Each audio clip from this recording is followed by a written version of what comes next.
The story kicks off with a young boy planted right in the middle of the table, frozen with pure overwhelm as everything around him explodes into chaos. A brilliant golden light explodes out of him like a sunrise, ripping through the darkness. Crowds surge in, staring wide-eyed as someone breathes out the truth. This golden light is legendary. It shows up just once every few hundred years. Then the crowd explodes with pure amazement, and a sharply dressed nobleman blurts that he never dreamed he'd live long enough to witness something like this. Someone asks, "So that means Lars is amazing?" And the other person blurts out, "No, Lars has an incredible skill." Someone tries to calm Ruse down, telling him Lars is really Rowan's son, but Ruse snaps back with a bitter grumble. Lars has a skill he can't match. Meanwhile, a woman speaks to Lars in a soft, careful voice, nudging him to show what he can do. Then she asks again, eyes bright with real curiosity about what he got.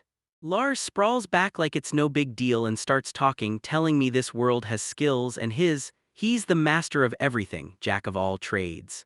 Lars keeps talking, insisting that one kind of power isn't born, it's a skill you can grind for, train, and pick up later in life. Lars backs it up. Turns out the other type is a one-of-a-kind gift God hands you at 5 years old, and yeah, he confirms it's the real deal. Then he reads the description. Wild jack-of-all-trades skill, but not quite a master of anything. Someone nearby clocks that text and asks if it really says Super Lars, but he snaps back, nope, it actually says Jack of all trades, master of none. And yeah, there's nothing super about it. He tells her that these skills aren't some lucky talent, they're actual survival techniques, plain and simple, and as she keeps her eyes shut, she finally answers with a bitter, disappointed, "What a shame."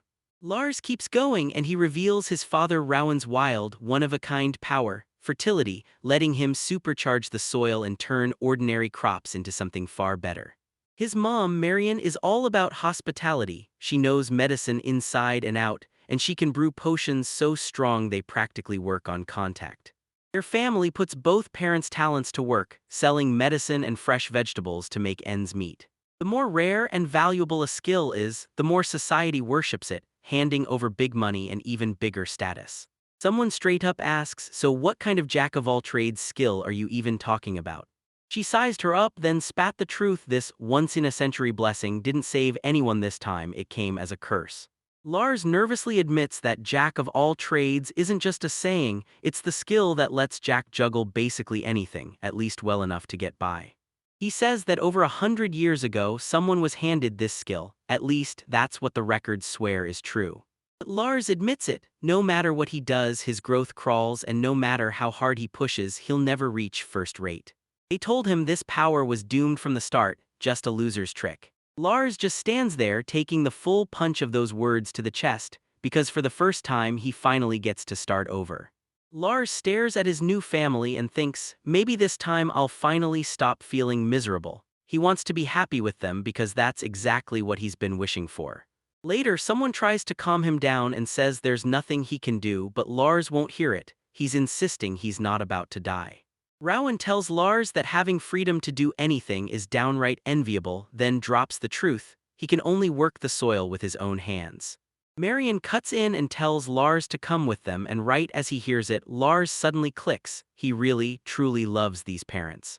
His thoughts skid straight to his dad, nothing like his old parents, yet somehow those memories still cling to him. Lars can't stop wondering if he should call it his old life, and back in that world, he carried the huge name Hideo MC. Makoto is a memory from before he was ever born into this world. Worse yet, he knew he didn't deserve that name at all. Hideo remembers someone asking if he'd ever felt disillusioned, then his parents started treating only his capable brother like he mattered. From the very beginning, nobody ever believed he'd amount to anything. His younger brother hauled every last ounce of their parents' expectations on his back. Because he was naturally gifted, the brother crushed it in everything, studies, art, writing, you name it, and every day there was less and less room left for Hideo. Hideo clung to one burning thought: he had to be seen, and he needed that recognition now. He wished with his whole heart for talent that matched his brother's. But reality didn't care, it crushed every hope, and the gap between them only widened. His own family started treating him like an heir, no, worse than that, they turned their malice on him and made his life a living nightmare.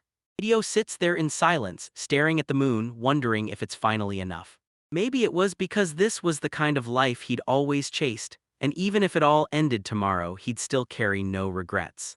In the dark, shattered wreckage sits nearby because deep down his parents and little brother only cared about the insurance money they'd collect if he died, and that's exactly the kind of family they were. He just wanted his parents to finally see him, just once, and he'd do anything, even ruin himself if it meant getting a single ounce of praise. He kept hunting for something he could do and even treated video games like a battlefield just to beat his brother. But no matter what he did, he never got the proof to them. A trembling hand reaches out into nothing, and when it happens, Hideo feels a wave of real relief because the agony of his old life is finally gone for good. Smash that like button, then hit subscribe, let's go. Then come on, I'm daring you to hunt for more hidden manga gems. Right now, try to resist the urge to. Man, I'm loving it. Seriously, I bet most of you feel the same. If you won't do it, then don't. Alright, let's keep going. Then the story flips to brighter skies. Everyone gathers to cheer as they congratulate Marion on delivering a perfectly healthy baby boy. Rowan cradled the baby right beside Marion, insisting they were all their kids now, while Dead 8, their older child, lit up at the sight, and someone pushed him to turn and look at his little brother. Marion points out that the baby's got her hair and looks exactly like his dad, then she bursts out laughing, because with 2 boys that future's going to be non-stop fun. Lars is born into his brand new life, and after a while Hideo finally snaps into understanding what's really going on. His new parents are nothing like the ones he used to know, and even though he's never really met them before, somehow he relaxes the moment he's around them. And just like that, the guy everyone swore was dead comes roaring back, reborn as Lars's new little brother, the Irving family's second son. Then, someone leans in and calls out to baby Lars. Marion cradles baby Lars in her arms and gushes about how ridiculously cute he is. Dead 8 won't let him go, and someone quips, "So you're trying to play the role of a real big brother, huh?" But they've told him it'll be different when he's a bit older, and Lars can't help noticing his big brother is always giving him head pats. But after getting petted all day, every day, he's freaking out. What if his already thin hair finally starts to fall out? He's begging for just today to be spared. Meanwhile, someone calls out, "Where's Nina?" And for a guy like Lars who's already clawed his way through a brutal past, that question makes him grin even as a baby.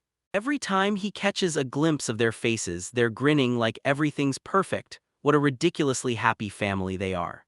Turns out Nina's sprinting back to her parents' place today, and she asks if anyone's heading out. Ever since Lars was born, Rowan's been bracing for the same thing. He's sure they'll cut his wages. He's pushing for those 2 boys to get into the academy, so yeah, there's no way he can afford a maid on top of all that. Nina begged him to let her stay even if the pay was awful, and that crushed him, because the whole thing was just too sad. Lars learned she was struggling with money, and knowing Nina was close to his age made her feel more like a friend, which was honestly really nice. Then Nina pops back in, grinning, and cheers, "I'm back," promising she'll push herself harder than ever, rake in serious money, and make sure they never have to worry again. Someone blurts, "That was quick," and Nina greets Lars at the door. She'd been dying to see him awake like right now. Lars blurts out with pure excitement that it's Nina he wants. He's begging for her attention right now. Dead 8 comments already, and Lars is totally the fan favorite. Someone even swoops in to tell him he's adorable. Father Rowan, Mother Marion, older brother Dead 8, Lars, and their maid Nina are finally all under one roof. Together, they form the Irving family. Even though money's tight, they still pour every ounce of love into their children. No limits, no hesitation. Lars is absolutely over the moon with his brand new family. Then 3 years later, when Dead 8 turns 5, he gets the skill charisma from the church right as Lars calls out to his big brother, "Wait up," and Dead 8 shoots back, "You wait." Rowan tells Lars, "Trust me, your skill will help you big time when you grow up. For now, stay patient because strength is something you can train anytime." Lars finally admits he'd been craving a power-up like a strength boost or a speed surge. Dead 8 kept staring at Lars, begging for the kid to finally unlock a real skill, because honestly, the kid had nothing special. Out in the forest, Lars stood by himself while a girl lounged nearby, her back against a tree. His worries swallowed him whole. What if his skill was useless? What if he had zero talent? Then, just as he spiraled, someone called out to him. Dread crawled into Lars's chest. What if he gets abandoned again, just like his past life? That thought slammed into him like a wave, and his hand started trembling on its own. But the girl reached out and offered to walk her home, hand in hand. So they didn't get torn apart. Her voice came out warm and steady, but the girl's gut screamed something was wrong, so she snapped at Lars immediately. He swallowed his pride, apologized, and insisted, "I'm fine." She waved it off and told him everything was okay, and Lars nodded like, "Yeah, let's head home together." As soon as they came back, Marion clocked the grimy clothes instantly, then snapped that she'd handle the laundry, so they'd better strip them off right now. Rowan burst into laughter and declared that nothing beats a healthy boy. But he warned them to stay close, go too far, and monsters might rip them apart. Lars adored how his parents always beamed and doted on him, then snapped back when they messed up. Nina called out next, pleading with Lord Lars to wait. Lars tilted his head to the heavens and kept thanking God over and over, clutching his family close. Like this time was finally the one where he could live an honest life, and he just knew it. That night, someone in the house suddenly spotted something wild at their desk. A white, glowing object just appeared out of nowhere. They stared at it, baffled, then shrugged it off as just imagination and crashed into bed. Then the day of the skill bestowal ceremony finally hit, and Dead 8 shoved Lars into the sanctuary, swearing this was the moment. Lars stood before that massive, ornate building, staring at the sign that screamed, "Skill Bestowal Day." Dead 8 clocked how dead silent the place was, while Lars's heart hammered non-stop. No matter how many times he'd reached this exact moment, that surge of panic never faded. Inside the sanctuary, Lars stood there, nerves on fire, while a wave of children and their families poured in all around him. The doors blew open in a rush. Dead 8 carried Lars inside, and a sharp-eyed official immediately clocked that everyone had already gathered. Meanwhile, Ruse, the same cocky kid from before, stood there with his arms crossed, smirking as he announced, "Watch closely, I'm about to get the greatest skill of all." Someone in the crowd snapped, "What are you doing here, Lohan?" And before he could answer, another guy pointed out, "That's Lord Blau." A noble woman leaned in and said, "My little boy just turned 5, so we've come to claim his skill." Blau told the woman, "Your son's the same age as mine, so Rue, go greet that poor guy." Ryu strolled up with pure swagger and introduced himself to Lars, then declared he'd someday rule this land as its lord and warned Lars to start buttering him up right now. Ryu's leaned in, demanded Lars's name, and Lars just shot back his name, and Ryu scoffed at it, telling Lars to pray he'd pull a decent skill. Ryu's eyes snapped open at the surprise, then she immediately clocked the young girl clutching a teddy bear and blurted, "This one's adorable." Lars just went pale with shock. The girl snapped at Ruse, screaming that he was a bastard and making it crystal clear that being the Lord's son didn't give him the right to treat people like that. As the brawl erupted, Lars snapped at Ruse to cut it out, and Ruse fired back that Lars was the worst. Lord Blau's rage exploded as he demanded to know how Lars dared defy him, then he snapped at Rowan that it looked like he never trained his son right. The priest declared the preparations were done and waved everyone toward the altar, and Lord Brow leaned in to tell Ruse it was time. Ruse nodded right away. Lars locked eyes on the Lord and instantly recognized him, an old face from his past. Then someone muttered that the Lord hadn't been like this back in the day. And suddenly, Lars's mind snaps to his own father. The teddy bear girl flashed a grateful smile at Lars for what he did earlier, then the blonde stepped forward and said, "I'm Lucio." As the ceremony rolled on, Lord Brow lit up and urged them to move forward. The priest called the next participant, and Brow boomed with pride that, just like everyone expected, Ruse had earned real skill. Dead 8 snapped to Lars that it was time to move, and Lucelle waved goodbye as they marched up. The ceremony rolled on as the priest commanded Lars to slam his hand onto the ornate altar plate. The ritual kicked off with a prayer begging the god to pour divine power into the new child. Then, right after, Lars received his skill. Lars got Jack of all trades as his one-of-a-kind unique skill. Talk about a game-changing advantage. Someone shouted to Rowan and Lars froze, because it felt exactly like the life he used to live. Suddenly, a voice erupted with laughter, taunting him, saying Jack of all trades was a joke of a skill, and Lars deserved every bit of it for daring to go against them. The taunts kept coming. They sneered that Ryu's had the magic swordsman's skill in his blood, like it passed straight from parent to child. They said Lars was exactly right for it, living his whole life in that filthy little house like it was made for him. Lars shouted for his dad, and Rowan threw a protective hand in front of him, telling both of them to back off. Lars apologized. Someone cringed their way up to Lars and told him his skill was a dud and it absolutely sucked. Lars could only sputter out a shaky, unsure reply. The person shrugged and said there was nothing Lars could do, so Lars hesitated, nodded along, and then blurted, "All right, who are you?" The kid stepped up and said, "I'm Naruto." Lars leaned in and demanded to know what skill Naruto could use. Naruto said his skill was called animal affection, and with it he could befriend any animal, though he admitted the truth. Deep down, he didn't want to stay put, he wanted to become an adventurer. Naruto flat out told them his dad was a useless drunk who bilated on them and showed up to the ceremony alone. Naruto finished by telling Lars, "Let's both go all in and do our best." Lars grinned and introduced himself, then pitched, "Let's hang again next time we cross paths," and Naruto nodded, saying his place sits up on the hill. The camera swept to plants and a wide shot of the two boys strolling side by side down a dusty dirt road, and Naruto could only feel for Lars and his messed up situation. Naruto leaned in and told Lars, "Your whole life isn't locked in by your skill alone. Some people end up stuck in jobs that have nothing to do with what they're meant to do." Then he pushed Lars to search for what he truly wanted to become. Lars shot back, "I'll do my absolute best." Lars stared at the screen packed with his skill stats, and there it was, screaming super like it meant business. He spun around to his father and demanded, "So your skill really is the ultimate jack of all trades?" Lars couldn't shake the feeling that this super, only he could see, had to mean something right. Naruto leaned in and told him straight up that from his view there wasn't a single hint of superpowers on it. Meanwhile, Lars burst in and shouted that he was home, then shrugged off the whole situation, declaring that even if his skill was worthless, he'd still live strong and protect his family. Lars stared back at that version of himself from years ago, and the memories hit hard. He still hadn't clocked what Jack of all trades was really worth. A rush of memories from his family slammed into his mind. Meanwhile, Nina and the other girl swung the door wide and welcomed Lars back inside. Pleading for details, they kept nudging Lars to hurry up and spill everything, while the whole family crowded in, buzzing with excitement, as Lars stood frozen for a second with eyes blazing and sparkling. Lars broke it down. It was one of those jack-of-all-trades skills that turns out to be a total dud. Inside the house, someone blurted out, "What kind of skill is that even?" and Rowan kicked off the explanation.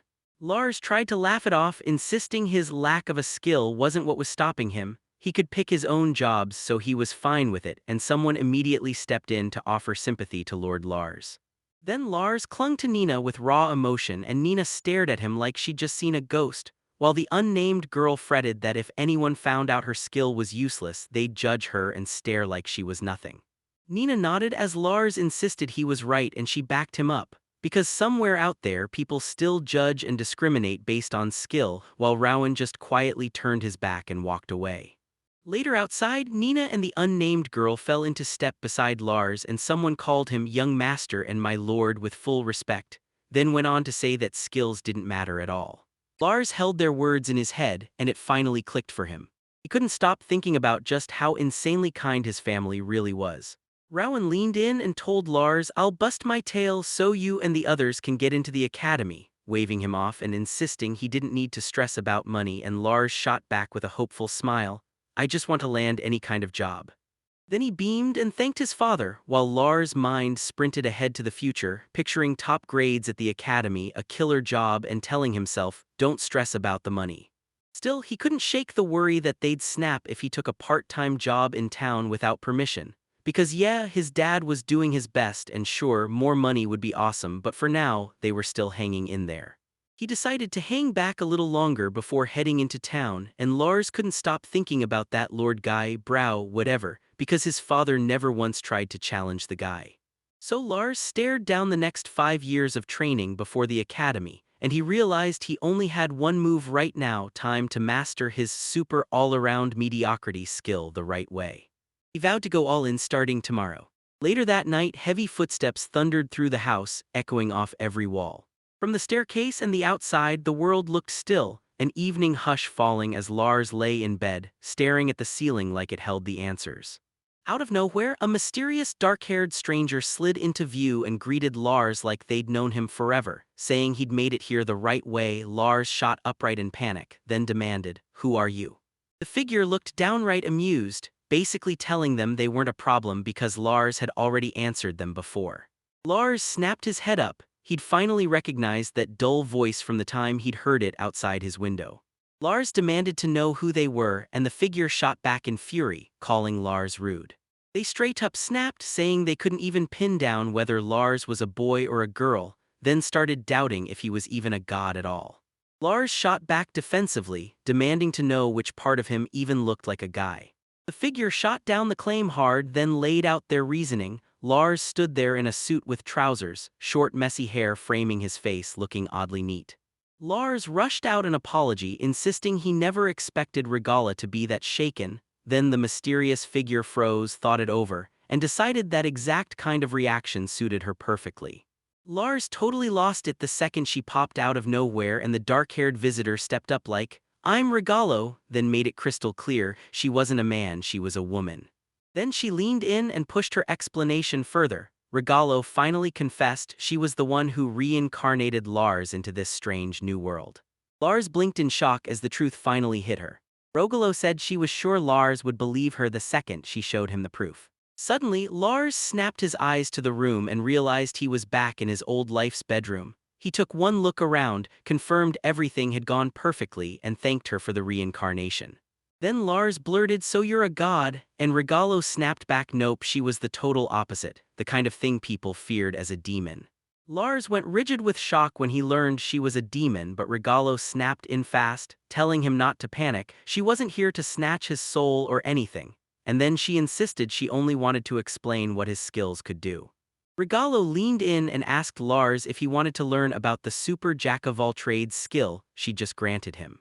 Lars let out a sharp point that 5 whole years had already passed since he reincarnated, then asked why she was showing up so late, and right after that he demanded to know what the super jack-of-all-trades thing even meant. Regalo said it plain, the name wasn't just cute, it was the whole deal, a jack-of-all-trades skill, and if Lars really set his mind to it, he could tackle basically any job and pull off an average but decent result. She realized what he'd painfully learned in his past life too. The skill only goes so far before it hits a hard limit. Lars said, "Yeah, I've got it," then leaned in and grilled him on what the super part of that skill actually meant. Regalo praised how fast he got it and called him Hideo Mikado, but Lars shot back instantly, telling her to never use that name again because it dragged up nothing but bad memories. Regalo blurted out an apology for losing the thread, then leaned in and said that this super jack-of-all-trades skill could actually push past that top limit. Regalo leaned in and said, if Lars puts in the work he'll get better at anything. Then confidence lit a fire under him, motivation blazing, because once he believed he could take on anything. Most people could climb way higher if they'd just push a little harder, but they always stop one step short of taking that final leap. Lars stared at his past and admitted the brutal truth. Before, he'd basically stopped dreaming, convinced nothing he did could ever top what he'd already reached. Regalo nodded like that's why that old skill they gave me turned into a jack-of-all-trades mess. She grimaced, what a complete waste. Regalo told Lars he'd beat that smug kid who pulled off body magic and swordsmanship, like a true magic swordsman, until Lars was the one laughing in his face. Then someone grilled Lars for his name and even brought up his dad's name until they caught themselves and blurted, "Just Lars," calling it a dull pick. Afterward they snapped that Lars better go grab a seriously great skill. Lars grinned and shrugged it off, saying it was fine, there was no reason to obsess over those two anymore. He was already Lars Irving, the son of his mom and dad through and through. Regalo shrugged and said, if Lars insists, we've got no choice. Lars said that just realizing how much effort counts was all he needed, and then swore he'd give everything he had to master the super jack of all trades. Regalo brought it home, said that was everything about skills, then leaned in and asked Lars if he had any questions. She told him she finally understood and felt free too, then dropped the bombshell that she didn't think she'd ever lay eyes on Lars again. Lars shot back that it honestly felt kind of lonely. Regalo just stared at the sky like he finally got it. Maybe humans, gods, and demons weren't so different after all, right when Lars thanked her. But Regalo snapped and asked what Lars was up to, like something bad was coming. Then she declared, "Time's up." Lars, he grinned and told him to chase the good life. Lars told himself it didn't matter, Regalo had said they'd never see each other again, so why stress? But when Regalo started to say goodbye, Lars admitted it still stuck in his chest and he couldn't shake the feeling. Regalo leaned in and warned Lars, she wasn't human, she was a demon. Obviously something big was happening, right there, right then. So yeah, Lars probably never gets to see her like this again. With that, Regalo stormed out, vanishing from Lars' room, and ever since Lars hadn't seen him, so he doubled down, training every single day in stamina, strength, and swordsmanship, all for his dream of becoming an adventurer. Today, Lars was back near his home, training again alongside his big brother.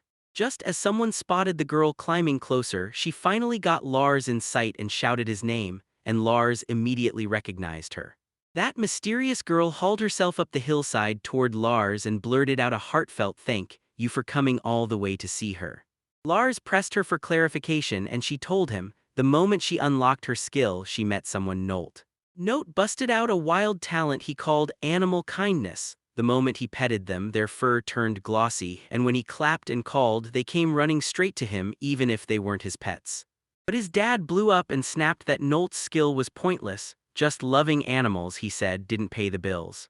And she tore into him, calling him a worthless brat and telling him to get a real job that actually paid. Nolt admitted he was a total klutz and not exactly a genius, then nervously asked if Lars would be his friend, only for Lars to look unsure at first. But the girl and Lars greeted Nolt with open arms. After that, Noel kept popping in to hang out with them every now and then, until that's exactly how Lars snagged his first real friend. Later, the Irving house erupted in panic, crowds huddled together, and someone shouted that Nolt had slipped into the mountains and never returned. They swore a witch was hiding up in those mountains, and we had to track her down before it was way too late. Someone else leaned in and told me, nah, this is straight up bad. And another voice started panicking like, if that witch spots us, who knows what she'll do. While the girl asked Lars what they should do next, another voice cut in fast, daring everyone to say witches really were that scary. Another voice swore nobody knew what happened when the witch caught someone, and someone else backed it up saying they'd heard the same thing before, yet the girl flat out refused to believe any of it. Lars couldn't stop wondering why that note was even sent into the mountains in the first place. Then Lars blurted out Nolt's name with fierce, unshakable determination. Someone warned, if you get caught you'll get nailed, but Lars didn't care, he insisted he was going anyway. Dead 8 was shaking with worry, so he ordered his big brother Lars to stay home and wait. The girl asked if Dead 8 was really okay, then snapped that she couldn't leave her little brother behind while she stayed there. Lars fired back, of course not. And the girl snapped, I'm going too. Someone pulled Lars aside and asked, what's up, are you laughing at something? Lars shrugged and said, it's nothing. The girl shot them a command to go and shouted, big bro, as they burst out the door. Lars and the Dead 8 tore through the forest, shouting for Naruto, demanding he answer. Lars scanned the area, panicked when he realized Nolt wasn't there, and wondered if he'd pushed on after that last Dead 8. Everyone looked shaken, then someone said maybe from here on out, it was a place only Mom could go. The girl's stomach dropped. What if Nolt had already been snatched by a witch? She warned that if they pushed any farther they'd get slammed with a scolding, and it could turn dangerous fast. Suddenly, a giant bear burst into view, roaring like it meant to tear them apart. The girl spotted the beast and screamed for Big Brother. Lars shouted that he'd hold them back and begged her to run for help, but the girl snapped back that she couldn't leave Lars behind. Lars barked at her to run right now, no delays, and she shot back that she'd protect Lars instead. The girl panicked and screamed for the bear to stay back, while Dead 8 shouted for his big brother. Then she snapped her book up and slammed a spell called **water jail* into action. Watery chaos erupted around the bear, swirling into a brutal ring that trapped it in a writhing, liquid cage. Lars and the girl stared from below as the spell finally took hold, and Lars' face went pale, his eyes bulged in shock when unstoppable forces tore through the area. But she wasn't finished. She snapped another spell, bellowed Earth Blade, and slammed down with raw magical force. The attack landed hard, and the girl with Lars got slammed to the ground, both utterly drained, and Lars just stared, barely able to take it in, muttering about magic like his mind couldn't catch up. Meanwhile, Lars and the girl slumped on the ground after the magical blast, eyes locked on the bear, now blazing with glowing magic, and Lars couldn't even move, completely stunned by what he just witnessed. The girl swore it was nothing like her mom's water magic, but Lars still couldn't help muttering, that's amazing. The girl scanned herself from head to toe, double-checking every inch. He asked if she was okay, and the magic hit her. Both of them looked shaken to the core, but miraculously they were unharmed after that brutal spell. Right in the middle of the forest's flowers and thick foliage, a dark silhouette suddenly lurked into view. She snapped her head toward it, gasped like something was wrong, then her eyes went wide as she recognized the presence and shouted, "It's the witch." The mysterious figure shot out a quick apology for showing up out of nowhere. She just couldn't stop herself, while Lars stared in disbelief and confirmed what they'd just witnessed was real magic, meaning this had to be the witch everyone kept whispering about. And the witch grinned and promised she'd make sure you enjoyed it the right way. The girl clocked the trick instantly and fired off, "Wait, did you just say you were eating something?" Lars snapped into panic and blurted, "By eating, do you mean you're talking about the bear and us too?" Meanwhile, Deadate shouted from close by, begging his big brother not to give up. The girl couldn't stop worrying, she just needed to know if Lars would be okay. As Lars trembled, begging the witch with all he had not to swallow him. But the witch spotted that kid fainting over there, then leaned in and asked, "Want to come with me to my place?" The witch snapped in reassurance, promising she'd never eat them. After a quick pause, the girl nodded and agreed to go. The witch took the lead, steering them through the forest with the bear right beside her while Lars trailed behind, wearing a worried, uneasy look the whole time. They pushed deeper into the forest until they finally reached the witch's place, and there it was, a whimsical treehouse-style home, tucked snugly among the branches like it belonged there. The witch hauled the bear's lifeless body toward her house as Lars and the others trailed after her, eyes locked wide on that bizarre dwelling. Inside, Nult was already waiting, and the second he spotted them, he snapped, "Hey." The witch snapped that the whole town was in chaos, nobody had come back from the mountain, and now the townsfolk, along with Lars's dad, were out there searching the peaks right this second. Nult told Ms. Berna how she'd saved him when his leg was wrecked and he couldn't even move, and she just shrugged like it was no big deal. She only came out to grab some herbs. Lars thanked her, grateful she'd been looking after Nult. And the witch broke down, apologized, and wrapped Nult in a tender hug. Lars hesitated, then blurted out, "Tell me the truth, Ms. Berna really a witch?" He fidgeted and blurted out the rumor, witches who snatch children and eat them, then begged her to tell him if it was true. The witch only smiled and said, "I'm a woman who uses magic, so yeah, the label matches." The girl shook like a leaf and whispered, "A witch is terrifying." She panicked and demanded, "What do we do if the witch attacks?" And before the fear could settle, Lars jumped in too, scrambling to ask the same thing. But the witch just cackled it away, calling the whole thing nothing but baseless rumor, and then shot back, asking if she'd ever do something that awful. She told me the town's witch rumors were nothing but a big misunderstanding. Suddenly, Lars clocked what was going on, then blurted out the magic they'd seen earlier. The witch admitted her one true strength was attack magic, then shrugged and agreed to teach them anyway. Lars practically lit up and said, "Perfect," because honestly he'd rather learn something he could use right away. He cornered her and demanded her name, and she answered, "Belna." Then he leaned in and begged her to teach him magic. And as Lars clocked what she was about to do, it hit him, if she was teaching him, it meant everything. Lars nodded like it all made perfect sense, and Belna beamed, asking, "So, will you guys come play with me again?" And then someone threw a cruel tease at her, like living all alone was pathetic, and she snapped back with unstoppable, bubbly energy. She said she wanted to protect herself on her own, not just rely on skill alone. Then Lars jumped in and asked if he could tag along, and she told him he was more than welcome. Meanwhile, someone couldn't stop wondering why that rumor even started about Belna, so she just smiled and casually admitted she was bursting with joy because today was straight up a perfect day. The girl wore worry all over her face and demanded, "Lars, are you okay?" Then practically shoved him to bolt because it looked like she was getting lost in the moment herself. While Belna muttered that the bear had to be cooked the right way before it spoiled. That night, they finally stumbled back to the village safe and sound. Then Lars' dad grabbed them, and the narration made it crystal clear. They really felt his fists. The girl shouted for her big brother, and at the same time another voice yelled that Dai Pato was needed. Later on, Lars decided to swing by Belna's house again, this time to see her and to pick up some real magic, and when someone asked if it was fine for him to go, another person shot back a quick thanks. Lars and Nult strolled toward the forest, and the girl couldn't shake the thought that maybe it was too soon for Lars to be heading out. They finally reached Belna's treehouse, and Lars burst out, shouting a loud greeting from the steps. Lars and Nult leaned in at the door, shouting hello, but when nobody answered, a bad feeling hit them fast. They knew something was wrong. Lars leaned in and asked, "Did something happen?" Then the girl blurted that she was opening the door. She kicked it wide and yanked it open with drama, while Lars froze, stunned by what waited inside. Inside, they found Belna sprawled on her bed, drowning in gloom while the narration pulled back the curtain on her thoughts. She already knew Lars wouldn't show up, even after he promised he'd hang out.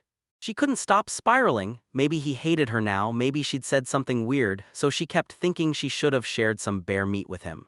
Meanwhile, Lars swallowed his nerves and called out to Berna, voice shaking. And the girl's face burned with pure intensity. Lars told Belna, "I'm here to hang out just like I promised."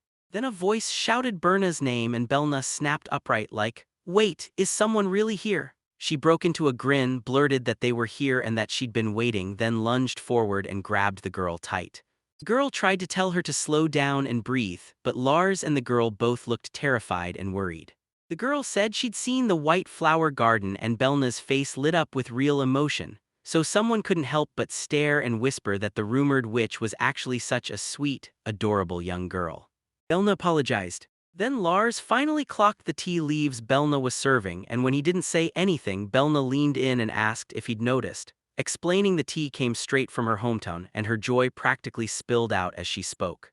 Belna's face and outfit filled the frame as Lars leaned in and peppered her with questions about her hometown. Belna's smile vanished, and seriousness slammed into her face.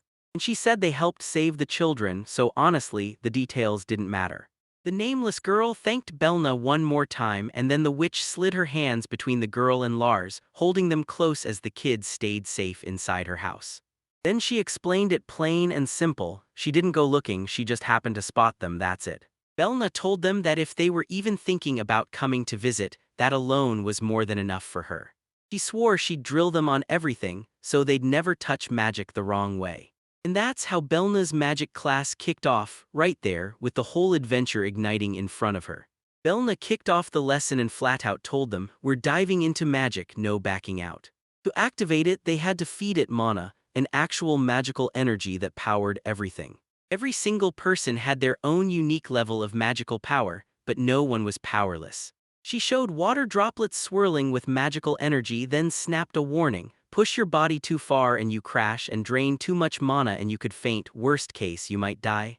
Lars's face tightened with real concern.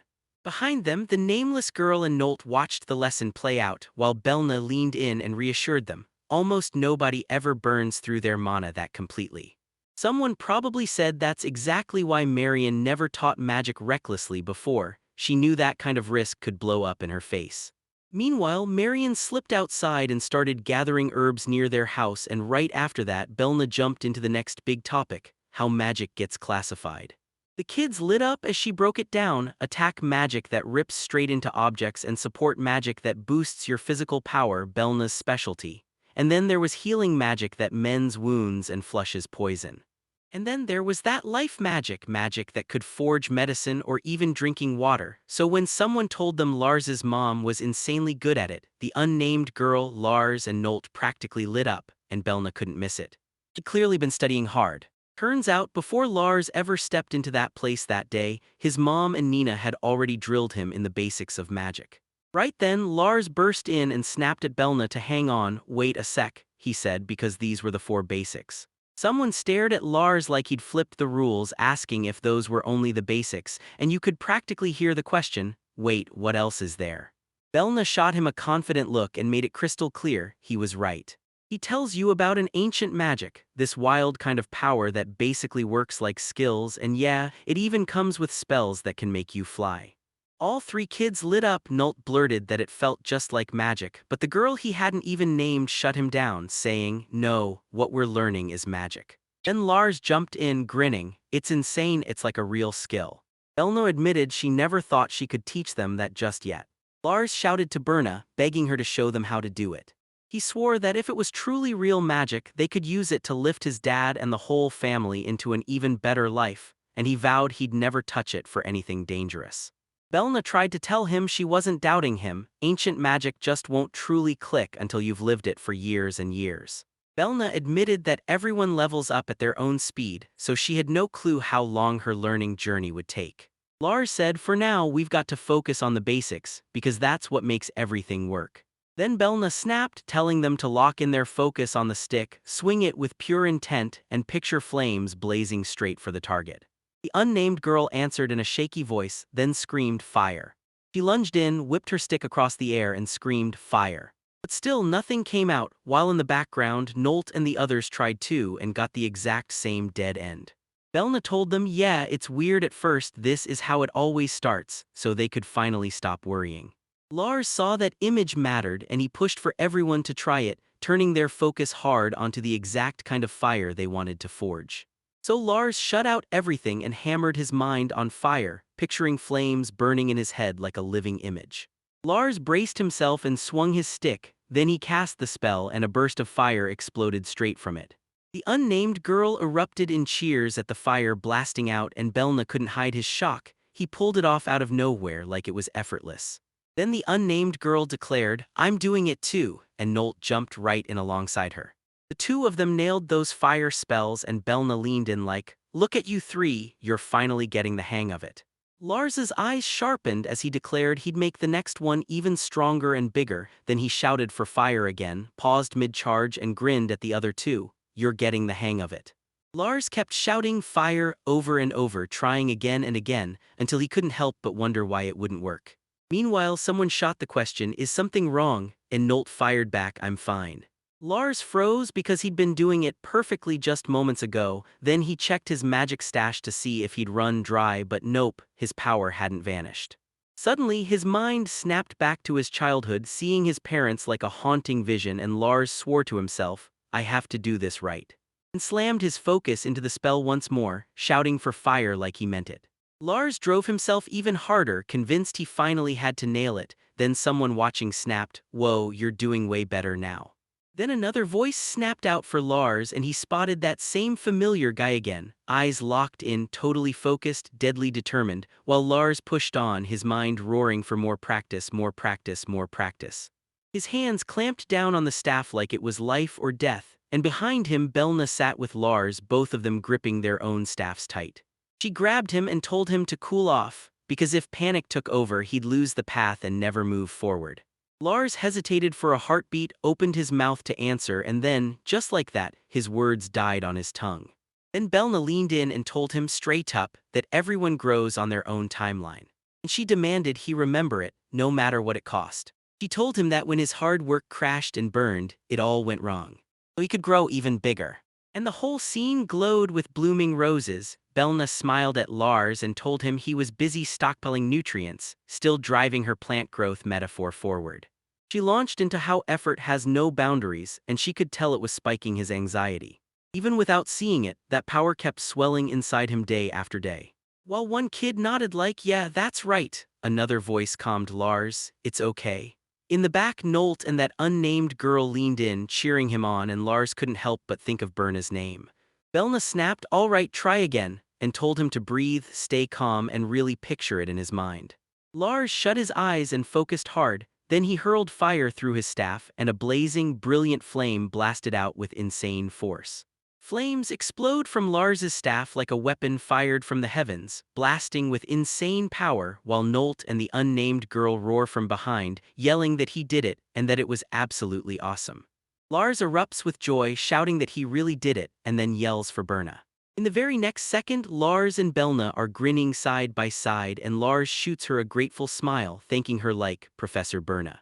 But when Belna sees that title, her nerves jump. She can't shake the feeling that maybe she's not really a teacher. An unnamed girl blurts out that she wants lessons and calls her sensei, and before the room can move on, Note chimes in, "Yep, she's the teacher now."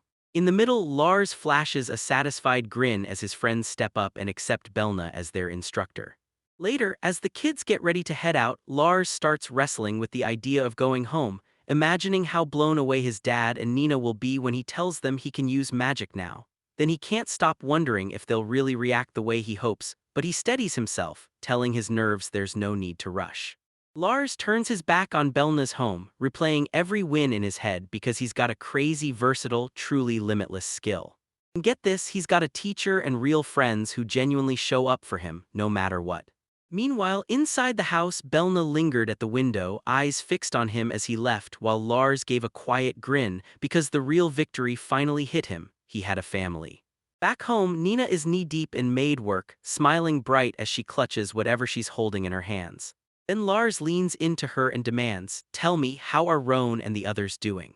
During another practice session, the unnamed girl and Nult lingered behind, peeking at Lars from afar as he stood there, and Lars shouted for them to watch. Then he shot his hand up and a magic circle flared in his palm. Lars dug in with razor focus, snapped his spell, shouted for fire, and flames detonated from his staff in a blazing burst. Time slipped by after Professor Berna kicked off his magic class. Lars stood there with unshakable confidence, while the unnamed girl and Nolt stared in wide-eyed awe, both of them stunned by what they were seeing and practically shouting their admiration for how far he'd come. Just 2 weeks in, Lars had already mastered fire magic. His staff snapped to life and the flames erupted with deadly precision and raw power. The unnamed girl just watched, and you could tell she understood this. Professor Berna's razor-precise instructions were a huge part of why he'd progressed so far. The unnamed girl and Nult kept grinding their training next to Lars. Even compared to the other two guys learning alongside him, Lars's results after just 2 weeks were absolutely powered by that jack-of-all-trades talent. Lars stood there grinning, and for the first time he started to wonder, what if this wasn't a dud at all but a genuinely incredible skill? Later, the three of them strode through the forest side by side. That mysterious girl beamed at Lars and said she couldn't wait. Then Lars shot back, "Wait, what do you mean?" The unnamed girl leaned in and told him it was the Harvest Festival. Lars leaned in and asked, "So where do we start?" They strolled through town under glittering festival lights, dodging colorful decorations and lingering at every mouth-watering food stall. One of them blurts out that they're dying to chow down on some yakitori. Lars shot his dad a question and Dead8 promised, "I'll eat later." In town, someone clocked Rowan and his son and blurted, "Is that Mr. Rowan?" Rowan nodded, explaining his youngest had grown up, so he'd brought them both along to the Harvest Festival. Then Rowan sprinted into Marion and she demanded he fetch her a little extra of that same medicine from before. Rowan didn't mind a bit, but he pushed back, asking if she was sure. Marion grinned and promised next time she'd go right back for vegetables, then swore she was on his side and would pay the market price. Rowan nodded and promised, "I'll deliver it later." Since his son usually refused to go into town, he figured something had to be wrong, only to realize it was nothing but his own worries getting loud. Suddenly, a woman snapped at Rowan, asking if he was really sure he should be spoiling himself like this, and another dark-haired woman in a vest shot back that he had 2 kids, no money, and still strutted around like he owned the world. Someone asked if he really just said he was broke, and Rowan snapped back that he wasn't. He was just tightening the purse because he had to send his sons to the academy and had money set aside.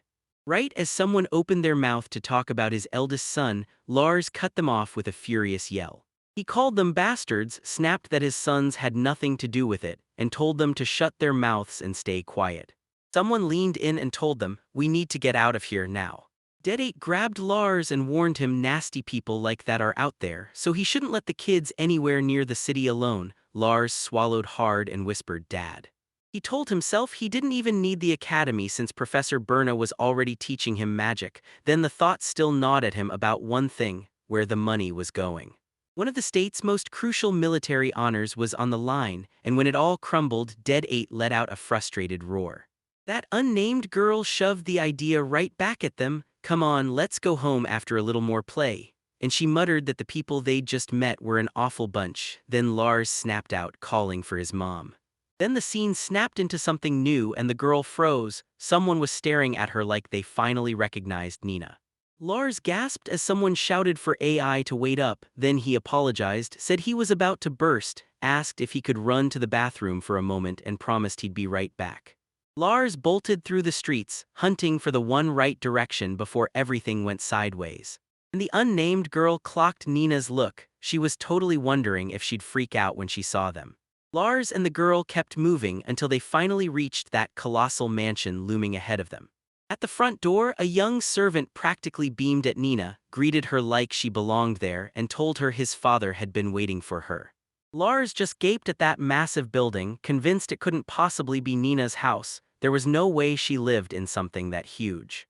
Then it snapped into place. He finally realized who that greeter really was, and in that instant he knew he'd stumbled straight into the Lord's mansion.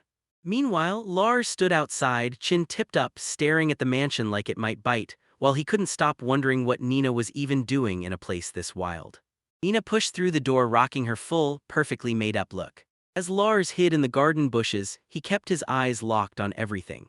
Crouched in the shadows of the mansion, Lord Brow leaned over and said it looked like Rowan and the others were getting hit hard. Then a servant quickly nodded right along, backing him up. The Lord's smile curdled into something ruthless as he basically said, "This'll be fun, let's just kick them out of town like this." Then Nina snapped right up to the Lord, fear and stress written all over her face, and demanded, "Are you finally satisfied now that you've taken the Lord's seat?" Right beside her, another maid with lighter hair hissed, "Nina, stop meddling in the Irving family, seriously please." Right, Lord Brow started to walk away, but Nina refused to stop, firing back that Lord Roan and the others were giving it everything, and that squeezing them into selling vegetables and medicine for dirt cheap was pure cowardice. Suddenly Lord Brow snapped, ordering Nina to shut up. He pushed her forward and told her to go on, say it. Nina screamed and swung a brutal kick into him, her face twisted with pure rage. Lord Brow snapped, demanding to know who she thought she was talking to. Nina snaps back, "He's Lord Blau, the ruler of the gas domain." Lord Blau steps forward and makes it official. He declares he's the lord of this whole land. Nina's stress is obvious the second she admits it. Then Nina rips into him, accusing him of snatching that position right out from under Lord Rowan. Her face flashed with defiance and pain as she leveled the accusation. Suddenly, Lord Blau lunges at Nina with explosive fury, snarling, "Who paid for your mother's medical treatment? And who swooped in to save that old hag when death was seconds away?" Nina's face twists with raw panic as Lord Blau keeps talking, telling her he only later realized her gift wasn't fighting at all, but herbal knowledge. He leans in and asks, "So you're the one who did it too, right?" It looked like Nina's choices had somehow poisoned her own mother with toxic herbs. Nina shoots back that he's got zero proof. But Lord Blau snaps at Nina that she's the one who swore she'd do anything to wipe out that massive debt, and that's exactly why they've got Lone and Marion's every move under surveillance. Nina blasts him as a coward, same move as when he dragged Lord Lohan off his throne, then goes for the jugular, claiming he forced Lord Deadite, a 2-year-old at the time, to drink poison. Lord Brow laid out his advice like he'd been Rowan's servant and trusted friend for years, so smooth, so secret, that nobody suspected a thing. With a wicked grin nailed to his face, he laid out the whole scheme, how he got 8 dead to swallow the poison he brewed, then flipped the doctor in their pocket to demand a ridiculous treatment fee, all to scare Rowan out of his lordship. The only misstep was this: somehow the kid didn't die. Nina snapped back, "Of course he survived, dead 8 didn't die." The pregnant lady pushed through every breathless minute, refusing to stop, risking her life to brew the medicine. There was simply no way that kind of effort wouldn't pull him through. Meanwhile, Lars stood right there and the shock hit him. If even he could have been gone while he was still in Marion's womb, then nothing was guaranteed. He could have lost the baby. Lord Brow leaned in, eyes blazing, and dared Nina, "Should I tell Rowan? Because if he did, her mom could get dragged into jail on some made-up charge." Stunned by every word he spit out. Then Lord Brow barked at her to stop fighting and give in, swearing they'd been together since her servant days, and Nina thrashed and screamed at him to let go. Lord Brow snatched Nina from behind and demanded what she could possibly have to refuse, because this wasn't some nobody, he was a lord with money, power, and status. Nina shot him a defiant glare and demanded, "So you know they call you a shitty lord, one who can't even run the kingdom right?" Lord Brow shoved her hard onto the ground and growled that "out of your league" was a phrase made for her alone. Lord Brow snapped that he'd held back long enough, and now he was going to drill it into her body so it finally remembered. Nina buckled beneath him while Lars, somehow watching from the shadows, grimaced in pure horror because at this rate Nina was seconds from serious danger. Lars locked himself in the dark, strained every ounce of his will and begged his magic to reach her. He blared for fire to ignite. A tiny flame popped up by Lord Browse's head and his smug grin stayed locked on until he finally noticed it was too late. While Nina strained up from her cage, she caught the awful smell of burning because Lars's spell had singed Lord Browse's hair. Lord Brow's hair sparked and burned, he screamed that it was scorching, then someone shouted at Nina to put the fire out, but she froze in stunned shock, fear and defiance blazing across her face. She snapped that she was done listening to him, period, and if anything happened to her, she'd run straight to her mother, Lord Rowan, and the guild and spill every last detail. Lord Brow kept fighting through the roaring flames while Nina made her threat impossible to ignore. Then Lord Brow from the mansion yelled that it was scorching hot and shouted for Nina to wait. But Lars was already bolting from the scene, his thoughts sprinting a mile a minute. Because if Brow understood how getting tangled with Nina and her mother could cut both ways, he'd keep everything exactly the same. Nina's face gave it away. She was stuck on her mom's memory, so there's no way she would spill any of this to Rowan and the others. Lars sprinted again and again, desperate to outrun that man. Mansion, darting quick glances over his shoulder now and then. Nina stayed back, her face finally cracking into relief as she whispered that she'd just figured out how everything truly went down. Brow's trap, where he snatched Rowan's spot, blew the whole mystery wide open, and now Lars finally understood every secret his dad and the others had been hiding for so long. Then the truth slammed into Lars like a wrecking ball. When he finally understood the Brow's crimes, all he could think about was his family because that monster had tried to kill their big brother. He trapped his own father and mother inside his twisted scheme, and there was no forgiveness. Those acts were unforgivable and impossible to erase. Lars made the vow on the spot, swearing he'd haul Blau down to hell with his own hands one day, but right now he'd let the Lord keep his spot because this showdown had to wait. Lars and the unnamed girl stood side by side, faces set like stone, ready to fight back at the man who shattered their family. Then someone yelled at Lars that he was late. Lars shot an apology straight away, saying his stomach only felt a little off. Then the younger kids were right there too, and one of them kept insisting, "I'm fine." Someone asked if Lars would take his medicine, and then, right on cue, another person offered to let him climb on their back so they could carry him. Even after all that chaos, life didn't stop. His friends kept circling him, their concern blazing like nothing happened, while that unnamed girl stared at Belna with pure gratitude, realizing just how hard she'd been worrying, and then she called out Belna's name. And he asked if she'd be okay with sharing some of the herbs she grew in her garden. Belna said some of those powers were useless for everyday life, but the girl shrugged and insisted she didn't care one bit. Belna grinned and told her, "You can never have too much medicine." She finally realized why those two were freaking out so hard. Belna leaned in like a spark and teased Lars, asking if he wanted a kiss. Lars yelped and shot back that his mom did it and his dad would do it too, but Belna shut him down. Those details weren't needed at all. Lars stared at the wild happiness he never saw coming in his old life, because Belna handed him the ordinary like it was fate, pulling him close and walking with him through town. Later, the dead eight reached out and gently patted Lars on the head. The unnamed girl stared at Lars and blurted out that he was seriously amazing.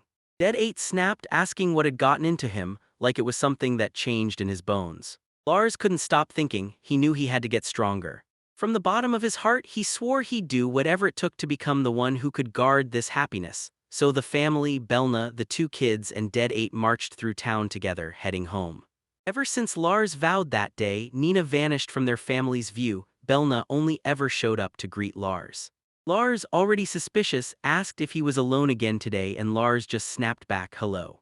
Then she realized the Harvest Festival didn't just change Nina, something was shifting everywhere. Lars told him his big brother wasn't doing anything wild, he was just staying home, glued to his books because Nord wasn't around.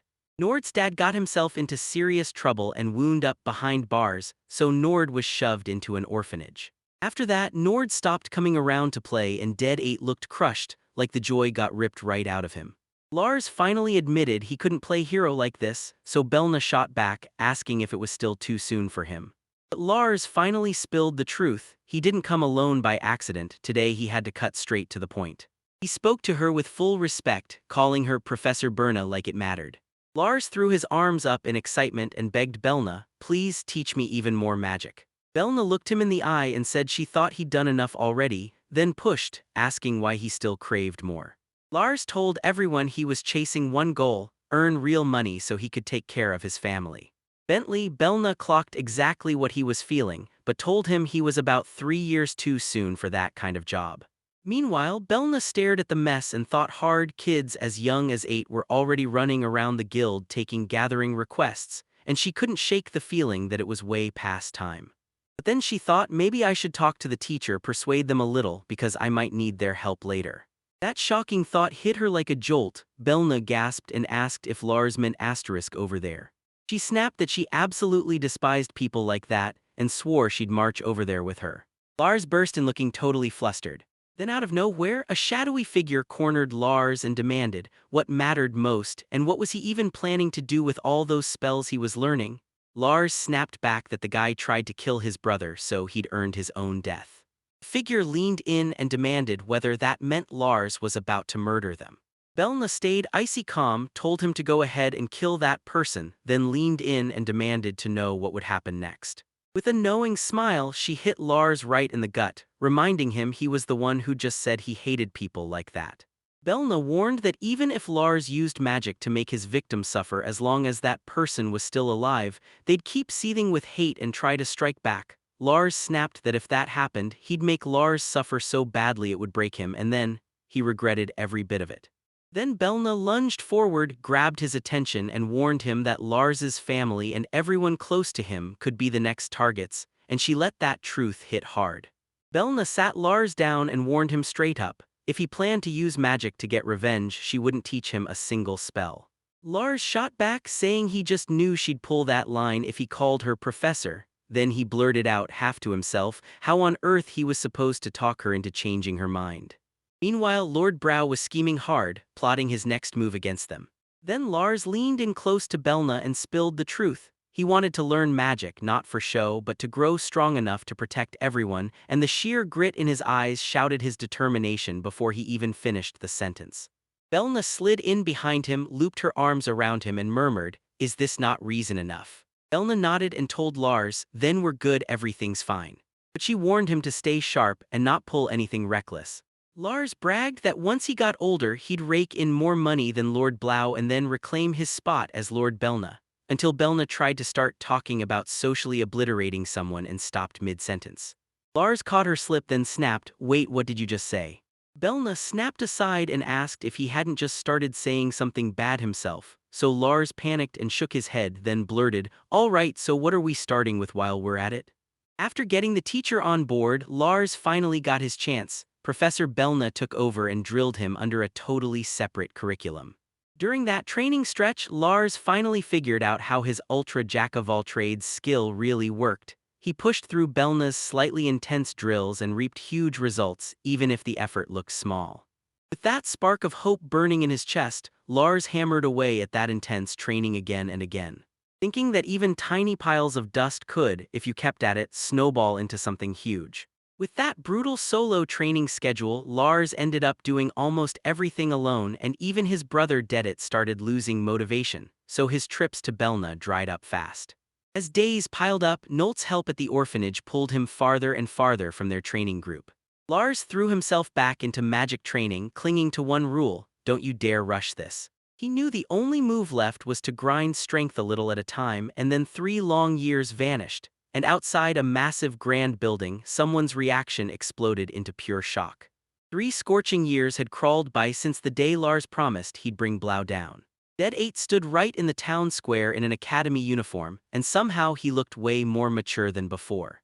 Lars leaned to his older brother and said he looked cool, and Dead 8 blushed and thanked him, shy as anything. Their mother grilled Dead 8, asking if he'd forgotten anything, and Dead 8 swore he was totally fine. Ever since Nolt stopped showing up, Deaded started hammering his training a full year before academy enrollment, fueled by one brutal goal: never make himself look pathetic as an older brother. That's why Lars thinks his sword skills, stamina, and magic should all be locked in at a level where nobody his age can touch him. Lars clocked it instantly. His mom, Marion, was pushing herself way too hard. She rocked a beautiful dress, braided hair perfect, smiling like a dream, yet you could tell she was overworking herself for every second, and Lars only wished Nina were there to help. Mary Ann practically beamed at Dead 8, saying she was thrilled he could finally show up at the academy, especially since she'd promised she'd make it happen. Lars watched his mother and brother huddle together, and a heavy thought crashed down on him: he had to earn money, no excuses, no matter what it cost. Lars and Dead 8 stood outside the Grand Academy, fresh in their brand new uniforms, ready for whatever came next.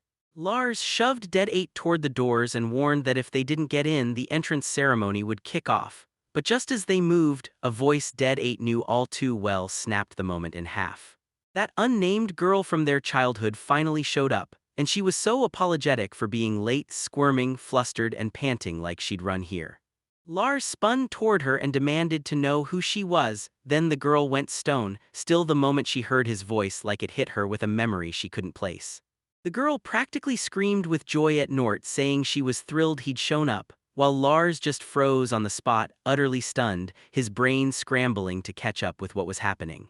Meanwhile, she stood there, locked in front of him like the whole world was holding its breath. And the narration practically shouted that the adorable girl standing right in front of Lars was really Nort.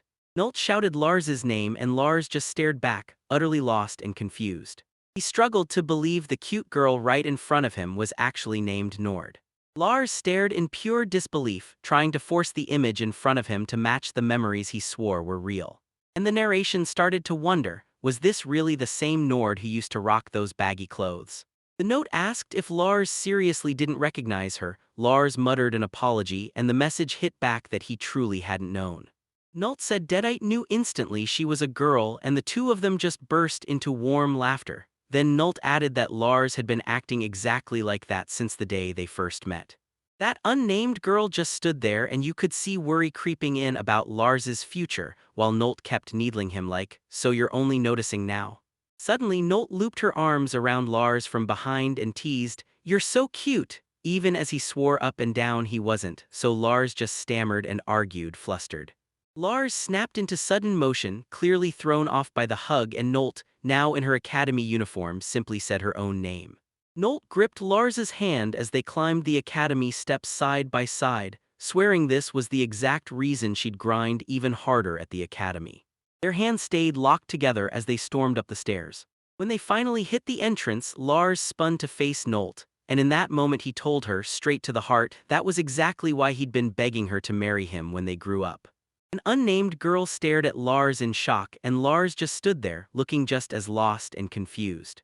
Right on the academy steps, all three of them snapped into stunned silence. Lars and Dedate's mouths fell open as they heard what was just said. The unnamed girl pressed Lars, asking if he was truly okay with her, and Lars answered, "Yeah, I'm good." But Lars blurted out that he might still be a total klutz when he grew up, and Nult shrugged, she didn't care one bit. The unnamed girl finally admitted she didn't have parents either, and when their hands met, they clasped tight like fate was sealing them together. Then the unnamed girl snapped that she'd be his family, no doubts, no hesitation, like every word was carved in stone. Two girls huddled close, eyes shining with raw emotion, while Lars watched in silence. Then someone quietly nodded like they finally understood. Nina told Deadate, "It's time you and Lord Lars need to start thinking about this stuff." She told him it was probably the age where getting a fiancé was considered totally normal, and Deadate pressed, asking if that was truly how it worked.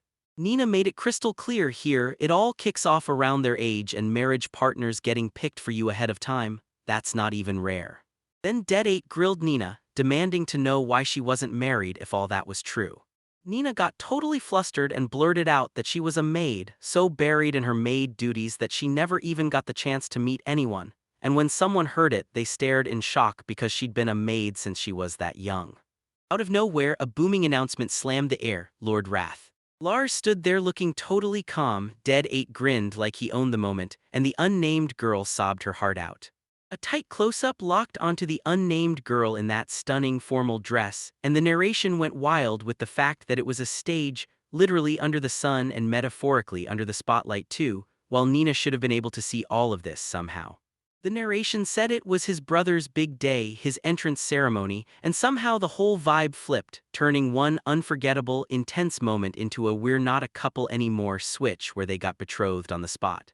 The academy loomed over everything with that towering clock, and the moment his brother finally started school, Lars got stranded, alone in the halls all day.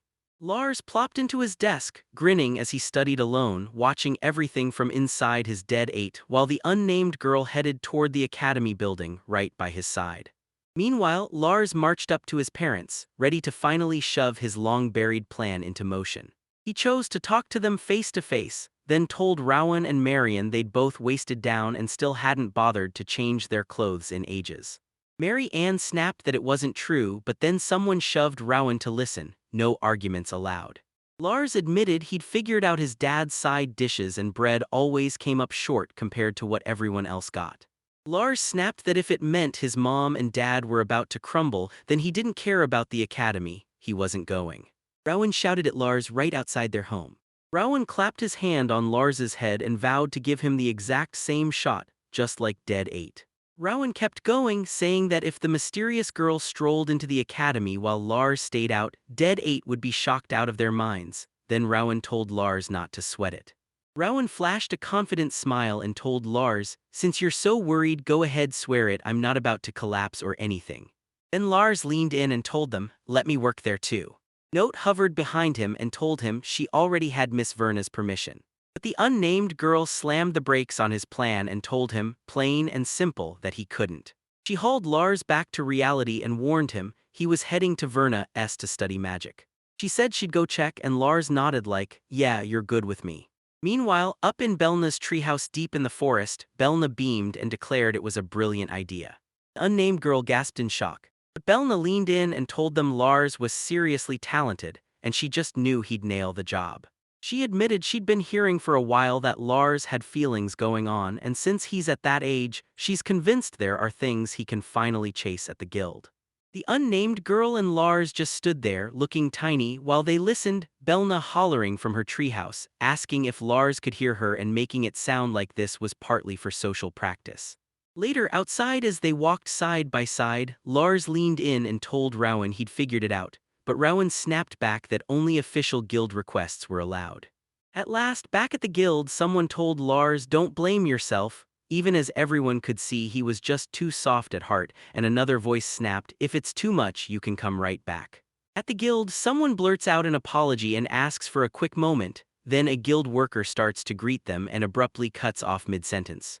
Rowan strides up to the counter and the glasses-wearing guild member spots him instantly. "Whoa, Mr. Rowan, it's been way too long since we last saw you."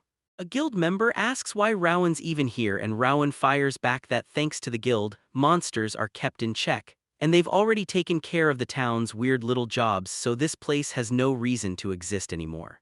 The guild member claims that's the reason they can all live in peace, and Rowan fires back that he's glad to hear it. A guild member shouts Gibson's name, and Gibson opens his mouth to say he knows Lord Rowan runs this territory, then he snaps the words shut.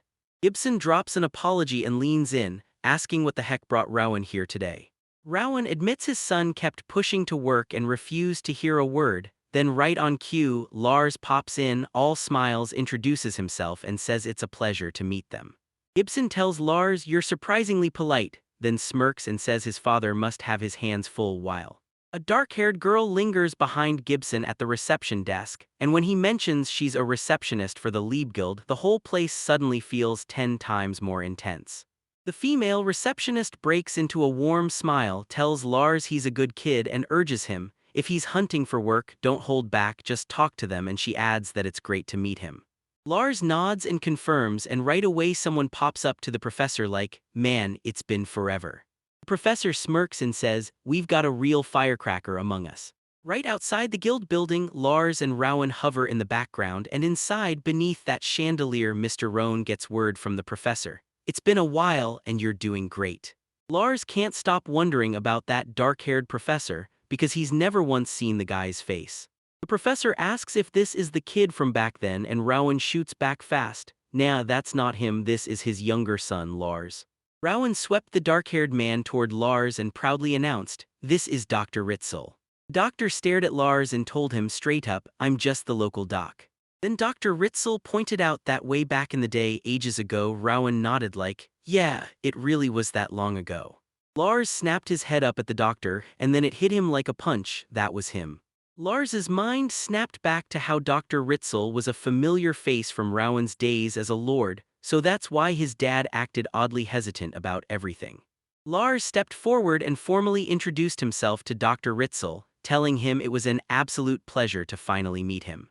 And then it hit, Lars had stepped in, saying he couldn't wait to team up and work with him. Dr. Ritzel shot back that he felt the exact same way about teaming up. Then Dr. Ritzel clocked that once Lars showed up at the guild, he was sure the kid had pulled off his skill. Rowan confirmed that Lars had just wrapped up the ceremony the other day. Dr. Ritzel demanded to know what kind of skill it was, but Lars froze, unable to answer. He muttered to himself that there was no way he'd bring up the ultra part, explaining it would have been a total headache anyway. Lars figured they'd hit that same line again, so he straight up told Dr. Ritzel, "You're a jack of all trades, but you're nobody's master." Dr. Ritzel smugly told himself he already knew, then dismissed it as trash, like it didn't deserve a second thought. Then the doctor nodded and said Lars was right, exactly like he'd predicted, but Lars shot back that he still had options depending on how he wielded it, so he swore he'd do his absolute best. Dr. Ritzel slammed his hand onto Lars's head, told him to give it everything, and admitted this might be something they couldn't control, yet he still made Lars push forward. Lars shot him a grateful nod again, and Dr. Ritzel told him he was heading out. Once the doctor finally stepped out, the guild members leaned in and praised him, because he didn't just teach, he always kept one eye on the town, looking out for the people. Rowan leaned in and told Gibson he'd team up with Lars on a quest that very day. Then Gibson shot back, "And you've got it." The receptionist yanked out an old paper and swore she dug it up after everything, because it dragged Rowan's injury back into her head, the one that happened when he tried to hunt monsters. Then she warned that without serious training, nobody could beat monsters with that abundant skill. Rowan finally admitted it, fighting just wasn't his world. The guild watched him closely, instantly clocking that he didn't look like a fighter, and the word was already out. Ever since he'd been kicked out as Lord, things hadn't been easy for him. The receptionist flipped through a thick book, hunting down a quest the current Lars could actually handle. Then someone pointed to one specific mission and Lars scanned it before asking, "So, is it just chopping wood?" Lars let it slip that he could cast magic, so now he could snatch way more flashy jobs.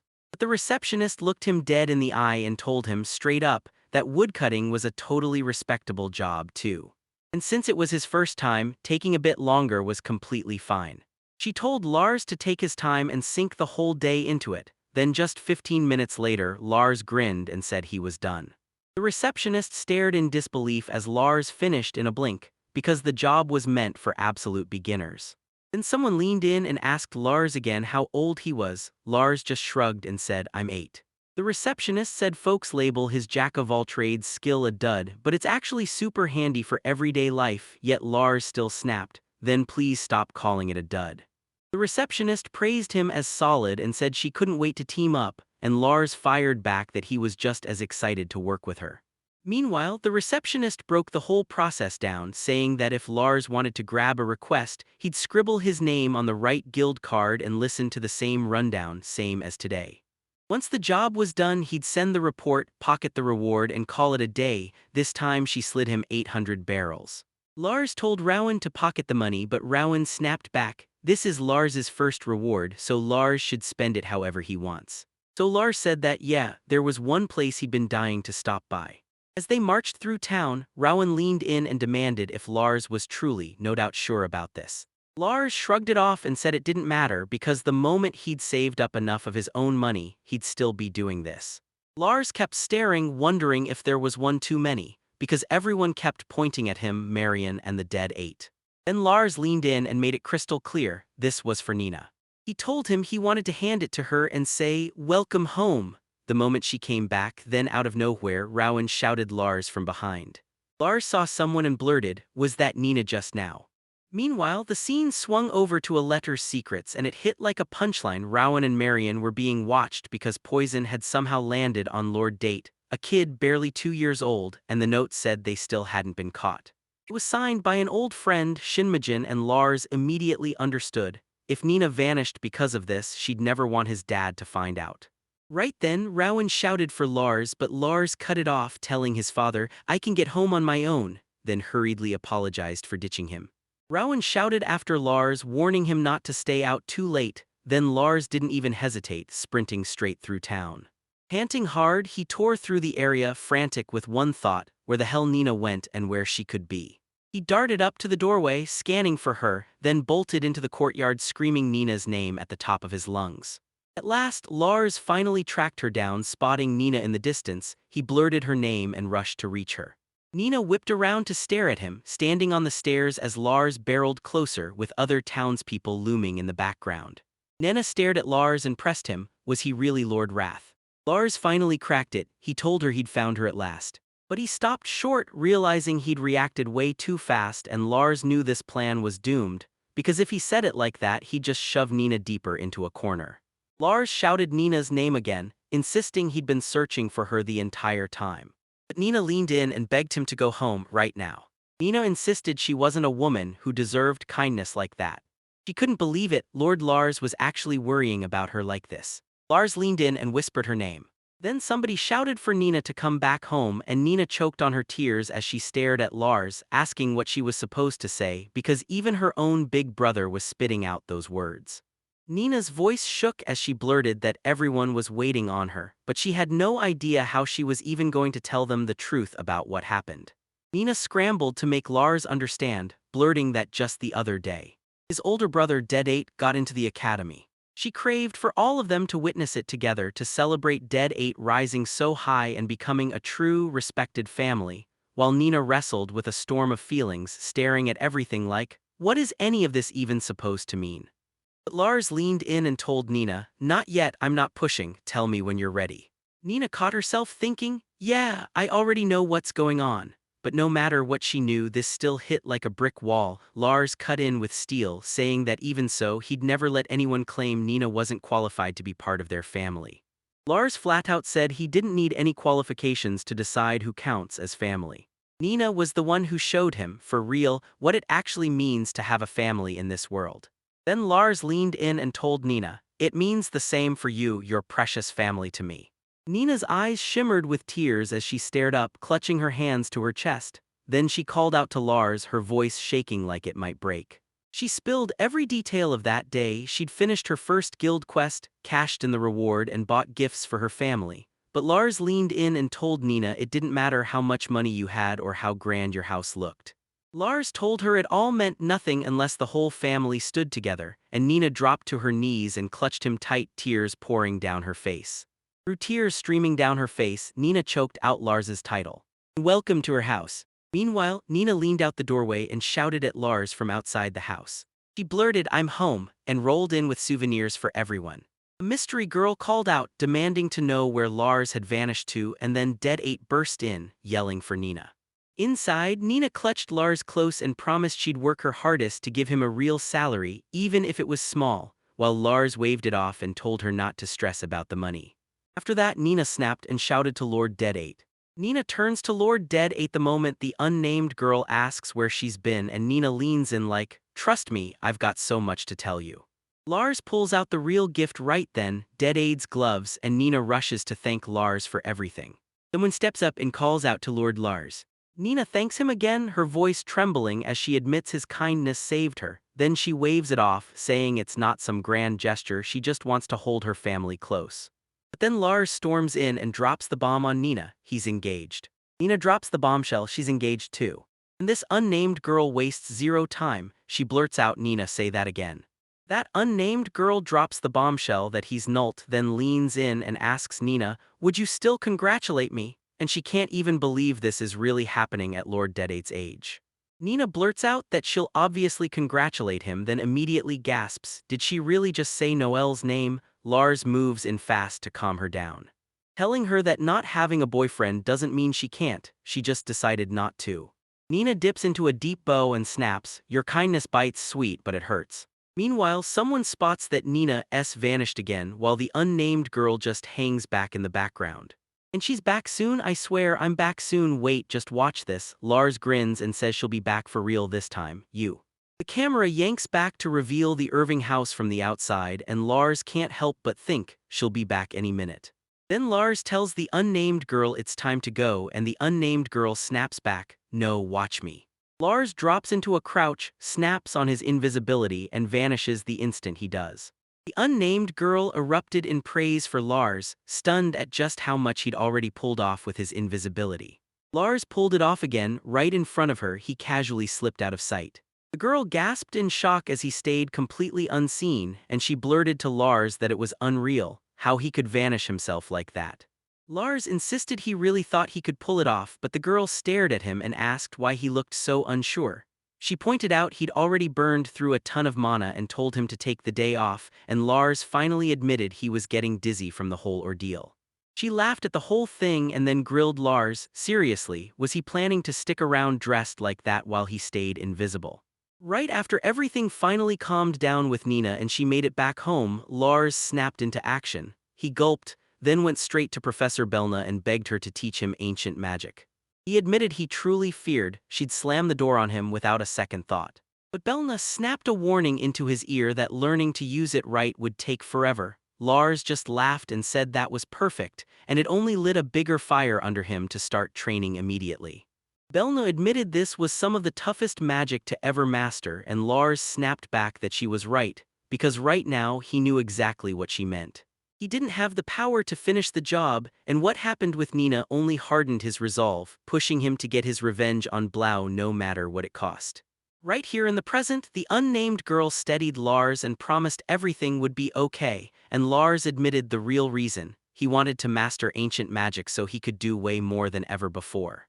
The girl asked, "Is that really okay?" and warned him that even a single spark of magic could explode into wildly unpredictable consequences. Eventually, everyone agreed. Lars was about to get trained in brand new ancient magic. At Belna's place, she demanded he swear he'd never touch it without supervision, and Lars nodded, agreeing to every word. The unnamed girl grinned at Lars and told him it was already awesome that he'd managed to land even a single spell. Lars groaned that he was only just starting to get the hang of levitation. But then he grumbled that being invisible drained his mana like a vacuum, ripping away a huge chunk with every breath, and the girl guessed they probably made invisibility harder on purpose because it was just too convenient. She said he could use it to slip into someone's home or sneak a look in the bath, and that's exactly why she claimed it was too dangerous, meant for crimes. Then the girl declared that once break ended, they'd snap right back into regular training. Lars nodded along, but his gut twisted as he couldn't shake the question. Why was his ancient magic training only half the way there? In reality, chances to learn ancient magic were few and far between Lars's. His practice hammered him with regular magic, while ancient magic only showed up when he had time and mana to burn. And right in the middle of it all, someone grabbed his attention and warned him, "Don't lose focus." Lars hammered through training until his mana was nearly wiped out. Someone shoved him to pour in more power. Lars clenched his teeth and strained onward, because with attack magic and lifestyle magic, he couldn't afford to slow down.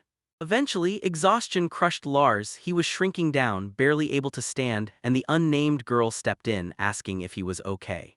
Lars finally admitted he wasn't okay, and the girl shot back that, no matter what, he was still being ruthless to himself. She ordered him to keep the spell locked in place next, because magic isn't just about firing it off, it's about holding it steady, and that's the hard part. Then she walked away. The girl ordered Lars to swing his wooden sword with his right hand, keep the fire spell blazing in his palm, and warned him one wrong move and he'd burn himself trying to hold it together.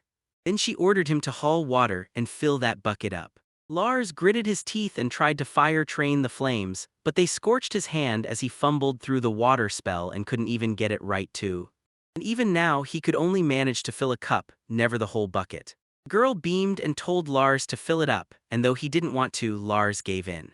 But even with that sweet voice and fluffy charm, Belna was a Spartan educator. She didn't spare a single student. She ordered Lars to hunt up fallen leaves with wind magic, then light them ablaze with a flame lance. Then she blasted it out with the aqua bullet, but Lars, still weakly protesting, couldn't even hear her over his shouting that those were only intermediate class spells. Lars crumpled to the ground, convinced death was seconds away, and the girl rushed in to reassure him. His mana couldn't possibly drop to life-threatening levels. The girl told him that if Lars pushed magic to its absolute limit, he could crank his total mana capacity way higher. She said they'd crank up his precision while they were at it, and as always, Professor Belna clocked exactly where Lars maxed out, then demanded he push that limit a little farther. Before he even realized it, Lars's magic had leaped forward, and the girl looked at him like he'd just proven he could do it. Then Lars sprinted up to Belna's house for training, shouting, "Professor Belna," the moment he arrived. He shouted her name again, but the silence wouldn't budge. He yanked the door open and shouted her name again, but the room felt eerily empty. Lars realized Belna wasn't home. She'd left herself wide open, too careless for her own good, because everyone in town was buzzing about a witch up in the mountains and folks might wander in here just to satisfy their curiosity. And there was zero promise that someone wouldn't barge in with filthy intentions, especially when Professor Belna looked like that. Lars sat on the steps outside, lost in thought as her magic roared with power. Still, he couldn't shake the fear that someone was about to attack her. He suddenly spotted an envelope sitting on the stairs, snatched it up, and Lars tore it open. There was a note meant for Wrath, telling him Belna was running low on food and was heading into town. She'd be back by evening, and all he needed to do was either study alone or kick back at home for the day.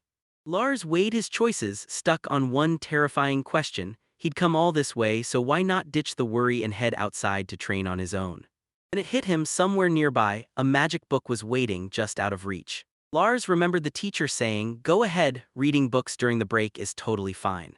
He shoved the door open and stepped in, then froze dead in his tracks. The place was crammed wall-to-wall with towering stacks of books. Lars snatched up one of the volumes, and the moment he flipped it open, he realized this was the book packed with ancient magic secrets. He tore through the other books and stumbled on spells that let people teleport. Invisibility and levitation, like pure magic tearing through reality. Then Lars stumbled on something called Draconic Blaze ***, and the second he saw it, he knew it was an attack spell. He studied the description so closely that when the flames finally surged up like a dragon, they swallowed the opponent whole. Long ago, a spell was forged to wipe out wicked dragons, but it demands the caster's razor-sharp skill, so only those who have trained to a true sage level can even wield it. Lars couldn't stop grinning, he thought it was absolutely awesome. Lars couldn't stop staring at Professor Berna's flame lance and hydro stream. This magic just felt different, like it mattered. He lit up with energy and decided, all right, I'm trying it next. He strolled in today without levitation, hadn't trained a day yet, and that left his mana in pristine shape, ready for ancient magic. Lars figured it was pointless to haul himself all the way here just to stand around and do nothing.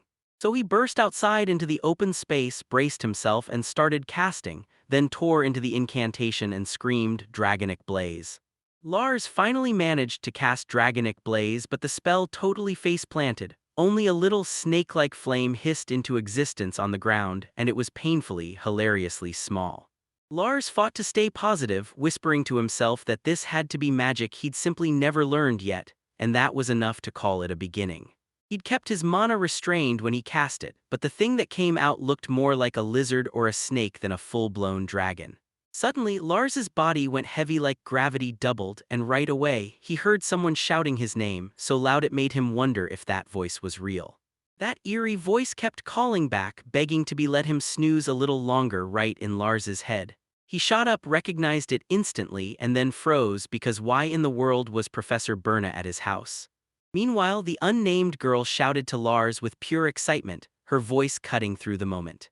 And when he finally opened his eyes, Lars jolted in shock. The girl snapped at Lars, telling him not to jump her like that ever again. Meanwhile, Lars replayed it in his mind. Right after he unleashed Dragonic Blaze, drowsiness slammed into him out of nowhere and his eyes shut as he blacked out. Lars threw an apology at Professor Berna, admitting he tried to rein in his magic, then realizing he'd gone way too far, and the girl just smirked like, "Yeah, you didn't hold back, you basically face-planted." Then the girl snapped at Lars, furious that he'd given her the biggest scare of her life, and she demanded to know what would have happened if the mana recovery medicine hadn't arrived just in time. She snapped that Lars broke his promise, and then hit them with ancient magic. Lars nervously confessed that she was right. The girl pressed him, demanding to know what he was really trying to pull off. Lars leaned in and told her, "It's the Dragonic Blaze." She looked it over and felt the truth hit hard. Lars's mana pool was way too small for that spell because it demanded a massive amount of mana, so why did he even cast it? But Lars swore it was tiny, yet he still managed to use it. The girl snapped at Lars while he was still sprawled on the floor, warning him that if he ever drained his mana and ran out, he'd straight up die. Both of them looked shaken because he'd dodged serious danger by the skin of his teeth, and when the girl's mood swung, she flashed a cheerful smile at Lars and told him he was welcome to stay the night. She just needed to let Marion know later. Lars shot her a confused look and demanded she wait, because he was about to head home.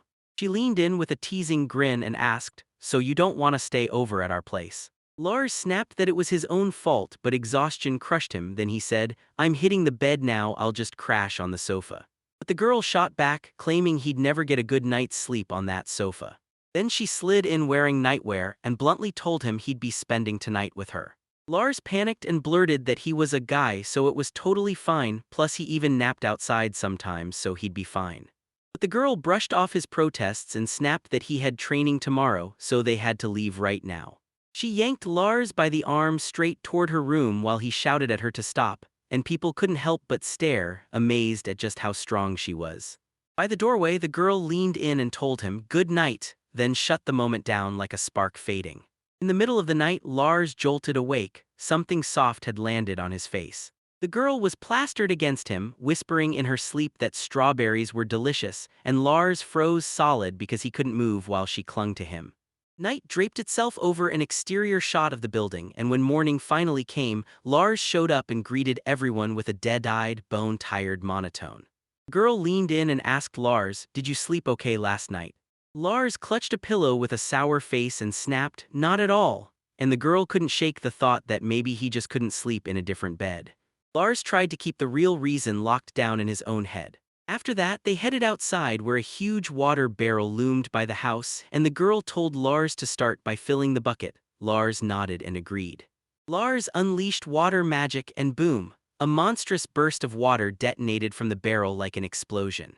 Lars and the unnamed girl just froze there, stunned out of their minds by the outcome, and Lars stared in total disbelief at what had just happened. Then the girl leaned in and dared him to try casting fire next. Lars asked, "Should I just do it like always?" And the girl shot back, "Did you change anything?" So Lars threw the fire spell, and a brutal wall of flames exploded outward, wrecking everything in its path. The power was so massive it left him staring, stunned at the inferno. The unnamed girl leaned in and said, "If you put in the work, Lars can do anything, because his ultra jack-of-all-trades skill has no ceiling." Lars finally got what that meant for his power, because a spell like Dragonic Blaze, the kind that normally eats a mountain of mana, wouldn't even kick in for most people due to sheer mana limits. But the price was brutal. Lars dumped so much mana in one insane burst that it nearly killed him, and thanks to his ultra jack-of-all-trades skill, he shoved out even more mana than his body could take, smashing straight through his limits. Until the spell finally triggered, against every rule like it was impossible on paper. The recoil from smashing past those limits didn't kill him, it blasted his mana capacity sky-high to an insane level, and that's why the invisible spell only managed to kick in halfway. Then Lars suddenly got it, keep pushing with this method, and he could crank his mana high enough to finally master ancient magic. She nodded and then warned him, without Belna backing him up, this was straight-up suicide-level dangerous, and if he wasn't careful he'd get crushed by how limitless this really was. Lars admitted he didn't fully get it, but it sure looked like that Spartan training finally clicked, yet someone immediately questioned whether it was really as effective as everyone thought. But Lars, being Lars, couldn't wait to beg her to let him practice Dragonic Blaze too, while the unnamed girl quietly clocked his rising mana capacity and vowed to keep him from passing out this time. She told Lars, "This time you're doing it only because I'm watching," and then warned him that if he said no and collapsed again, they'd be dealing with a real disaster.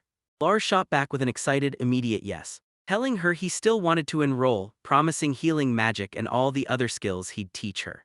The unnamed girl fretted that she'd run out of lessons for Lars because he was growing at lightning speed and had already learned ancient magic for his age, yet Lars brushed it off, insisting he wasn't ready for the basics yet, not by a long shot. The unnamed girl leaned in and told Lars, "When the time finally comes, you'll need me to keep teaching you everything. Until then, I won't stop." Then Lars leaned in and told her to make damn sure she was ready again. But the girl pushed back, telling them to live for tomorrow instead of choking on revenge, and then, just like that, she said, "Now, let's have some tea." Lars snarled that he'd never forgive Blau for ruining his family, and then admitted it wasn't justice, it was pure selfish rage on his part. The unnamed girl leaned in and demanded, "Lars, did you say something?" Meanwhile, Lars seethed about revenge, not knowing when his chance would finally come, so he waved it off, told her it was nothing, and pushed for tea, all while he sharpened his fangs, ready to pounce the moment the time hit. The narration made it clear. Lars had no clue that this moment would explode onto the scene way sooner than anyone ever expected. Lars waved goodbye, promised he'd be back, and the guild gave him a nod to start working. So once that was official, he wrapped up the last job of the day, said his farewells, and everyone told him to take care. Mizuki, the adventurer who'd been taking care of Lars ever since they first crossed paths, walked him to the door and told him, "If anything goes wrong, call me anytime." Lars kept wondering why she stared at him like that, so intense like it meant something right up until. Right between dodging guild requests and hammering away at magic lessons with Miss Berna, he just turned 10, and let me tell you, this kid was working his ass off. After all that grind, he finally scraped together almost 250,000 barrels for his tuition, but his parents snapped that he had to keep every bit of it for himself. See you in the next video. Lars flashed a cheerful good morning at someone. Then came the best kind of news. Lars finally got into Oblivion Academy, all thanks to the money his parents had saved up.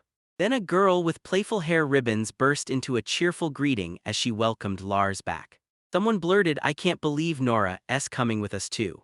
That other girl with the side ponytail froze too. She said the orphanage director had demanded she enroll in the academy, so she begged the guild to front the money for it. Lars grinned and said, "Being here at the academy together feels like a dream come true, but I bet Big Brother is the happiest of all." A stranger rolled up and congratulated Lars, then another person turned to Nora and praised her too, while Lars got hit with the message that the look suited him perfectly.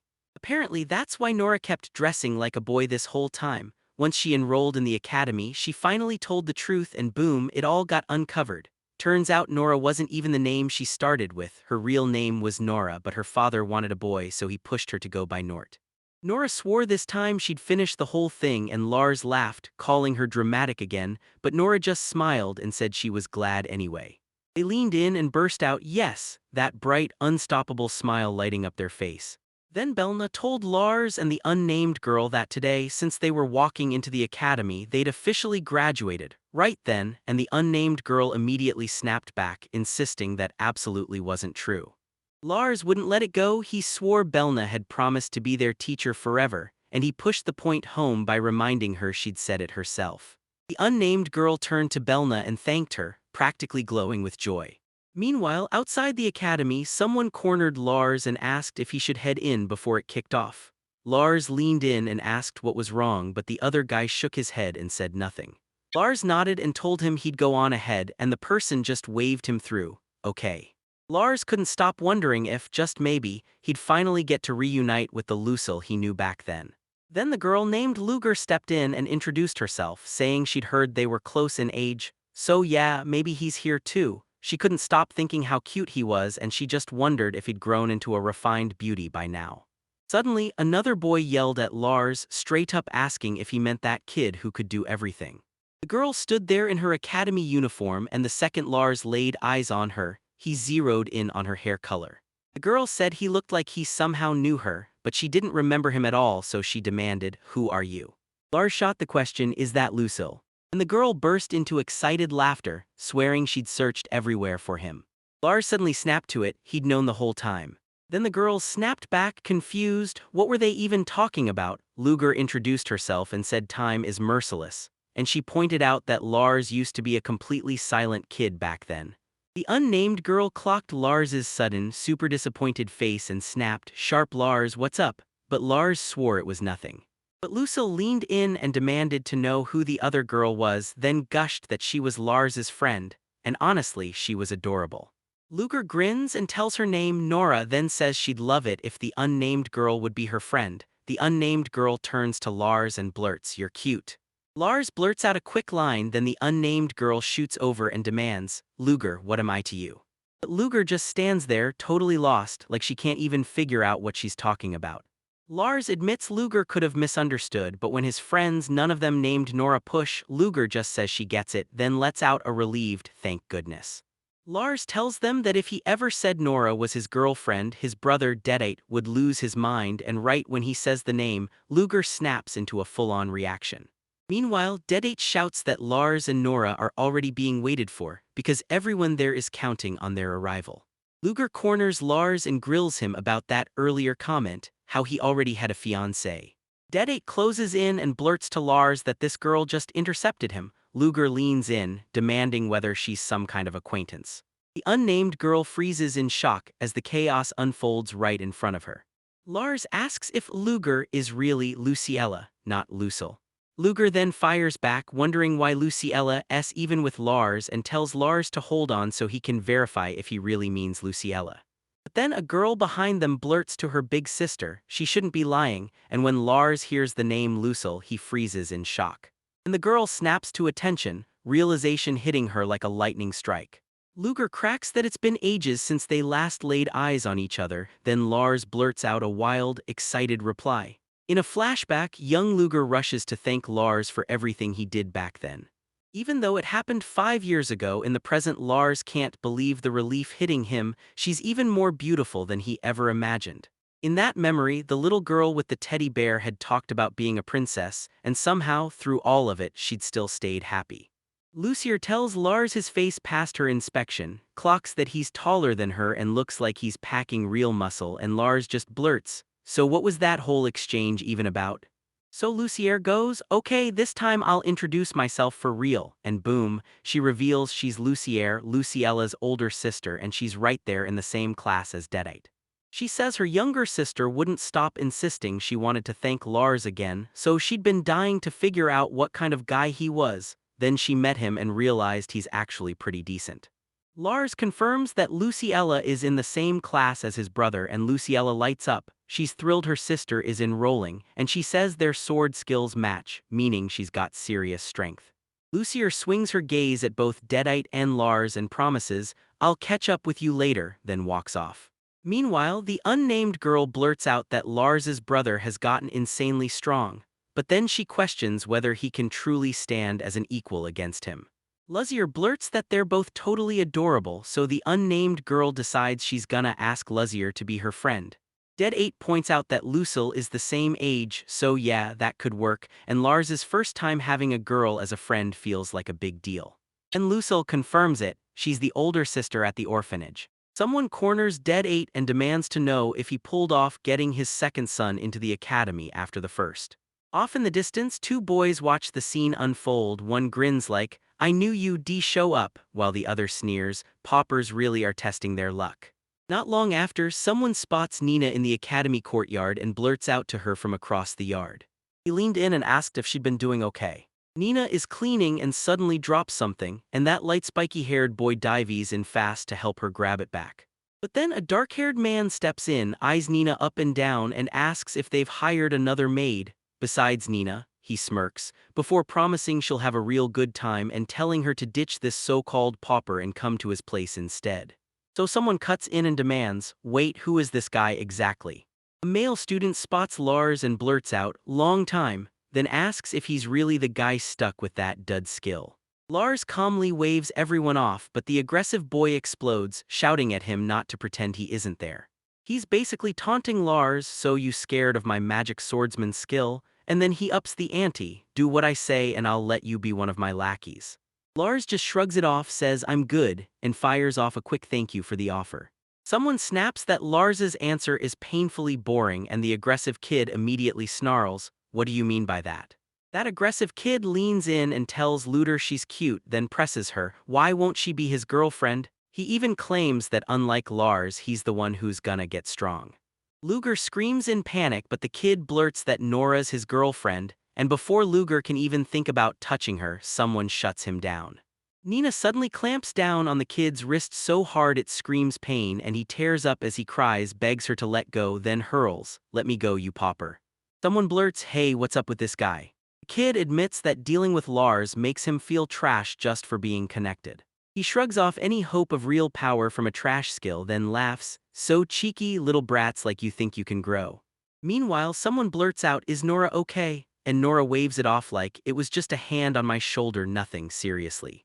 Lars can't shake the fact that Nina really went for the guy's wrist when he tried to use magic, and it's downright terrifying to see someone so calm snap. The crew readies to roll back out, and one girl blurts that Nina is something else, while another girl prays they don't get stuck in the same class, then a third snaps, "She's so sarcastic." As they set off, someone steps forward to wish Lord Lars the luck of the gods before he's gone. Then the unnamed girl finally realizes, this aggressive kid is Blau's son. The kid jeers at Lars, mocking him to his face, "So you're not gonna use magic?" Then adds like it's no big deal, "I'm cool with that."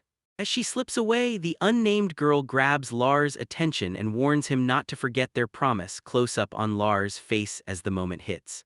He promises her, "I've got this, and for now I'm not doing a thing." He mutters under his breath that it's just for now, while Lars tells himself the truth: this revenge can't start yet, it's still too early. By the clock tower, the unnamed girl nods like she finally gets it. Dead 8 cuts in and tells him to get moving to class, adding that he has to run back to his own too, so this is the end of the line. He grabs Lars's attention and says, "I'm counting on you, watch over Nora." Back in the classroom, Rue, arms crossed, attitude blazing, sits there fuming, waiting and whining that poppers can't even tell time. Loser shouted at Lars and Nora to come over. Turns out she'd seen their names and snagged them seats. The unnamed girl called back to her and Lars leaned in, asking if that one seat was already taken, while up at the front of the classroom. The homeroom teacher stood up, told Gray his name and promised, "I'll be running Class A for the entire next year." He announced to everyone, "We're starting with self-introductions." Gray's teacher pointed out that there were class sections labeled E, and each one had 10 students, and told them to learn how to get along, even with students from completely different classes. Then Ruse muttered that since he was a lord's son, he was supposed to mix with commoners, but he shrugged and said he was totally fine with it. But the teacher went straight to Grade's face and told him, inside the academy, nobility, common blood, or even royalty made no difference at all. He warned Ryuz to drop that attitude fast, or his time at the academy would turn into pure misery. Ryuz froze in shock. Teacher Gray lit up and told everyone to introduce themselves on the spot, skills and all, because it was the first day. Lars froze, stunned that they were being forced to bear their abilities right then and there. He told himself that some academies deliberately kept classes fuzzy, just to dodge discrimination based on skill. And he decided to keep his skills locked down for a while, even as curiosity gnawed at him. What was the teacher thinking right now? When the teacher called on a student, they answered, and the teacher snapped that they'd start with the very first one, so the introductions kicked off. Jack stepped up, introduced himself, and declared he'd run the family fish shop someday, then urged everyone to come in and buy something, claiming his superpower was pure collaboration. Then Kudalika shyly stepped up, introduced herself like a dare, and admitted her power was adamantine strength, while blushing hard because she was totally embarrassed. A quiet kid named Yagas leaned in and told everyone he lived for reading, and yeah, his special gift was appraisal. Next came Helena, a bright blonde with a grin, and she practically bounced up to claim her spot. "It's my turn," she chirped. Then she shouted that her specialty was dancing, told everyone she was aiming to debut in a play in the royal capital someday, and begged them all to cheer her on. Next came Maskina, the dark-haired girl with an ice-cold, dangerous energy. She snapped that if anyone dared mess with her, she'd crush them, then introduced herself and revealed her power was Kaiser Knuckle, swearing she'd make her way to the royal capital and become a knight someday. Right after her, a timid, light-haired girl named Ulka quietly stepped in, introduced herself, and casually dropped the bomb she could use spirit arts. When the call finally hit her, Nora, the light-haired girl, sprang to her feet with a bright smile and introduced herself to the whole room. And when she opened up, it turned out she had serious animal welfare skills.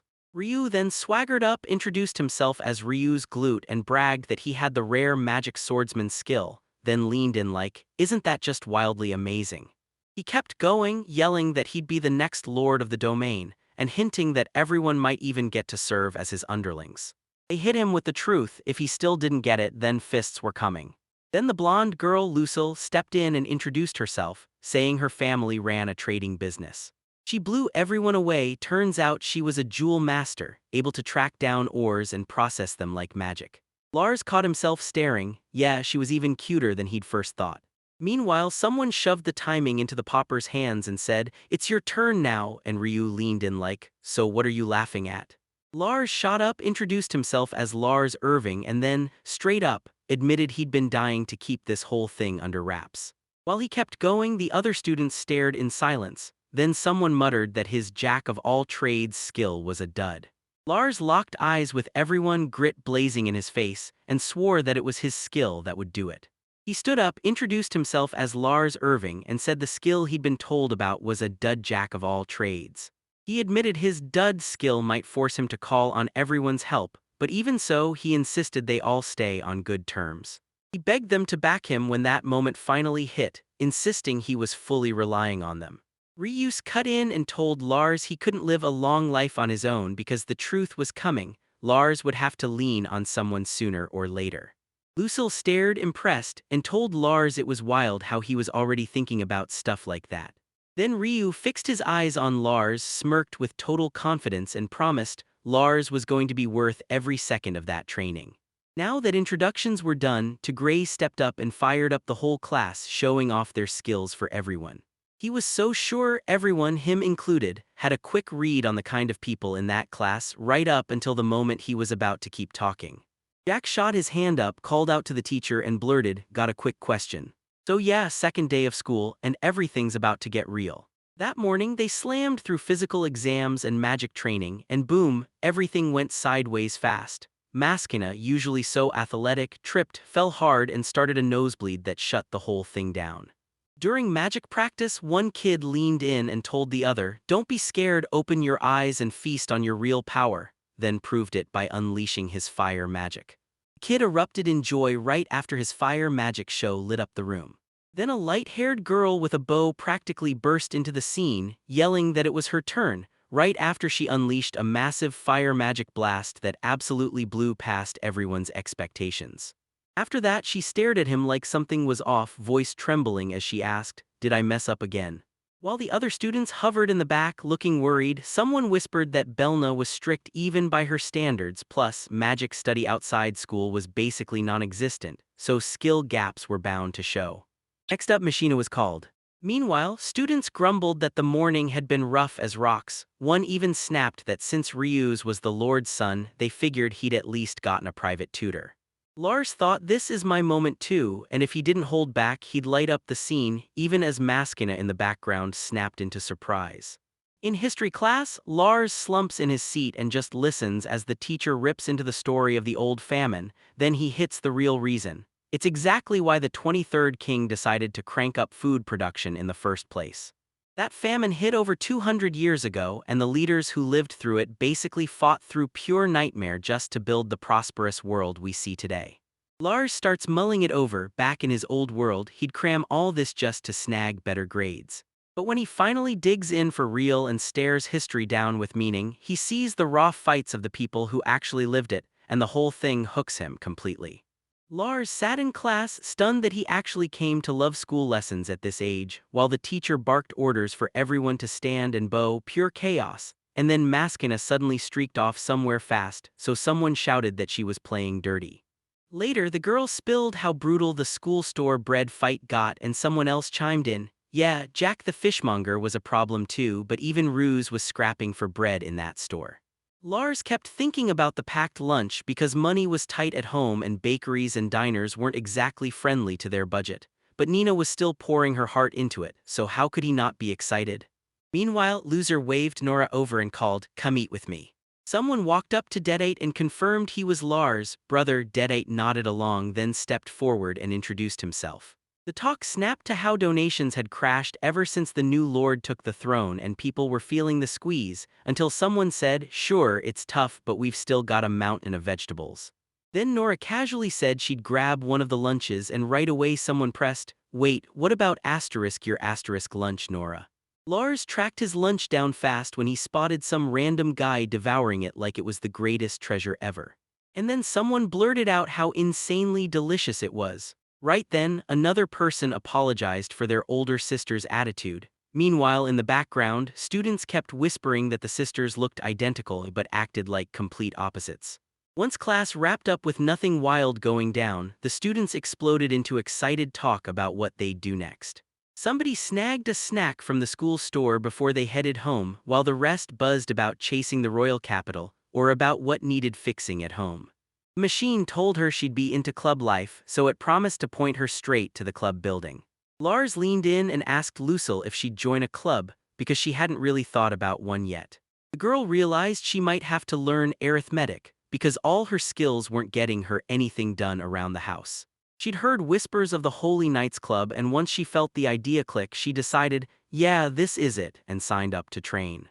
Maskina then asked if Lars's family ran a business, and boom, Ludger lit up, blurting that if someone married Lucille, they could get rich.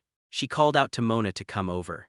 But then Luger got flustered, blurted out a denial, and Lars shot back that his family was basically broke, so maybe, just maybe, he wasn't the right match after all.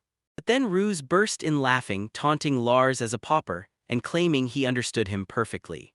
A girl in the scene looked absolutely crushed, and Nora immediately shot her a question about what Lucille was doing, especially since Lucille was just waiting for her brother. Lucille snapped back that she was planning to head home with her sister, who should be arriving any minute. Meanwhile, someone urged, "Go back first," and right then Ruse snapped, shouting at the pauper to look in that direction as the rest of the crowd argued about heading straight for the guild. Suddenly, Ruse snatched someone, leaned in like a threat, and promised he'd be nice, as long as they answered him. They admitted they'd been taking guild jobs for a while and needed to stack up cash. The other one nodded along, but a girl nearby went tense, clearly rattled and hurting. Ruse snapped, demanding to know why she was ignoring him, and he barked at her to stop it, right now. Then Ruse flashed that smug smile and clocked it, she'd finally turned her attention his way. But Lars wheeled around from behind and snapped at Ruse that it was him who needed to cut the nonsense. Lars leaned in and told Ruse he'd already drawn his own line with him, and there was no way he'd play nice with someone who crossed it. Ruse's eyes bulged, and then he shot back, demanding to hear exactly what Lars meant by rules. But Lars kept his cool and flat out told him there was no reason to explain anything. Lars slid right up to Ruse and demanded face to face, "Be honest, do you hate me?" Ruse fumbled through it and swore he never said that. Then he shoved Lars harder, demanding answers as to why Lars kept acting like he didn't want to get along. Lars's rage flared and he demanded that Ryu say it straight out, no dodging. Lars leaned in and told Rius to go straight to his proud, lordly father and ask him about it. Ruse stared in shock, demanding answers. Why was his father getting dragged into all this?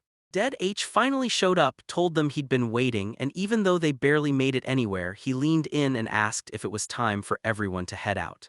Lucier waved at Lars and Nora, shot an apology for making them wait too long, then turned to Luger and insisted they head home, because chores were waiting right around the corner. Nora asked if she could just leave Ruse there, and Ruse shrugged like it was totally fine. Lars thought, "This is one line I won't cross, no matter how much Luger ends up hating me for it." Luger murmured his name under his breath, and Lars realized Ruse didn't even treat him like a friend, so yeah, that was exactly why it felt okay. Then Ruse snapped at Lars, yelling at him to explain himself right now and warning him in no uncertain terms not to mess with him. Lucier told everyone to go and warned Ruse, "If you keep that attitude, I'm done. No matter how much time drags on, you won't get a word out of me." Luger practically burst with excitement, asking if there was a fight and begging to jump in, but Nora snapped back, "No way, not with her big sister around." While they headed off, Ryu just stood there on the street, alone and crushed, watching them disappear. Loser told her sister she really needed to act a little better, but Lucier shot back fast, demanding if Loser was suddenly going to start preaching like that, then defending herself by saying taking someone else's lunch was just wrong. Then Ludger said she was interested, only for her dad to nag non-stop about it. Lars pressed him, "So that's really what happens?" And Ludger snapped back, "Yeah, she's the one who always gets nagged." Lucier said their dad always pulled her older sister aside like, "You're the big one, act right," pushing her to step up and handle at least this much. That's why she loathed helping in the shop, and that's exactly how they ended up snapping at each other constantly. Luger looked totally lost and Lars just shrugged like, "Yeah, I think I get that feeling." Lars kept remembering how, even in his past life, people always matched him up to his parents, and he knew exactly how brutal that kind of pressure could be. Lucy Air tore through the moment, then said her goodbyes and vanished. Lars couldn't stop wondering what Luciella's parents were really like. He replayed that flashback. The big sister used to get told by their dad to keep it together, or at least do this much. And yeah, she was surprisingly thoughtful, but their dad made a huge, loud deal out of it. That's why she hated working the shop, and somehow it turned into non-stop arguments. Lars finally clocked it. He still wasn't ready to uncover the truth because he didn't know enough about Luciella or Lucille, not yet. The whole crew kept marching down the street, vanishing further with every step. Ryu stood behind them, raging and shouting at Lars to stop messing with him, demanding to know why the hell all of this was happening. Meanwhile, Lars leaned back in his mind and replayed the rule he'd just handed down to Ruse. He broke down the rule, saying it was about moments when Ryu dropped lines like "poor people" or threw out humiliating remarks at others. When Lars confronted him, he snapped back nasty, so the move was simple: ignore him. Lars sat through ruse all day, and the guy kept spitting arrogant remarks, especially aimed straight at Lars. But Ruse's nasty attitude didn't feel like his true nature. It felt like his parents had put that bad energy in him. Brow must have been whispering in his ear like he was sharing a secret, probably because that guy was his father. Lars figured it wasn't the kind of thing he'd ever want lodged in his memory, but he knew there were two kinds of people who lived like that. He was the kind of guy who, like his little brother from some past life, sneered at everyone else because he couldn't stand that they were almost flawless. The other one was the type who already knew they were weak, so they tried to claw for control by mocking everyone even worse off, because that was clearly the second one. And whether Ruse would become that kind of person or not would be decided by how he lived from this point on. Lars stood there alone on the street, his mind racing over one brutal question: would Ruse ever figure it out on his own? But there was one last reason: Lars just couldn't bring himself to call Ruse a friend. If Lars was always going to send Brow to hell one day, he'd rather Ruse hate him immediately than later suspect him of betrayal after they'd finally called each other friends. Then Lars confessed his magic was basically trash. Then a dark-haired classmate stepped in and bluntly admitted he had no clue what Lars even could do. Lars figured they were even. Ruse didn't know a thing about him either. Suddenly, one student burst out and shouted to the teacher, "I've got a question." Lars couldn't shake the question: why was his teacher doing all of that? Then a dark-haired student cracked a grin and told Lars his dud skill was real, pushing him to admit it right there out loud. Suddenly, someone shouted Ruse's name out of nowhere. Lars couldn't stop thinking about how the teacher forced Ruse to show his skill. And the whole answer came down to one specific thing. Gray explained it like this: if you know what skills you've got, that knowledge becomes the map for how you move through life. Some people dragged their fears around like weights, while others sliced right through prejudice with raw, unstoppable skill. But all of that was really just ignorance dressed up like truth. Gray kept drilling his lesson and told them loud and clear that real skill is all about individuality. Even when everyone got different skills, how they chose to use them decided what kind of life they built. People had to dig into each other, into their scholarship, their skills, and study everything they could get their hands on.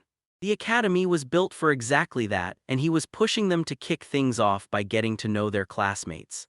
Lars leaned in and asked, "So, does that finally answer your question?" Gray told the class, "From here on out, all 10 of us will push each other to level up, so bring your best," and one student quickly backed that up. Later, Lars stood outside the building, eyes locked on the walls, replaying his whole past, wondering if he ever really knew his little brother or his parents. And then the word ignorant hit him like a truth he couldn't dodge. Lars stared into his past, asking himself if he'd seen the truth back then and if everything wouldn't have crashed in a totally different direction. Then he shoved those thoughts away. And just like that, the whole thing became yesterday's nightmare. This time, for his family in this new life, he had to make sure he actually learned from every mistake and then stride forward like he meant it. Later, a loud knock rattled the academy door, and a girl poked her head out, desperate to see who was on the other side. A dark-haired male student stood there, firing off a question like, "Hey, are you bureau folks around?" Meanwhile, Lars stormed into the guild and flashed a bright, cheerful greeting to everyone. Mizuki and the rest of the guild staff welcomed him in, and then the chatter hit. Someone snapped, "Look at that red face," while another couldn't stop praising how perfectly the academy uniform fit him.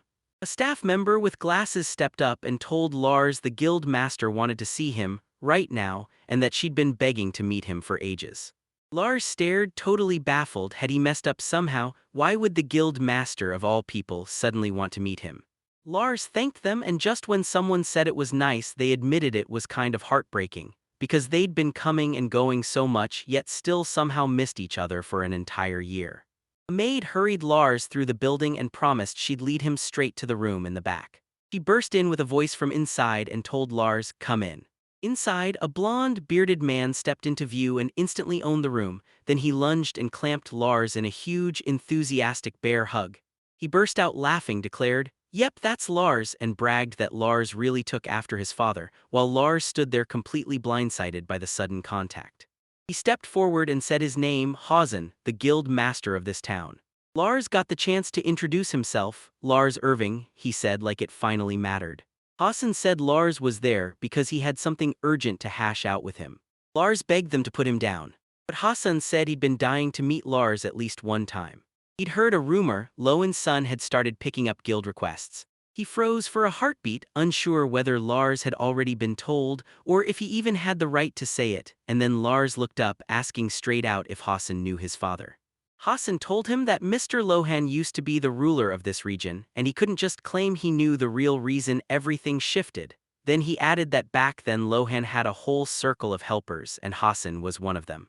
Lars demanded to know why a person couldn't become a lord without a coin to their name, and Hassan shot back that the rules were built that way and wouldn't budge.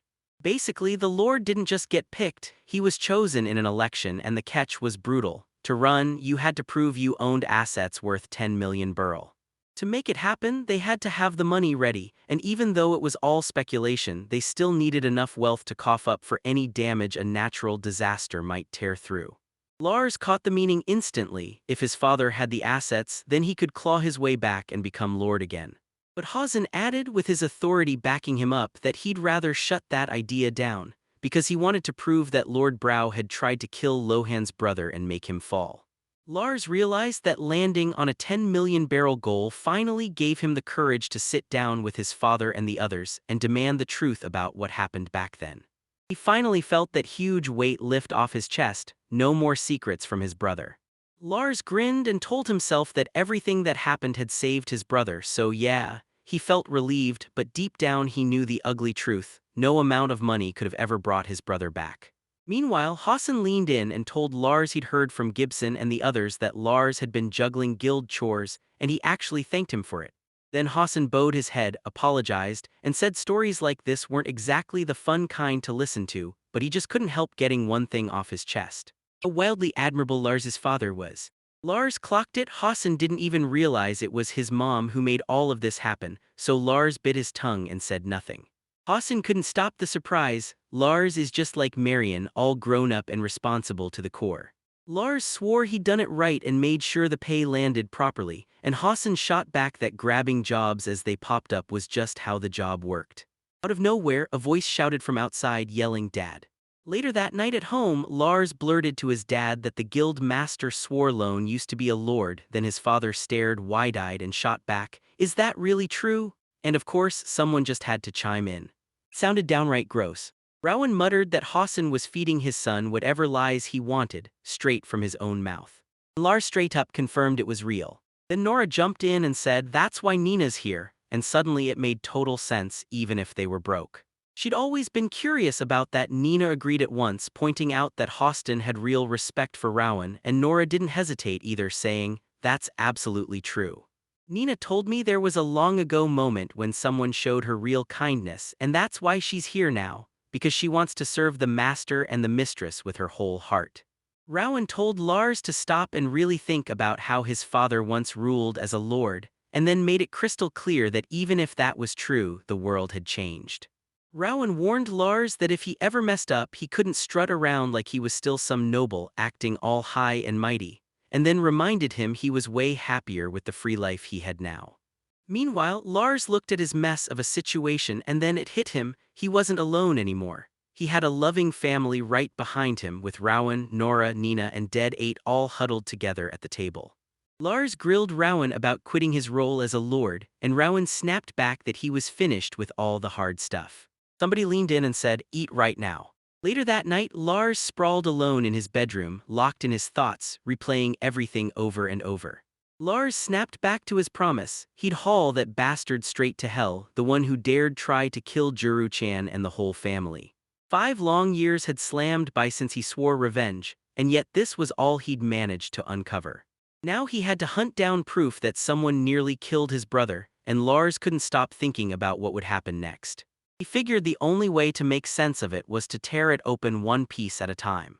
Lars locked onto the horizon with iron determination, fully knowing he'd never, ever let himself quit. He refused to back down even when every last shred of evidence was gone. He balled his fist tight and swore no matter the cost, he'd hunt down the evidence.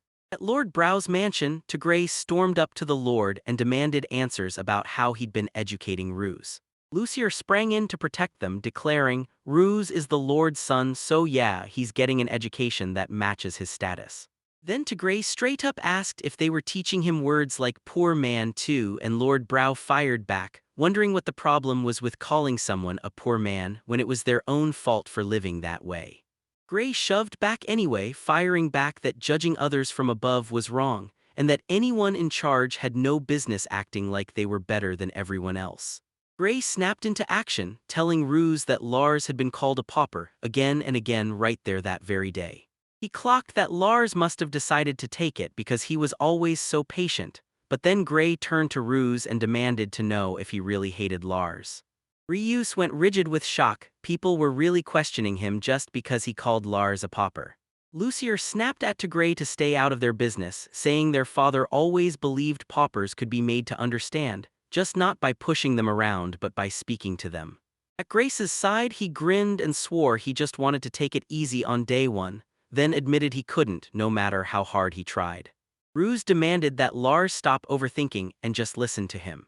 Then Gray tapped Ruse on the shoulder and reminded him of his magic training grades, yanking the truth into the light by pointing out he was second from the bottom.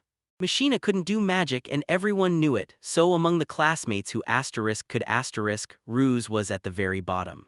Ruse huffed to his father about what Gray had said, how the teacher called him a dropout and how he'd gotten dragged for it. Gray snapped with outrage, demanding if calling someone's son a dropout, when he was meant to be a teacher, wasn't incredibly rude, and Ruse roared back at him to shut up. Rue was ready to call the guards, but Gray cut in and asked how he could call himself a teacher if he was just gonna hide behind them. Gray snapped his attention to her, saying her name again and again, as if he'd repeat it forever until every word hit. He flat out declared that Ruse was a complete failure. Lord Brow snapped that it couldn't possibly be true, but Ruse shot back, swearing that since he's a magic swordsman, his magic is bound to be top tier too. But Gray shot back that if Ruse had trained the right way, everything would have turned out differently. He kept going, saying Ruse was only fooling himself, thinking he was better than everyone, while right now he was just trying to look tough, not putting in a single ounce of real effort. Ruse stared in disbelief at that brutal verdict, and Gray just shrugged, like failures always hit that hard. Suddenly Ruse snapped, yelling that he wasn't a failure, so don't you dare call him that. Gray snapped, asking if it frustrated him, but Ruse wouldn't flinch. He insisted Gray just wasn't trained enough yet, not some kind of failure, and Gray stood there, stunned. Gray watched Lars's confrontation leave him visibly frustrated, then blurted out, "Do you think the same about Ruse?" Ruse snapped back, furious that Gray was labeling him a failure without knowing a damn thing about him. Gray stopped him cold and told him, "Don't you dare assume anything." Ryu just stood there, utterly baffled as the conversation took a sudden wild turn. Gray fired back, asking if he'd caught on, then shrugged, maybe Ryus could still slide for now. Gray told Ryus his skills were rare and special, and Ryus finally admitted the truth. He was still inexperienced, incomplete, and still figuring out a lot about who he really was. He looked Gray in the eye and apologized, admitting he'd gone too far, then he hit him with the real reason. He figured Ruse wouldn't catch on, so he purposely picked those brutal words. Meanwhile, Lucier lunged to speak up, blurted that Rowan was actually broke, and Gray instantly shut her down mid-sentence. He snapped at her to shut her mouth because he was locked in a convo with Ruse, and she needed to stop talking for a minute. Then someone else sputtered in shock at Gray's brutal outburst toward her. Then Gray cracked the truth to everyone. Lars, the one Ruse had called poor, had saved up 250,000 burl all by himself, and Gray pushed Ruse. "So what would you say if I told you Lars plans to use every bit of it just to pay the entrance fee?" Someone swore it was a lie, and Ruse couldn't buy it either, firing off the question, how the heck could a kid get their hands on that much money? Lars told Ruse he handled guild requests himself and pocketed the money. Then Ruse froze, staring, shouting guild like he couldn't believe it. Gray couldn't believe it. Here he was, calling it pretty amazing, even though it sounded totally weird, and then he admitted their academy cost a fortune. He pointed out that Lars' parents were the ones footing the tuition, yet somehow Lars and his older brother both still ended up enrolling in the academy, and then he turned to Ruse and demanded, "So what do you think about that?" Lars was suddenly working for the guild, and that's when the truth finally clicked. He confessed he had zero clue what it even was. He told the Ruse and told everyone to listen, and yeah, he acknowledged that parents really did load their kids up with all kinds of things, and that's exactly when it clicked. Exactly why rage erupted in him. Gray remembered how Ruse sneered down at them as broke nobodies, trash-talking them as paupers like he knew their lives, even though he didn't know a thing. But Gray pressed the point that what mattered most was exactly how Ruse decided to take it all in. He snapped at Ruse not to play favorites and ordered him to really look straight at what was there. Listen close and think it through. Hunt down the answer on his own. Ruse mouthed the words under his breath as Gray finally disappeared and the truth hit him hard. He had to chase the answer on his own. Then Gray snapped at them to get out right now, screaming that they were too loud, and Lord Brow shot back, barking that Gray shouldn't poison his son's head with nonsense. But Gray fired back that it was the same for him too. Ruse muttered that Gray was a blabbering old fool, and Gray shot back, plain as day, that he'd said exactly what he came to say. He spun toward Lord Brow and told him to ditch that stupid pride, but Lord Brow snapped back and ordered Gray to mind his own damn business. He told her the great Ruse to watch, listen, and think hard until the answer finally hit him on his own. Lord Brow snapped at Ruse to not listen to a creep like that, then demanded, loud enough to rattle the room, whether he should file a complaint with the headmaster. Meanwhile, Rue went into a whispering trance, softly mouthing the words over and over as he hunted for the answer. Next morning, Nora and Loser burst out with a cheerful call to Lars, waving him in like old friends. Lars grinned and greeted them, calling out good morning to both, then leaned in and laughed that the two of them were sure enough lively. But Luger was joking that Lars was strutting around first thing in the morning, energy overflowing, one girl on each arm, and Nora straight up said it was kinda scary, and Lars snapped at them to knock it off before 8 got furious. Next, Lars swung over and greeted Yaga's and Ryu's, then turned right around and threw Maskina a cheerful good morning too. Machina burst into the gym wearing street clothes, and someone immediately asked why she showed up dressed like that. She just grinned and said they were perfect for running. Then Ruse stepped up to greet Machina and she shot back, "Not today, Ruse," challenging him to see if he could beat her now that she'd joined the Holy Knights Club. Machina leaned in and demanded, "So, did you really join?" Meanwhile, someone else leaned in and asked if Ruse got called on by the teacher yesterday, and what the whole thing was even about. Ruse waved it off, calling it nothing, then told Gray the truth. Gray had asked to come to his place, so Ruse brought him right along. But Lars and Ruse stood apart, spaced wide enough to feel the tension in the air. Someone tried to press for what happened, but Ruse snapped that it was nothing, no big deal, nothing important. Meanwhile, tension kept snapping between Lars and Ruse like a live wire. Ryu sprawled onto his seat with his hands behind his head, lost in deep thought over everything Gray had just told him. Then someone dropped the bomb that the class was doing mock battles next, and Gray just stood there with his hand on his hip, like he couldn't care less. Nora demanded if this was dangerous, and Luger shot back that she'd absolutely hate getting her skin scratched, while someone in the background mumbled that that was exactly what she had on her mind. Nora then fired back that Maskina was a total musclehead, while Luger gave off that responsible classroom-type vibe who actually clocked stuff like that. Girls grilled everyone, demanding to know what they'd be using. Then Gray told them they'd be training with a cage packed with slime weapons, handles like wooden swords, but the blades were cooked from processed slime. Lars burst out laughing like it was the best news ever. Nora grabbed blue and immediately asked what Luger wanted. Luger grinned and declared she was going for red. Gray said the material was soft so they could swing without worrying. Then Luger checked her blade and realized it was downright floppy, and she immediately started to suspect something was off. Suddenly, someone blurted that their hand slipped, and right away, the other person waved it off like it meant nothing. Then the slime blade crashed in with a disgusting splatter, and people actually started debating whether it was even serious, while others groaned about how gross it was. Grace just snapped back that that's what you get when someone refuses to listen. Someone finally admitted he was right, and then Gray got the full explanation. Yeah, the rod was made of slime, and the moment an attack hit, it splashed a streak of color, just like the one now sitting on Ruse's shoulder.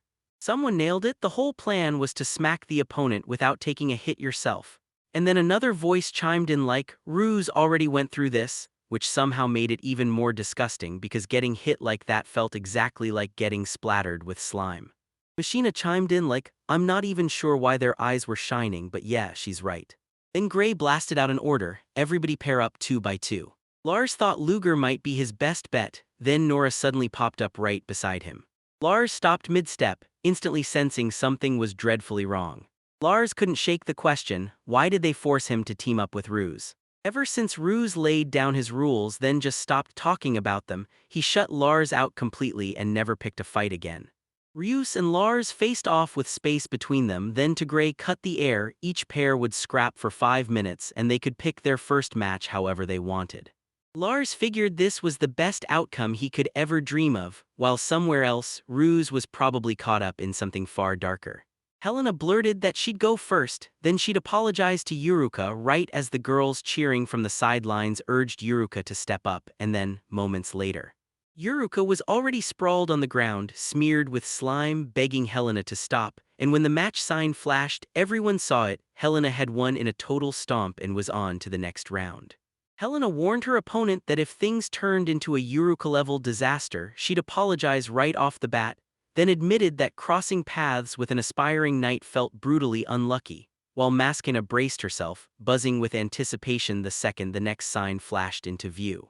Out of nowhere, someone blasted through the air like a missile after a brutal, sweeping attack. Machina froze in shock, and every other student watching the same scene went silent, stunned to the core. Machina stared at her opponent and snapped, "Are you serious?" Two girls just stood there, letting sparkles float behind them while Machina tried to wrap her head around what had just happened. Then Luger leaned in and declared, "All right, my turn now." Nora's victory sign blared her name as she pumped her arm in the air, and right in the crowd someone snapped that they still couldn't land a single hit, even with their flashy animal care skill.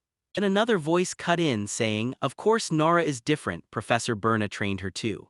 Lars clocked the moment. This was their turn now, then the next sign flashed and the two figures snapped into place for their match. Ruse's face tightened with fierce resolve as he declared he was going all in.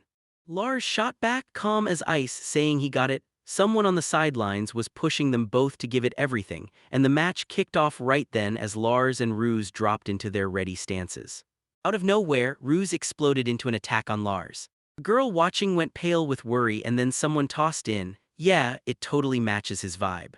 Lars stared at the slime splattering everywhere, way worse than he'd ever imagined, and it was straight up nauseating. The fight kept raging as both fighters traded blow for blow, striking back and forth without giving an inch. In the crowd, someone clocked Ruse's moves as pure rookie work and basically shrugged, thinking he'd only last 5 minutes. Ruse snarls at Lars, demanding answers. "Why aren't you attacking?" Then fires back, "Are you messing with me?" Meanwhile, Lars just stays stone calm in the middle while Ryu barrels forward screaming curses, calling Lars a poor bastard who won't even fight back.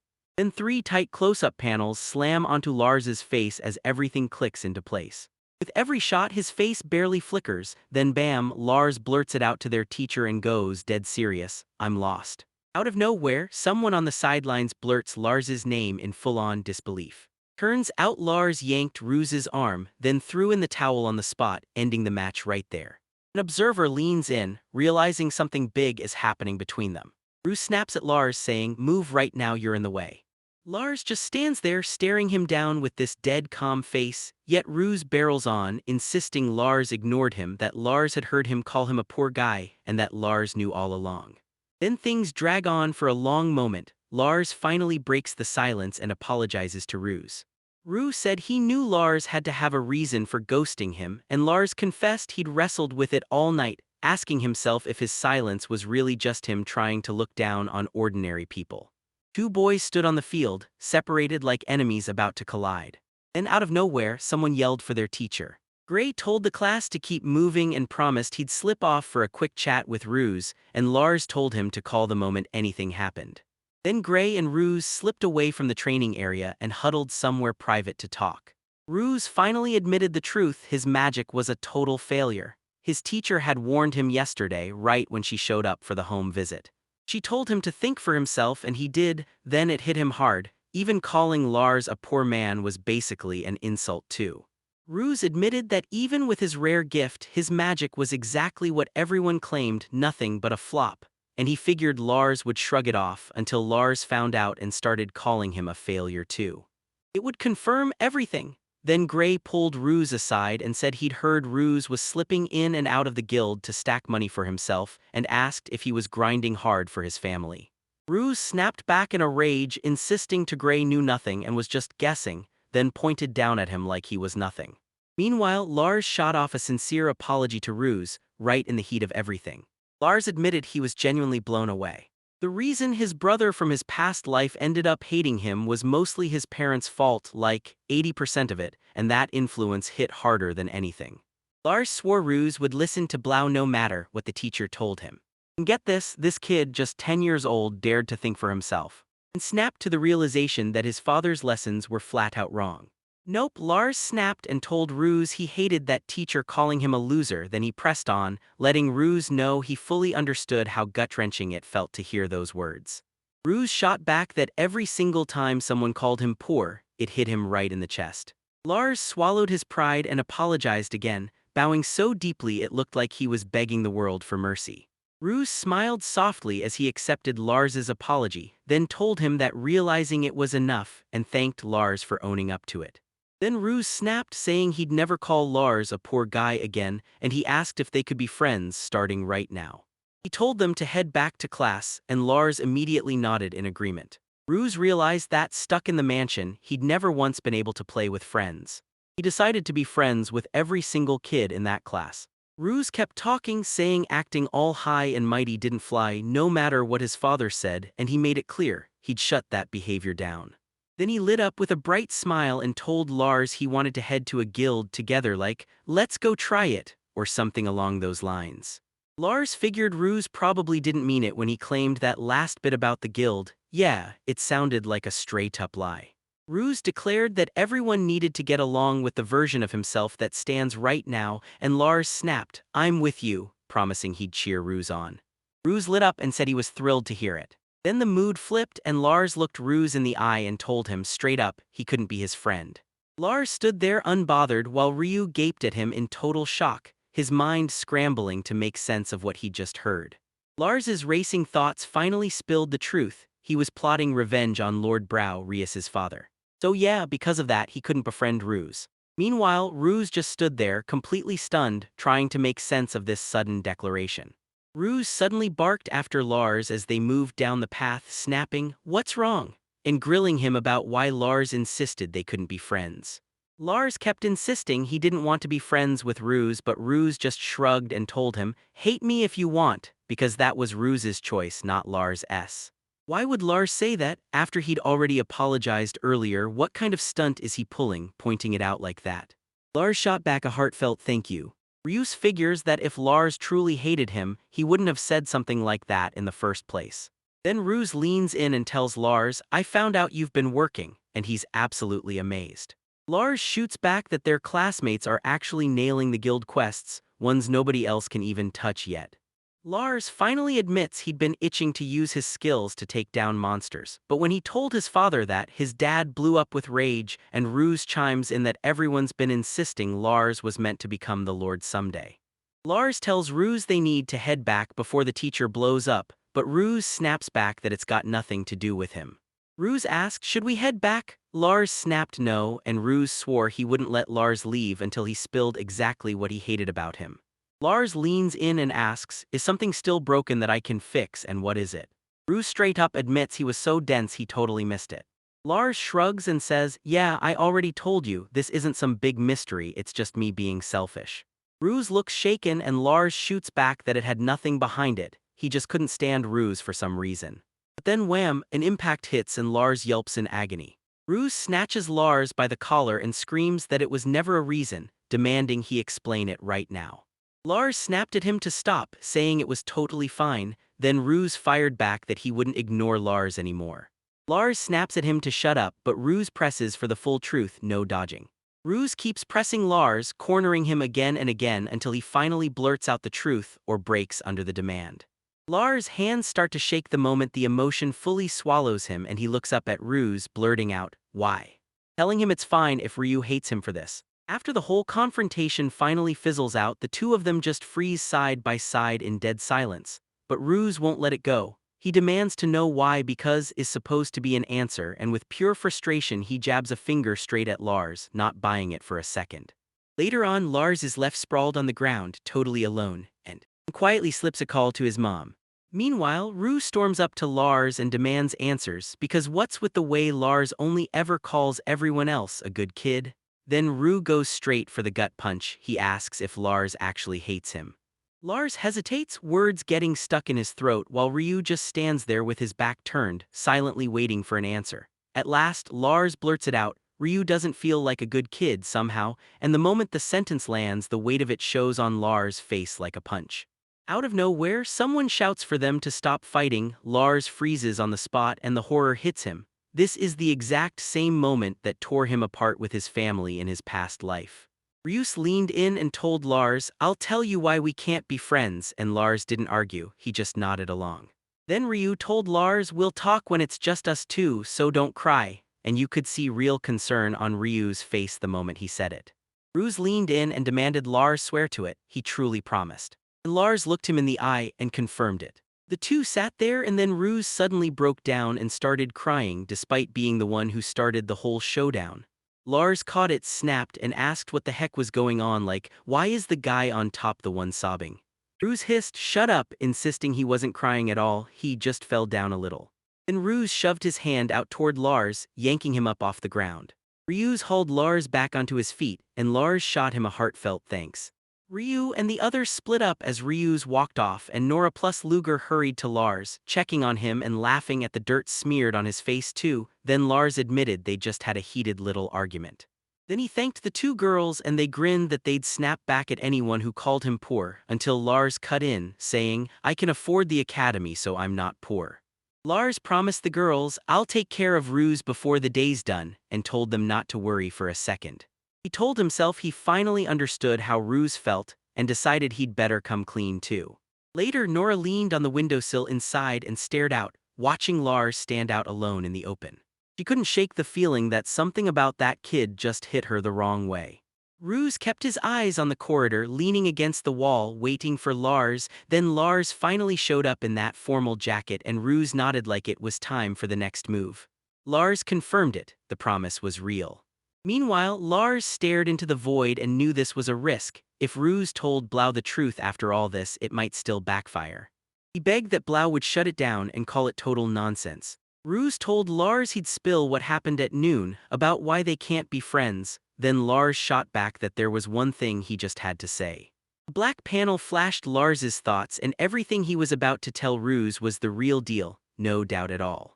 Two boys squared off in a tense, no-back-down stare, and Lars knew the moment Ryus heard it, he'd snap, because he'd swear it was all a lie. Lars snapped, "What the hell is that?" But Ryus cut him off fast, asking if Lars really thought he could scare him and then saying, "Not a chance."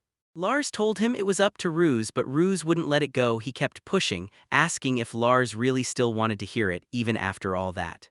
Luger leaned in and grilled Nora about what went down near the end of last class with Lars and that other guy, but Nora stared back totally baffled, then said nothing was really happening. Luger dropped that Nora seemed to be saying like, "We'll settle this after school." And it totally looked like those two were just play fighting, so Nora blurted out how anyone could even fight and keep it friendly. Then started grilling her about what settling even really meant. Back with the boys, Ryus leaned in and fired off, "Lars, you sure?" begging it like his life depended on it. Lars just stood there poised to spill the truth. Then he snapped, "It happened because my father tried to poison and kill my brother," and everything hit him like a punch. Ryus snapped at Lars to hold up for a second, then fired back, "What are you talking about? Are you messing with me?" Lars didn't just look serious, he looked deadly serious, and then Ryus cut in, demanding to know if he was really for real and what kind of person would even think to do something like that. The black panel blared Lars's answer, and then the real twist hit. What if he'd said he wanted to become a lord? Their eyes locked in a sudden intense close-up. Then Ryus snatched Lars by the collar out of nowhere and demanded to know exactly why. Ryus screamed that his father had been lord since he was born, then demanded why the hell murdering Lars's brother would magically crown Lars as lord. Lars kept talking and then dropped the bombshell. The Lord of the Brow before it took over was his own father. Lars's old man wasn't just anyone, he served the Lord, and Brow took the title 2 years before Lars and Ryus were even born. And that heavy family history settled between them like a storm cloud that wouldn't move. Then Ryus leaned in and demanded to know if Lars had any clue what it actually takes to become a lord. He said his father never shut up about money, and when he finally pressed him for the reason, his old man laid it out: people's support, plus having a certain stash of wealth. Lars finally snapped into it. He'd only just learned about it, and he figured Ruse must have known all along.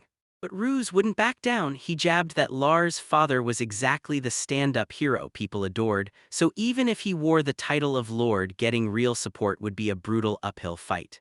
Lars felt that hit, and yeah, it stung, but he couldn't find a way to argue back. Then Lars tossed out a wild question: what if the Lord suddenly lost his qualification? Then he pushed again: what if Lars was the only one who actually managed to meet the conditions? Suddenly, Lars dropped the truth about what Ruse's father really believed. Brow had poisoned Lars's older brother to fake it as a fatal illness, and the flashback tore open the horrific aftermath. Lars finally laid the whole picture out. His father had tossed away their entire fortune to treat Lars's brother, just like Brow had planned. To cover those brutal medical bills, he even tossed aside the wealth that had crowned him a lord, because when Lars's father lost his status, they kicked him out of the seat, and Ruse's father stormed in to take it. Ryu just froze in stunned silence as Lars snapped, asking if all this was nothing more than some petty revenge for losing the lordship. Ryu whipped around and yelled that Lars was wrong. Then, out of nowhere, a memory hit. Lars's sister, with tears streaming down her face, insisting it all worked out in the end just the way it had to. But it felt like she was moments away from losing her brother for good. That near-law hit Lars like a crushing weight, and he spoke it straight. Every bit of it was for the lordship. Ruse snapped back, insisting there was no chance his father would ever pull a stunt like that. But Lars Kumlai snapped that it couldn't happen. Then he stared straight at Ruse. And he demanded to know how anyone could believe this wasn't real. Lars just looked him dead in the eye and said, plain as day, it was the truth. Lars warned Ruse that if it ever came to that, his own son would absolutely end up hating him, so Lars made it clear that's why he'd see to it Ruse's father paid in full.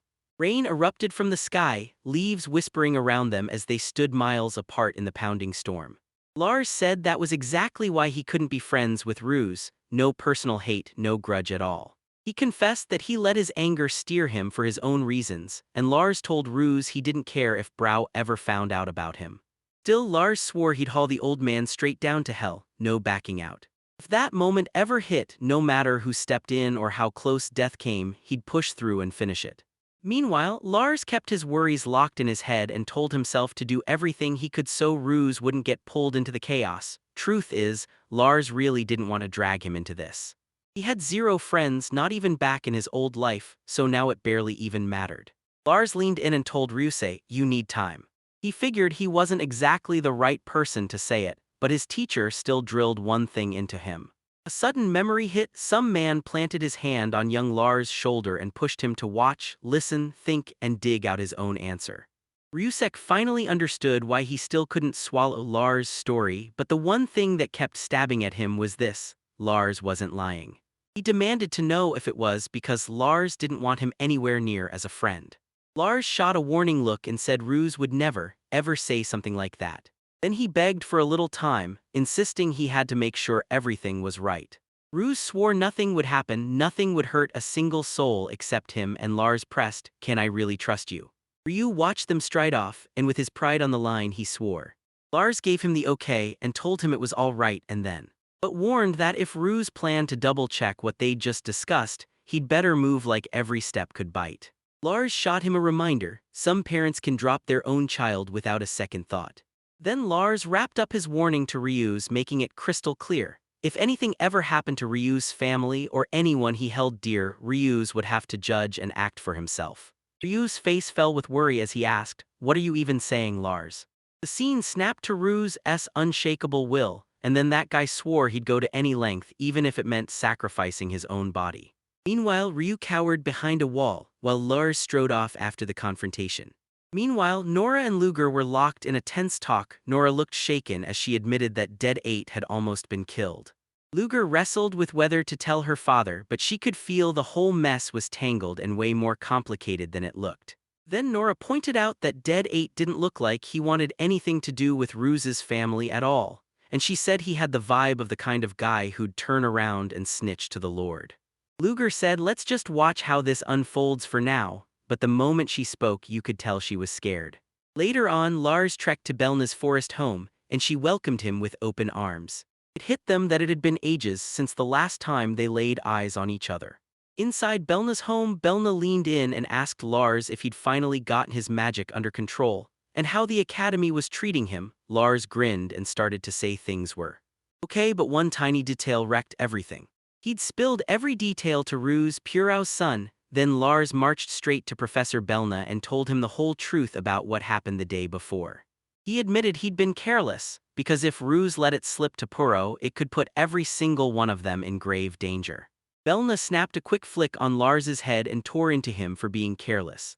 Then she swallowed her pride, admitted the mistake, and said the girl had actually claimed she wanted to be friends with Lars, so she told him it was all good because she was sure the girl would feel that sincerity and come around.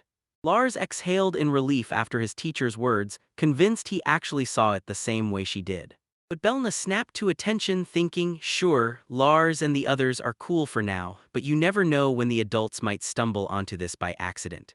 She declared, starting today I'm watching Lars's house, then added almost smugly, I'm bored out of my mind anyway.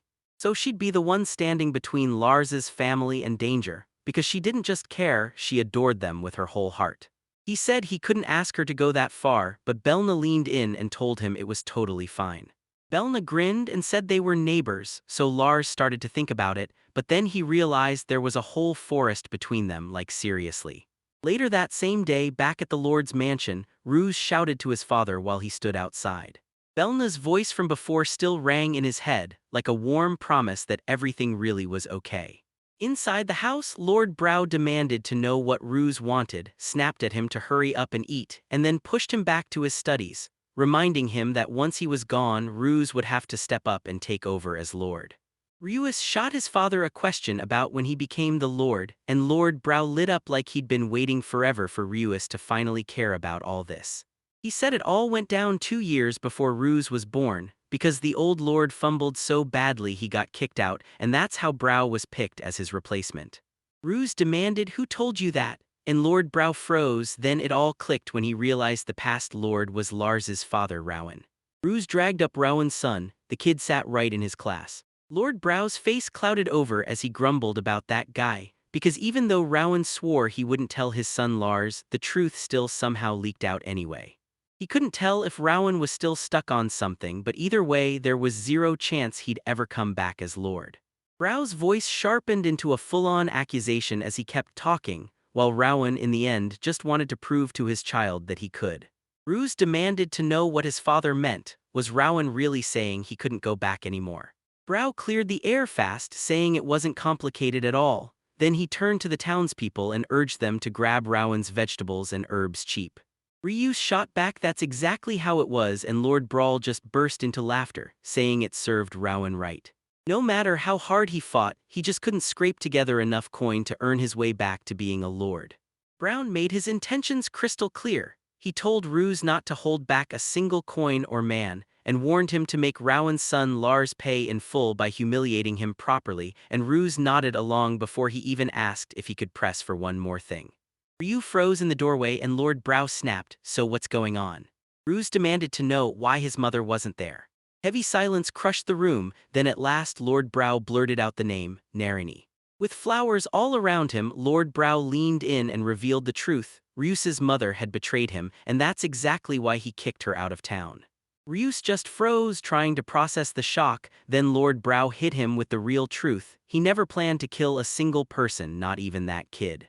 Ryu stood there in raw anguish, voice cracking higher and higher as he shouted that if Rowan had only weakened enough, then it would have been fine. Then he demanded answers. Why did everything always go perfectly for that man? Rowan was always ahead of him no matter what he tried, and now he had to get money fast because Narini was going to have a child.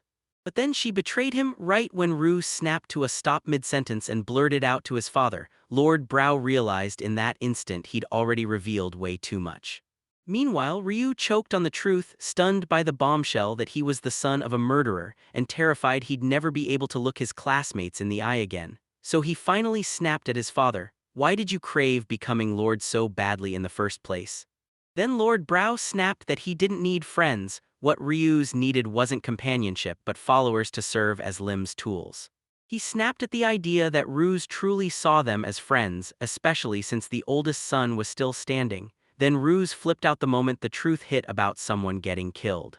Then Lord Brow stepped in and declared Lars was right, somehow they didn't die after all. Lord Brow stormed up to Ruse and threw out a full apology, admitting he never should have hit him in the first place. Bruised and sprawled on the ground, Ruse tried to speak but his father cut him off, snapped, "What did you just say?" Brow watched him and shrugged it off like it's nothing. He shut it down completely, pushing it aside like it meant nothing and begged that everyone forget about Narin's mother too. Then he swore up and down that Ruse never heard a single thing. It finally hit them, every twist was exactly what they'd been suspecting all along. Lord Brow told Ruse to head back to his room and crash hard for some much-needed sleep. Ruse strode through the streets, his mind racing over the fact that only a handful of people even knew he'd tried to poison Nina, along with the professor. He couldn't fathom the professor who hatched the whole plan actually leaking it, and Nina swore nothing would slip because she wouldn't risk her mother getting hurt. So how did Rowan's son, Lars, somehow find out? Ruse couldn't help thinking they needed to sit down and talk, figure out what was coming next. Meanwhile, Nora and Luger hit the streets, and Nora couldn't stop wondering what Ruse was doing at that very moment. Luger realized he never thought he'd bump into them halfway through their walk, and right after the girls spotted something, Lord Brow stepped into what looked like a hospital. The girls crouched behind cover, keeping their distance, while Luger leaned in and said a real friend is someone who grabs hold of what matters, then turns around and helps you back. Nora wanted to just tell Lars straight up, but Luger snapped, "Don't be stupid, if we do that he'll figure out the girls were eavesdropping." They checked it and yep, it really was Ruse's dad. Nora stared at the place and realized this was a hospital, and suddenly she couldn't stop wondering what was wrong with him. Luger couldn't shake the feeling that Ruse's dad never spilled a word about what they talked about yesterday. Nora looked crushed because she'd really been wishing for a secret meetup in some hidden warehouse. Luger leaned in and reassured her that if nothing was happening, that was totally okay too, while Ruse strolled down the street, stretching like he had all the time in the world. Luger said it might be Ruse digging into things by himself, then immediately worried they were both okay and hinted at yet another investigation. Later that morning, Helena beamed at Ruse and asked why his cheek was messed up, and Yorika chimed in too, saying it looked like it hurt like hell. Ruse just shrugged and insisted he'd only slipped a little. But Helena still couldn't shake the question, did he really just fall and somehow that's what made his cheeks puff up like that? Ruse walked up and greeted both Helena and Yorika like he just stepped into the center of the chaos. Next morning at school, someone popped up and greeted Lucille and her sister, then Lucille snapped her attention to Ruse and told him, "I saw you outside the hospital yesterday." Ruse blinked and asked what they were even doing there. Ruse shot her a look of shock when Lucier confirmed it, then Lucier shrugged and told her, "We're just out taking a walk with Lucille." Then in the next moment, someone blurted that Ruse looked like he was tailing his dad, and right after that another person snapped, "Why didn't he go to the hospital with him?" Ruse flashed a swollen cheek and insisted he'd come straight for treatment of his injuries. Lucier snapped at Ruse for tailing his father, and the moment she heard it, she went defensive. Ruse screamed for her to stop lurking after him, calling it seriously creepy. He said the second he tried to bolt out of the dorm for the hospital, they chased him and cut him off, so he hid, then yelled that he'd just been scolded and beat up by his old man. Lars just stood frozen, trying to absorb what happened. Ruse's explosive outburst totally caught him off guard. Meanwhile, Lucier disappeared into the background, and later Lars stood outside the hospital, pacing like crazy, front entrance or sneak in with his invisibility to scout first. He figured this had to be the main hospital everyone talked about, but he couldn't shake the question of why Ruse was dressed in Blau family colors, so he decided to dig in and investigate. Inside the hospital, Lars freezes in the hallway, staring ahead like he already feels the chaos coming. A nurse steps up and asks if he's here for a checkup, then where his parents are. Lars says he's alone, but asks if they'll still be able to see him, admitting he's been brutally tired lately. The doctor snaps at Lars to take a seat. "Go on, sit down." Dr. Ritzel, glasses on, spots Lars and greets him like it's been forever, then confirms he's got the right patient, while over by the desk the nurse suddenly calls, "Next patient."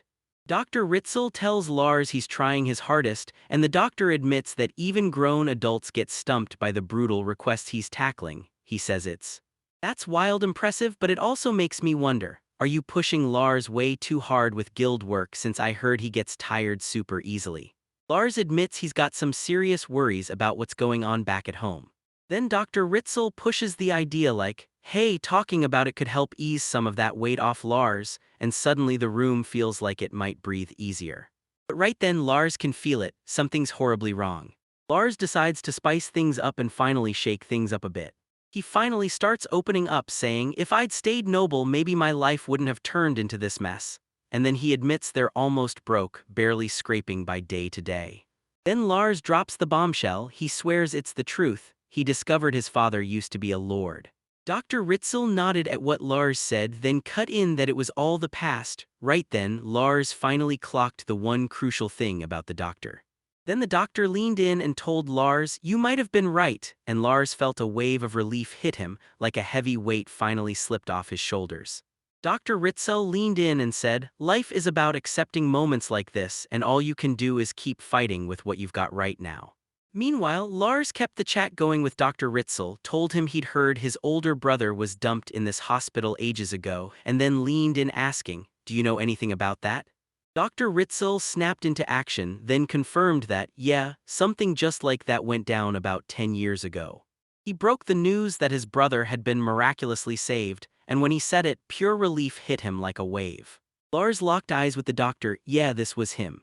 Lars's mind sprinted as the pieces snapped into place. This guy teamed up with Brow to murder his brother. Lars locked in his decision with total certainty. He was going to catch him no matter what.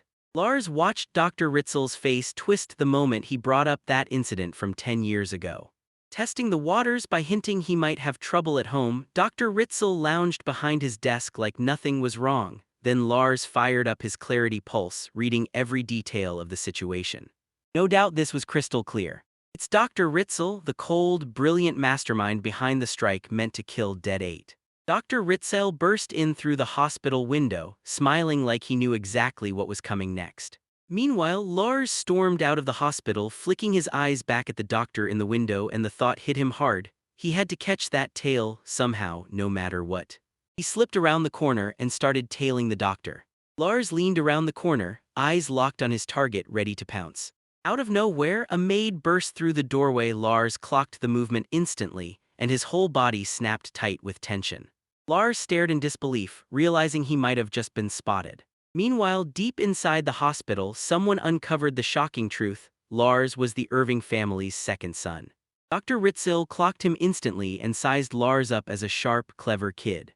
Nina bursts onto the scene, eyes wide and worried, spiraling in her head. Did Lars find out about her and the professor, and was that why he just showed up? Nina leaned in and told Dr. Ritzel, "As long as we stay silent, nobody's ever going to find out." But Dr. Ritzel shot that down fast. There was no way anyone could ever prove that incident in the first place. Nina shoved him forward and snapped, "Look, he's still got the poison on him," like it was the final piece of proof. Nina pressed him, asking if he even understood how valuable it was. Dr. Ritzel snapped back that he couldn't just toss something that expensive and this rare. No matter how hard they dug, the poison refused to show its true colors, like it had disguised itself as plain, old natural death, leaving absolutely zero clues behind after it struck. Nina suddenly snapped with shock. She never could have imagined that the poison was this deadly. Dr. Ritzel waved off her worries like they'd always been weak and half-hearted. He said the only way anyone could spot it was to appraise the poison itself directly. Nina couldn't stop worrying about what would happen the moment they started poking their noses around.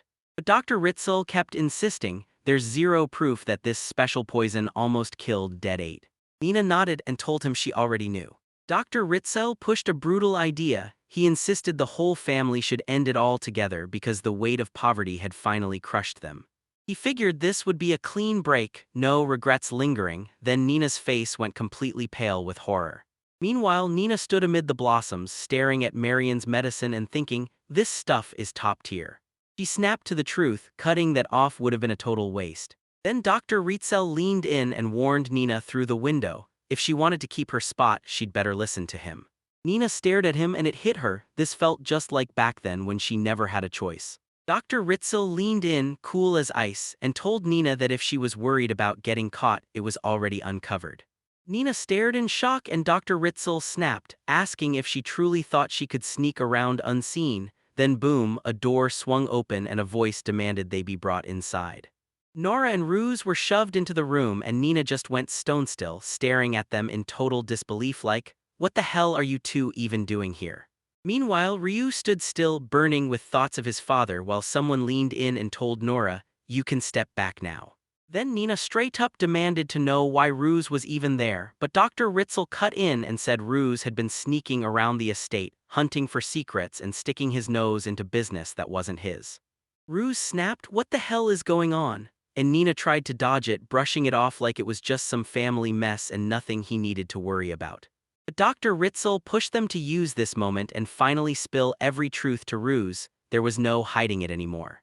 He introduced himself as Ruse's father's old friend and then laid it all out in one breath. No twists, no secrets. He'd only helped Lord Brow rise into feudal lord status, that was it. Dr. Ritzel kept talking, shrugging like it was nothing. After weighing every way to pull it off, he finally chose to sacrifice the former lord's son. Nina stared in pure horror and snapped, "Why the hell would you even do something like that?" Dr. Ritzel just grinned and said he figured it would be hilarious, pure entertainment. Then Dr. Ritzel kicked back like it was nothing and told everyone, straight-faced, that he just loved watching people suffer like it was totally normal. He said he absolutely loved that look of pure despair people wear when they're slammed by something completely out of their control. Ryuz just stood there, stunned and lost, trying to make sense of every word hitting his ears. Dr. Ritzel looked back and remembered the way Nina once burst into his office in total panic, while the old lord and his wife just kept pulling the most adorable, hilarious faces. Nina was shaking with fury as she snapped at Dr. Ritzel to stop, because this dude was completely unhinged and scaring the life out of her son. But Dr. Ritzel insisted Nina had to look at her own face when he told her son couldn't be saved. Then he twisted the knife even deeper. He told him that if Ruse was ever going to rule as the next feudal lord, then Ruse had to dig past the mask and learn what kind of monster Dr. Ritzel truly was. Later, Nina leaned in and told Ruse to stay calm. If they just followed the teacher's instructions, everything would be all right and they'd stay safe. Ruse leaned in and demanded to know what his father did before he ever rose to become the lord. Meanwhile, Nina clamped onto him from behind and kept him pinned, and just as someone began blurting out who his father was, the voice cut off, insisting there was no need to say a word. Nina clutched Ruse even harder as the tension snapped higher. Then Dr. Ritzel leaned in and told Ruse his father probably never told him the truth. Nina screamed at them to stop, but Dr. Ritzel barked at Ruse to shut up and obey. Nina begged Ruse to finally get what Lars and the others were feeling. Ruse snapped back, demanding why not, and even wondering if it was because they were broke too. Then he hit hard with the truth. If that's what was really going on, they had no right to sneer at common folks. Dr. Ritzel stood there, unshaken, and dropped the bombshell that he used to be a servant for the previous lord. Nina's face twisted with pure shock as the truth hit her like a punch. Dr. Ritzel kept going, calling it downright pathetic that a servant, friend, and trusted confidant had betrayed him. A flashback slammed into view, our old lord lunging at someone and spitting, "Bastard," like it was a death sentence. Ruse slammed the blame on Dr. Ritzel, accusing him of pulling his father into this mess in the first place. Dr. Ritzel's face stayed ice cold as he declared he could handle someone like Blau any way he wanted, anytime he wanted. He slammed his hand onto Ryu's shoulder and warned him, "Don't test fate." She added that Ruse was his son too, and Nina's voice cracked as she desperately screamed at Dr. Ritzel, begging him to stop and swear he wouldn't lay a hand on Ruse. But Dr. Ritzel just grinned, said that expression pleased him to no end, and told Lord Brow it looked absolutely perfect on him. Then, standing side by side, Dr. Ritzel leaned in and warned that if he didn't train Ruse the right way, nobody could predict what might happen to the kid. Nina crumpled into tears and whispered that she finally understood. Then, out of nowhere, someone shouted for Ruse the doctor. Ritzel stood there with arms crossed, then snapped forward and grabbed Ruse's face, barking that he needed to stop trying to be Rowan's son's friend, because if he kept acting selfish, he'd get himself killed. Ryuse's face crumpled with raw anguish, tears spilling fast as she begged, screaming inside her eyes for everything to finally stop. Dr. Ritzel ordered them to cool off, then go somewhere else and hash it out calmly. He slipped through a cramped medical storage room, shelves packed with supplies, and told Ruse he was sure the kid would finally get him. The story slides into a hushed hallway where an ornate door looms like a secret, and Ruse takes a deep breath, forcing his courage into place. He had to figure out what was going on, and determination hardened his face like stone. Then out of nowhere, he spotted someone closing in on the building. Ryus fired off his invisibility skill and clung to the wall like a ghost, just as someone strode by. And it hit him someone else was out there, watching his every move. And the moment it hit him, his father had been showing up here again and again. Ryus realized that if they were stepping out of line, he had to stop them. Then someone suddenly sensed a presence and blurted out, demanding what anyone was doing there. Nina burst onto the scene and ordered Ryus to come to her at once. Ryus stumbled back, eyes narrowed as he demanded, "Are you trying to scare me off?" He refused to step away until he cracked what his father was up to, and the showdown kept spilling into the street right outside the building. Ryu thought it was the perfect play, go invisible, tail them and sneak a look inside the building. Then someone inside shouted his name, demanded if he really thought they wouldn't catch on, and another voice cut in, asking why they were there and bringing up his father. Lars, hidden in plain sight, gasped when he finally understood. Ryus didn't just pretend to care, he truly did. Lars watched as everything finally clicked. Ritzel and Blau were linked, just like it had to be. Ryu spotted a tiny vial in the room, and in that instant he knew it was the key evidence. Then he snapped to the realization that this world had zero tools capable of recording a single sound, which threw a wrench in his proof-hunting scheme. Ryu snatched the vials off the shelf, his brain racing. If he grabbed that poison and let Yagas appraise it, maybe he could make it work. But even as he snatched the evidence, doubt crawled in and he couldn't stop himself from thinking, would this really be enough proof that they tried to kill his brother? Meanwhile, Lars hovered in the doorway, unseen at last, while Ryus realized they couldn't hang around there for long. So he told himself, once they got out of there and the recovery was done, they'd figure out what came next, and meanwhile the tension snapped tight as time ran out fast. Then everything cuts to Dr. Ritzel kicking back in his office while Nina lingers in the background, and he can't help thinking, time really does sprint, right? He straight up wonders if it's been 10 whole years since that moment. He called Ryus out like the worst kind of troublemaker, piling up chaos with that pointless, righteous sense of justice.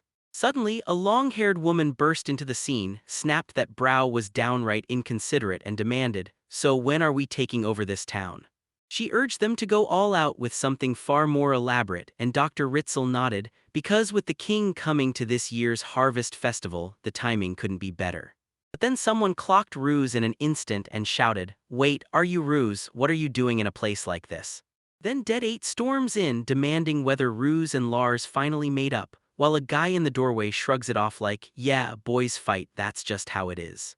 Outside, Nina was breaking down, telling her teacher she had no idea what to do anymore, when someone nearby leaned in and asked what was wrong, offering her a chance to finally talk. Meanwhile, Lars watched from the shadows, keeping his eyes locked on everything from afar. And honestly, it totally made sense, because Nina had just been hit with a brutal truth, and once you're a maid dealing with something like that, your heart is bound to get torn up. Lars had clocked it from that day onward. Ryus kept acting colder, like something between them was tangled up and rotting underneath. In the classroom, the teacher suddenly broke the news. Next month would finally bring the long-awaited Harvest Festival, but this year it came with new rules, so everyone had to pay close attention to the precautions.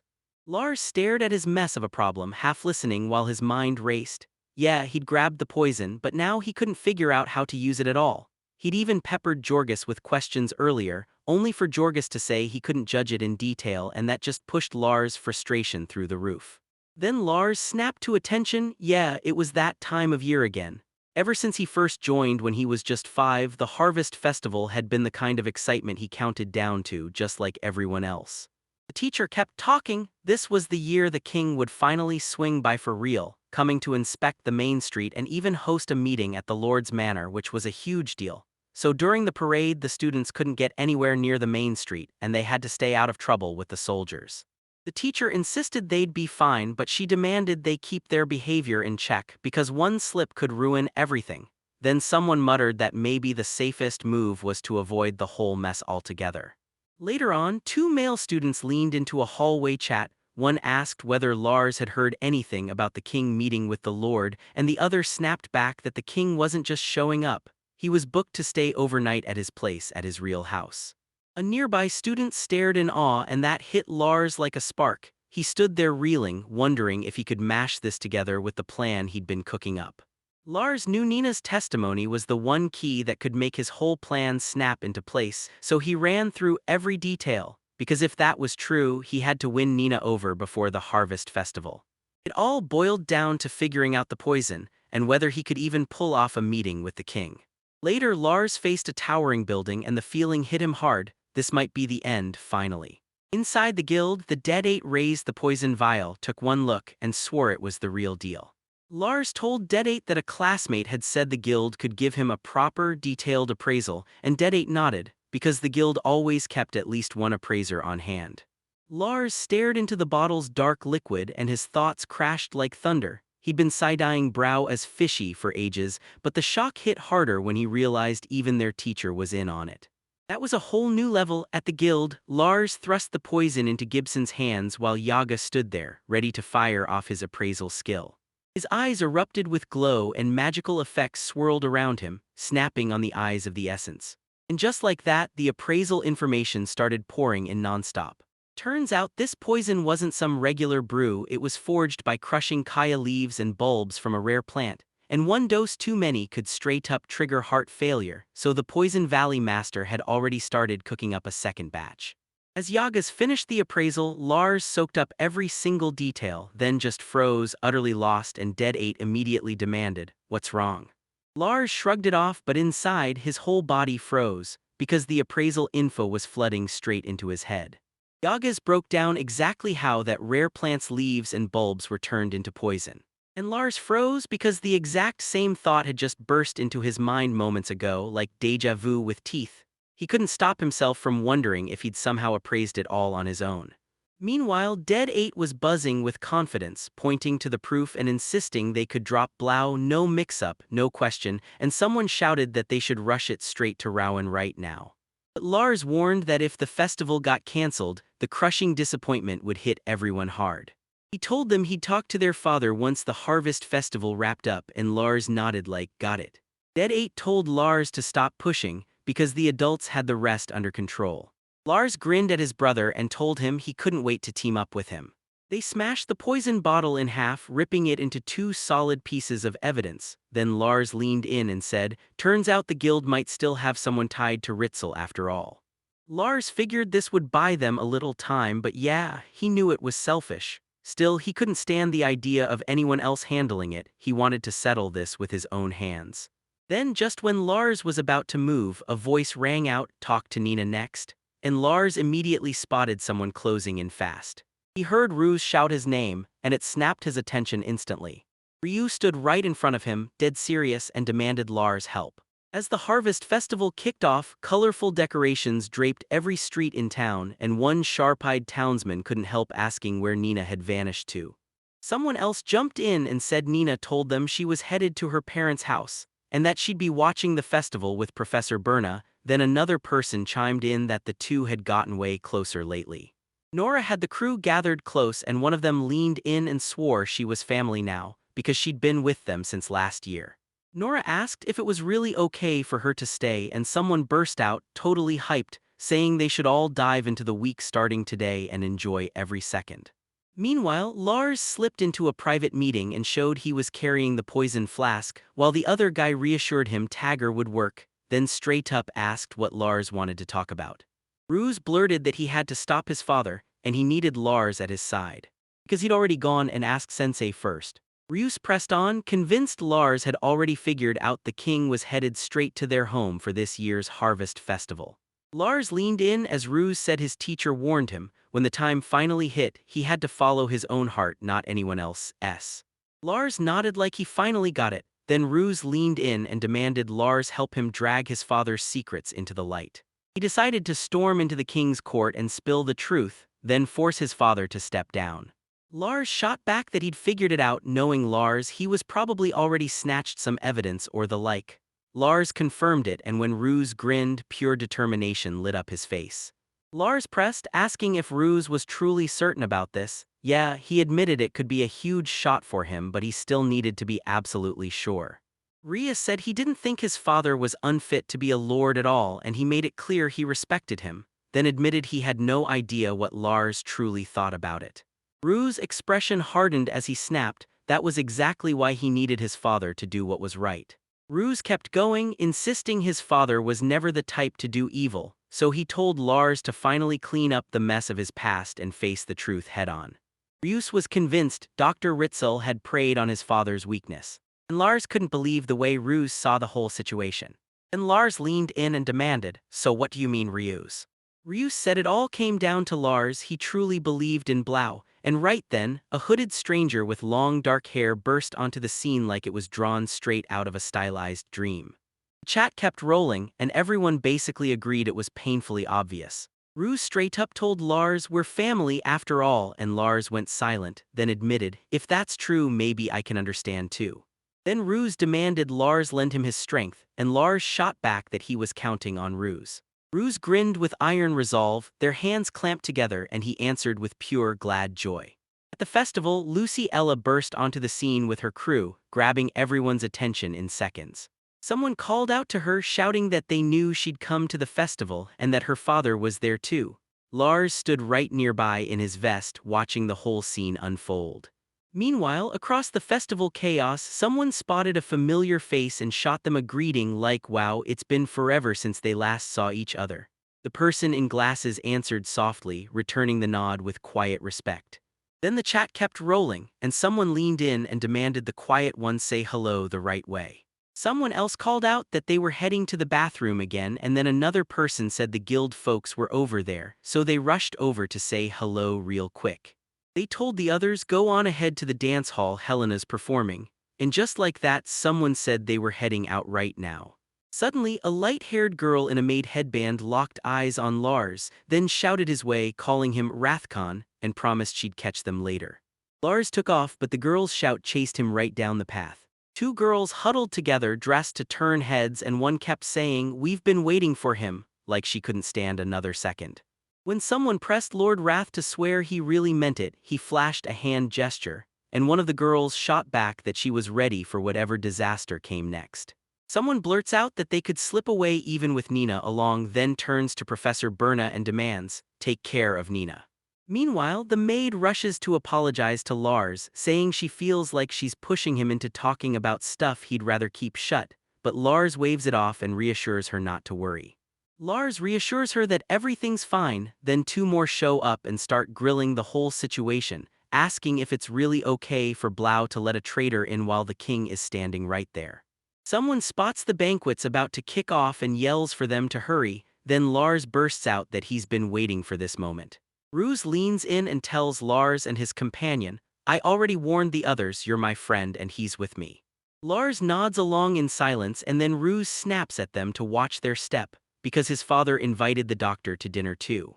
Down by the ornate staircase, folks hurried past, and someone cracked a joke about catching them at just the perfect moment. While one character stewed over how shamelessly foolish the other guy was, another voice snapped back that the speaker was being just as ridiculous. Ryu promised he'd give it everything he had, but then he dropped the bombshell that the public works projects were grinding to a halt. The girl beside them let out a heavy sigh and asked Ruse, "Did you really not try getting help from the former lord, especially since that guy's clearly got the power to handle it?" Ruse promised his father he'd handle it just like that, even if it wasn't really his thing. Then the girl chimed in that she was coming along too. Later, Lord Brow snapped and demanded to know where Ruse had been. Ruse snapped his head toward his father and said, "I went out to grab a friend." Ruse shoved Lars in front of the king and said, "This is my classmate, he's the son of the former lord we were just talking about." He told the king that Link would make them friends, then leaned in and asked if Lars could join them for the meal.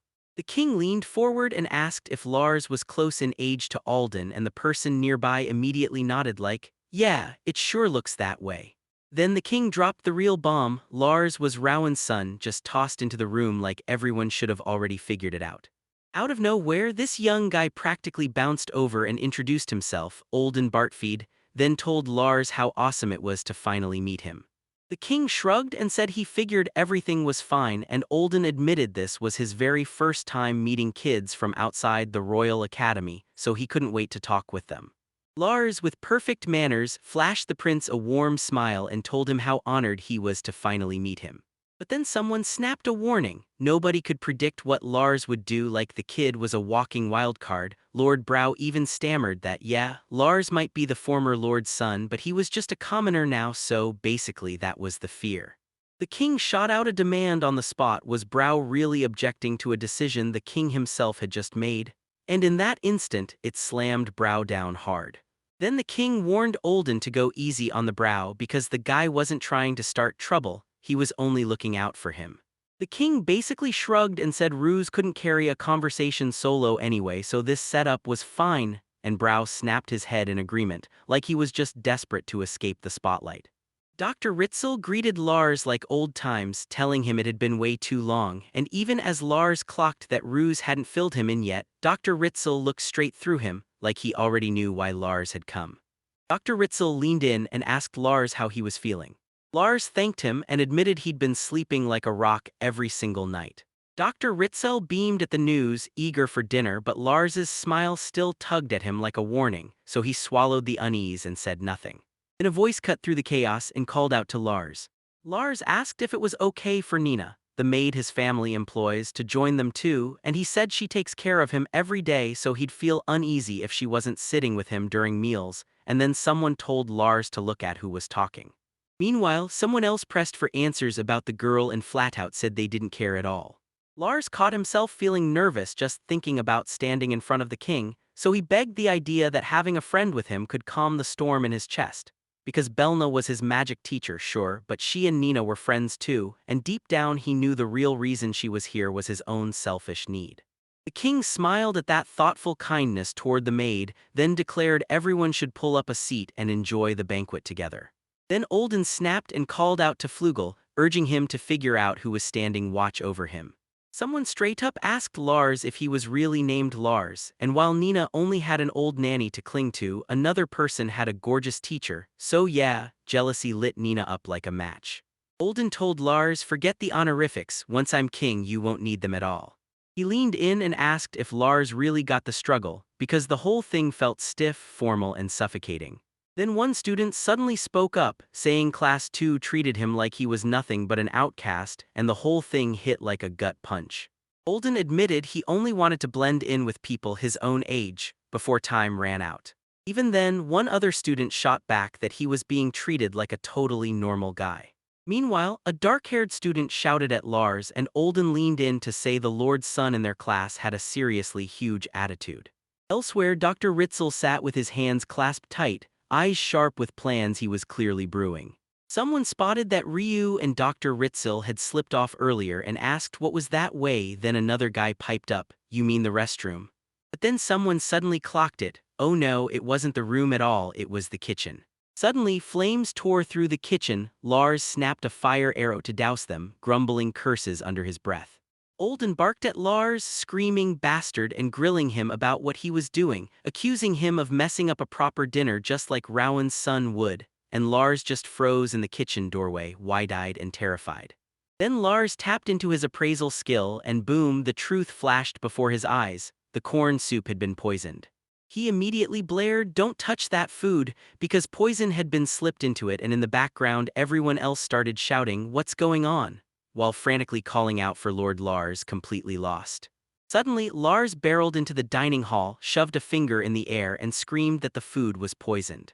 While Olden and the others lounged in the background, Lord Brow stammered, demanding to know what Lars meant, and Lars shot back at Blau, warning that he'd almost died too.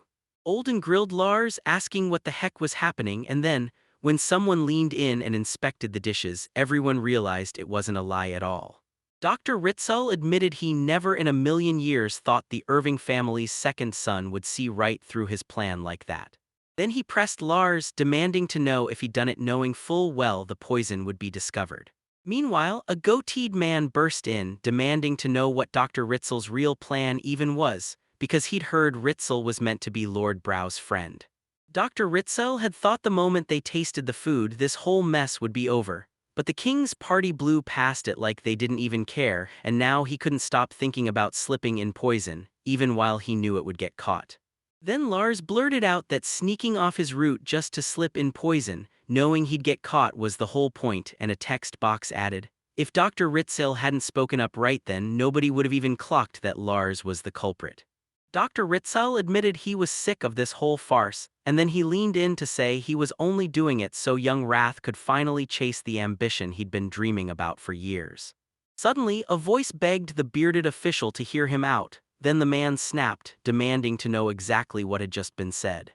The narration laid it bare. Blau wasn't just some villain, he was a criminal who tried to kill the previous lord's 2-year-old child, all because he craved the throne. Long, wavy hair cascading down her back, the woman stood before the courtroom as the accusation crashed into the room. She stammered out desperate denials, words jamming in her throat, and then Lord Brow exploded. He hurled bastard at her like an insult meant to cut. Someone on the floor could barely even process what was happening. While others realized they were talking about the same thing, Dr. Ritzel just grinned and admitted he was the one who'd stepped in and helped too. Lars leaned in and demanded, "Do you have the evidence, Dr. Ritzel?" Then he smirked at the thought of landing evidence and a confession in the same sweep, because in his mind that was the perfect ending, and yep, it all wrapped up flawlessly.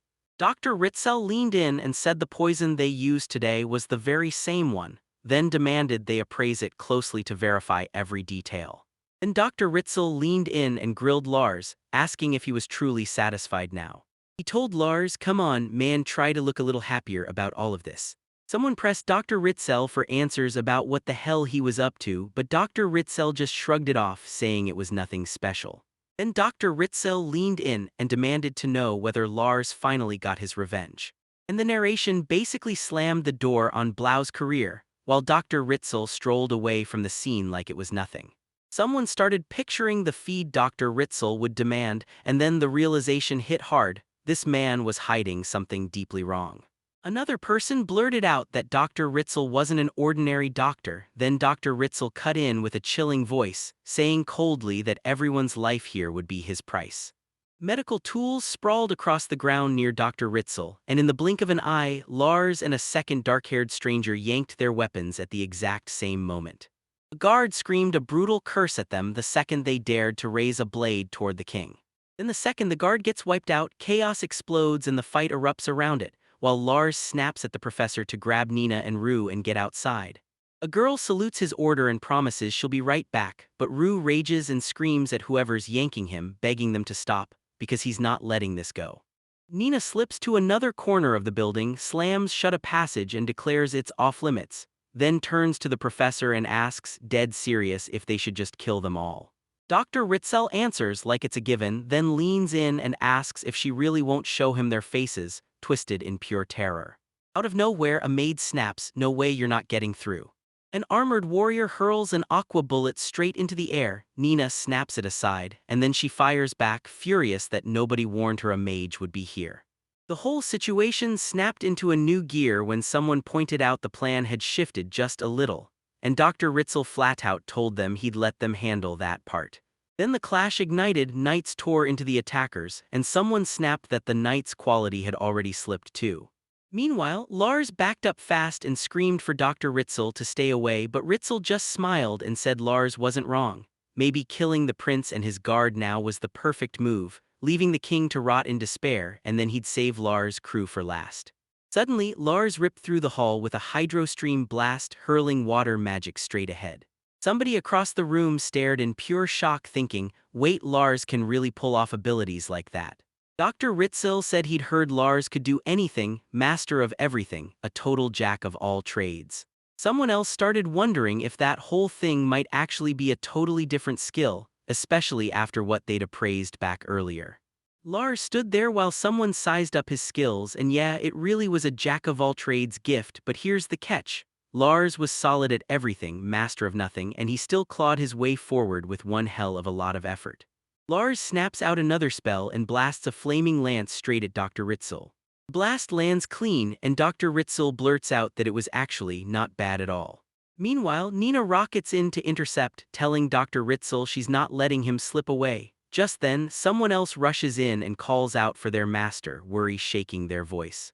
Nina snaps, shouting that someone's blocking the way, and right behind her, during the chaos between attackers and defenders, one of the maids slings Aqua Shield into the fight. Dr. Ritzel taunts Lars, "Now hold up, because this name is about to matter." pressing him hard, asking if he truly believes he can smash him in a head-on brawl. Lars digs his heels in as a monstrous blast of fire and lightning magic explodes between them, the two forces spiraling together into total, destructive chaos. Lars screams, "Attack now!" and a burst of fire magic erupts like a raging inferno. Dr. Ritzel yells out his own spell. Professor snaps, saying he's flipped his mind because this whole mess is fascinating, and then he tells Lars bluntly that killing him right here would be a total waste. So he decides he'll slaughter everyone except Lars and watch the horror crawl across his face. Lars grits his teeth and says he'll have to beat Dr. Ritzel first, then he whips out the flame lance and blasts off his fire spell. Dr. Ritzel snatches control of the moment, grilling Lars about what he thinks is coming, and pressing whether it's time to go all in and get serious right now. Suddenly, Dr. Ritzel rockets forward at blinding speed, vanishing the gap to Lars in the blink of an eye.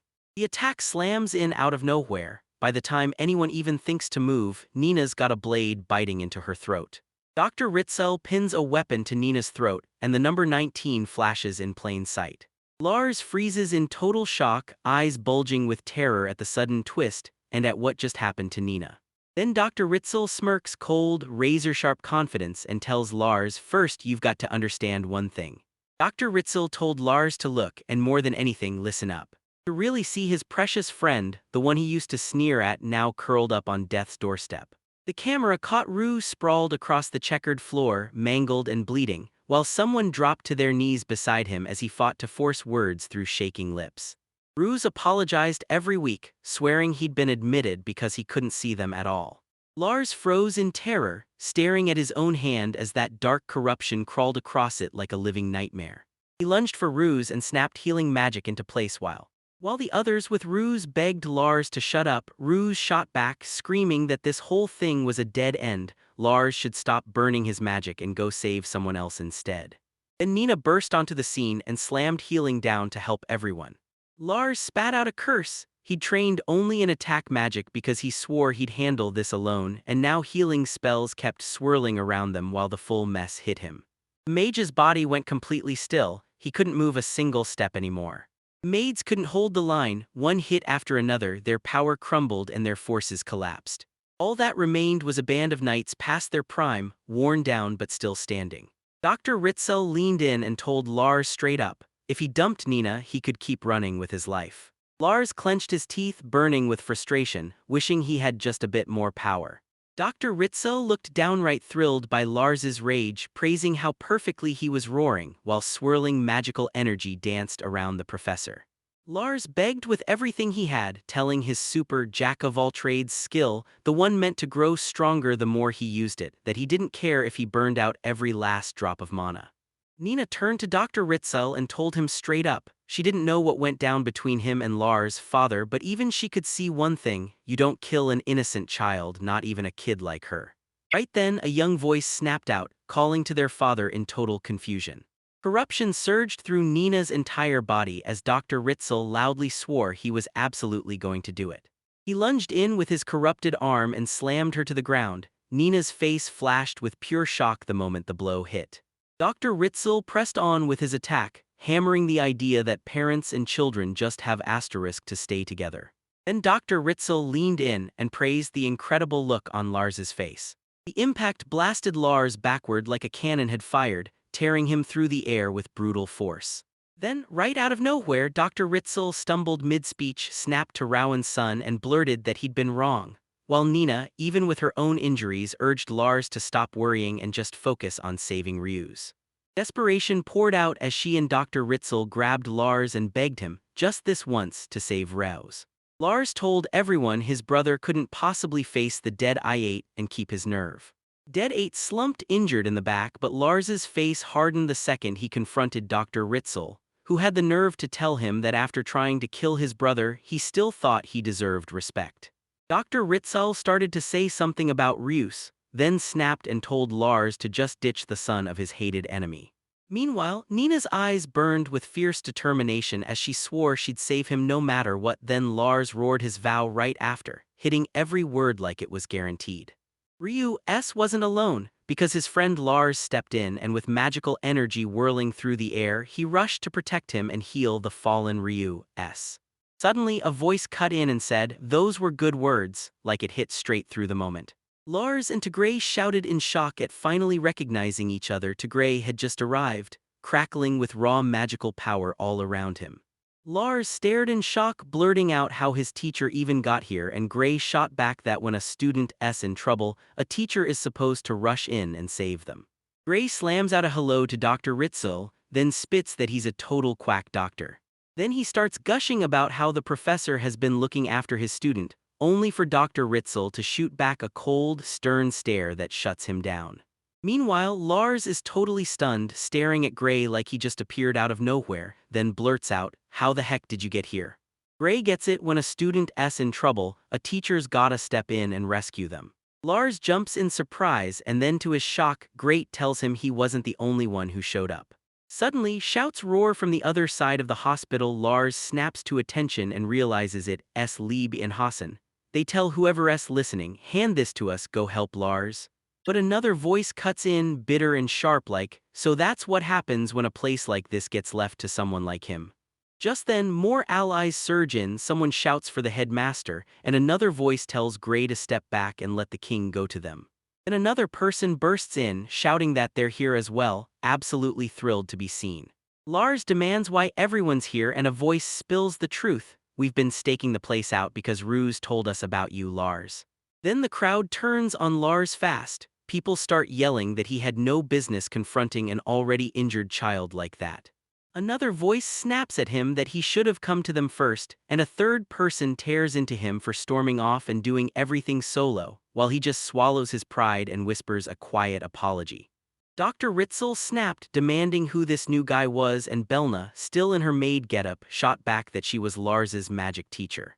Dr. Ritzel nodded and said that when a teacher and a student align, their goals match too. Belna agreed. Then Gray and Belna snapped their eyes onto Dr. Ritzel, determination blazing in both of them, and they swore together that they'd protect their student no matter what. While everyone was talking, someone leaned in and told Belna, "Don't relax, you've still got a lecture later." Belna snapped back that she hadn't done anything wrong, but the other person shot back, "Doesn't matter, there'll still be consequences." Dr. Ritzel tried to brag that no matter how many showed up, he'd still win, until a voice snapped, "Is the farce over yet?" Belna shouted her spell, slammed down water jail, and froze Dr. Ritzel inside a brutal prison of water. Dr. Ritzel got slammed by the powerful water prison spell, the impact crushing down on him so hard he couldn't fight back. Gray loomed over bound Dr. Ritzel and announced the doctor was finally going to spill everything. Dr. Ritzel lay there, boxed in by those magical bindings, totally defeated. Then his expression suddenly shifted, like something inside him woke up.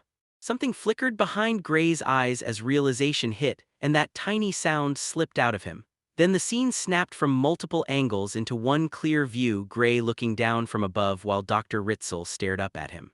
Meanwhile, Lars barked out an urgent call, demanding to know how Ruse was holding up. Lars told Blau Ruse is gonna be okay, even as he pointed out the bleeding had stopped and the wound looked fine, then added, "But you're still short on blood." Nina lay on the ground when Lars hurled water bullet, smashing into her as the healing spell kicked in, and then he snapped that later she'd have to grab some medicine from Miss Marion to refill her blood. Elsewhere in the hospital, Lucier screamed at the knights, furious that they even had the nerve to call themselves knights. If they weren't guarding civilians, what were they even doing? Then Belna thundered onto the battlefield with pure dramatic force, and someone could only say, "Yep, she really is Lars's magic mentor, all right." But Dr. Ritzel shot back that if it came to that, Lars wouldn't face anyone else, he'd face him. Dr. Ritzel snapped off a rant about the king who couldn't even guard his own son, then added that it would be a brutal spectacle to watch him suffer for the rest of his life. Lars locked eyes with him, pure fire in his stare, and before Prince Olden could even protest, a knight slammed in, telling him to stop talking and focus on one thing, guarding himself and the king. Meanwhile, Lars lunged forward, roaring that he wouldn't let it happen.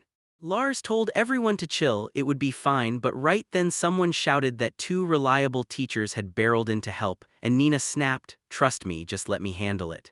Then Tigray launched his assault, shouting the Shinkaijiki vacuum strike like a battle cry, and vowed he'd blow Dr. Ritzel clean out of the fight and finish everything right there. A brutal vacuum attack tore through the air, blasting straight at Dr. Ritzel with jaw-dropping force. Tigray came crashing down from above in a blur of speed, gripping a massive sphere of energy so intense that anyone watching couldn't stop staring at how insanely fast he moved. The blast hit like a thunderclap, ripping the air open, and Dr. Ritzel only smiled, saying the ones scared of dying were the ones who'd never stared death in the face. Lars shot back, yelling that he didn't care about his own life before calling him a quack doctor. Lars slashed in a blur, smashing his sword into the blade with a brutal jolt that ripped through clothes and slammed deep into flesh. Dr. Ritzel clocked something and demanded answers about the scar on Lars' chest. Then recognition hit his face like a lightning bolt as his memories snapped back. Meanwhile, Lars locked eyes with him, burning with fierce determination, and Dr. Ritzel declared who he really was, the war demon. Dr. Ritzel burst into laughter, bragging that it was just as hilarious as him being a doctor, then practically beamed as he called the teacher thing a true masterpiece, until Lars cut in and told him to stop grinning because it was downright embarrassing. Then Lars rushed to Nina, apologized fast, urged her to watch over the two, and set himself to stride straight into the battle ahead. Suddenly, someone shouted at Lord Lars, and while that happened across the way, another person absorbed the truth about the war demon, pen in hand, scribbling it down as the revelation hit. Nina spun toward a shout behind her, then a girl with hair ornaments screamed at her to run as the teachers clashed and fought in front of them. Lars hesitated for a second, thinking the ladies would worry, and then the memories of his family flashed through his mind. Nina snapped that Lord Lars was still just a kid. But Lars threw in an apology and flat out refused. He told her he couldn't just bolt, not when he was still just a kid. Lars blurted out that he could fight, and for 5 relentless years he'd been grinding every jack-of-all-trades skill he had, because this moment was the whole point. Meanwhile, Luger kept staring at him with pure worry, softly calling his name under his breath. Suddenly, Lars shot past them and screamed at Mizuki and the others, demanding if they really thought they could take that thing down. One of the women lit up the moment she realized Lars was cheering for her, but another voice snapped in, "Hold up, wait a second." Then a blast of pure explosive force tore through everything, flinging people across the area like ragdolls, and right in the middle of it, a girl got snagged in a shadow net, glaring and shouting, "What is going on all of a sudden?" Meanwhile, Lars tore across the structure on chains, jaw clenched and eyes blazing, screaming that he'd be damned if he ever quit. The girl in the dress fought tooth and nail against them, then blurted to her sensei that she couldn't keep holding them back anymore. And Mizuki shot back that Lars should quit right there and just let them catch him. Someone ordered Illumi to bolt to the courtyard first, and Illumi snapped back that she got it. She already realized the sound was blasting from there. Illumi bolted away with a massive grin, then tossed one last barb, calling someone a muscle-brained, flat-chested hag, as she vanished. Then, out of nowhere, Mizuki caught the most brutal stench in the air. She spotted a canister rolling right nearby, and she yelled at everyone to stop dead in their tracks. Lars screamed at Mr. Hassan to get back, while Mizuki shouted for everyone to stay clear, because the gas was spreading and one breath could be deadly.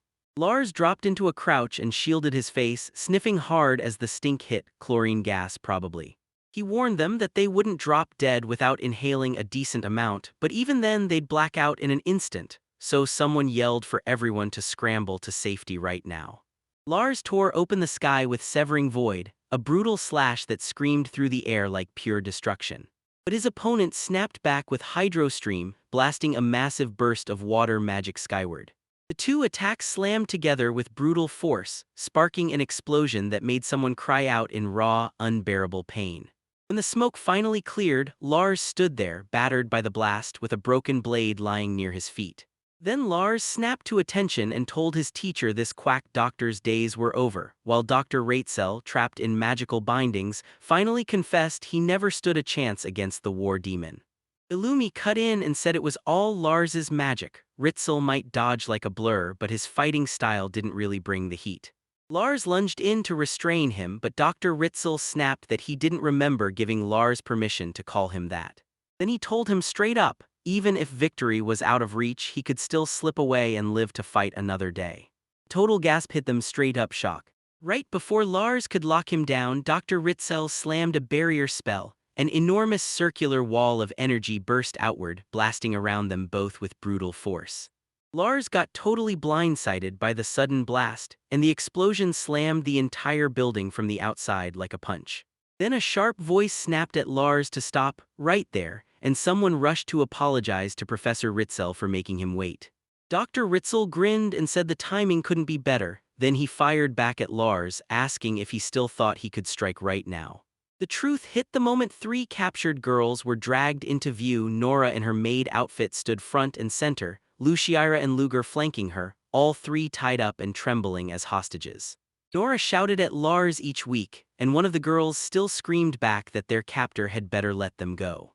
Lars spotted them at once, and in full shock he blurted out both of their names, as he demanded to know why they weren't at the dance hall they'd promised to be at. Luger snapped an apology, admitting she'd been terrified for Lars and followed him to make sure he was okay. But the moment someone hissed, "Don't say a word," Illumi snapped in blade to the girl's skin, screaming that if Lars so much as twitched he'd slit both their throats. Captor leaned in and demanded to know if Lars could still even move after something like this. Meanwhile, Dr. Ritzel shot a grateful look to his assistant and said basically, "You're the kind of help you can't do without." Lars demanded they cut them loose, just the two of them. But Dr. Ritzel shut him down, saying he'd keep them right where they were, locked under his watch. Lars snapped back that if he let them go now they'd just tear into people again. Behind them the three girls sat trapped in some kind of cage, bars clanging around them. Dr. Ritzel's eyes narrowed as he weighed his next move, clutching Luger tight with rope like a bargaining chip, then growled that by tomorrow morning she'd either end up with just her head missing or everything but her head would be floating in the river. Lars stood frozen in total disbelief as the threat hit him like a punch. A nasty curse slammed into Dr. Ritzel, branding him a bastard. On the mansion balcony, Lars and Dead 8 stared as the chaos unfolded, then Dead 8 leaned in and demanded, "So what happened to you, Lars?" Down below, the crew clocked Dr. Ritzel holding the captive girls, and the moment someone asked whether he'd bolt, another voice snapped, "Professor Ritzel," and the shock hit hard. Dr. Ritzel barked at Lars to tear himself away from the hostages as the bound sisters fought tooth and nail against their restraints. While Nora was desperately trying to get things moving, someone yelled to Lars from the crowd, shouting for everyone to sprint to the teacher. Someone yelled, "Luciella," and instantly both girls started screaming for Lars, all while he sprinted straight at them. Lars stormed straight up to Dr. Ritzel and demanded to know how he had the nerve to put a hand on his precious friend, screaming that Dr. Ritzel was the one to blame. Then a massive wave of water blasted between them, and the moment it hit, Dr. Ritzel's face snapped from calm to pure concern. And just like that, Lars swore he'd never ever forgive this. Lars ripped open his magic, yelled a roar-worthy command, "Dragonic Blaze," and his spell exploded into a giant dragon of flame, hammering the battlefield with roaring, dragon-shaped fire.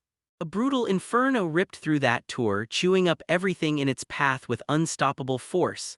Then Lars's Dragonic Blaze slammed straight into the looming head-on.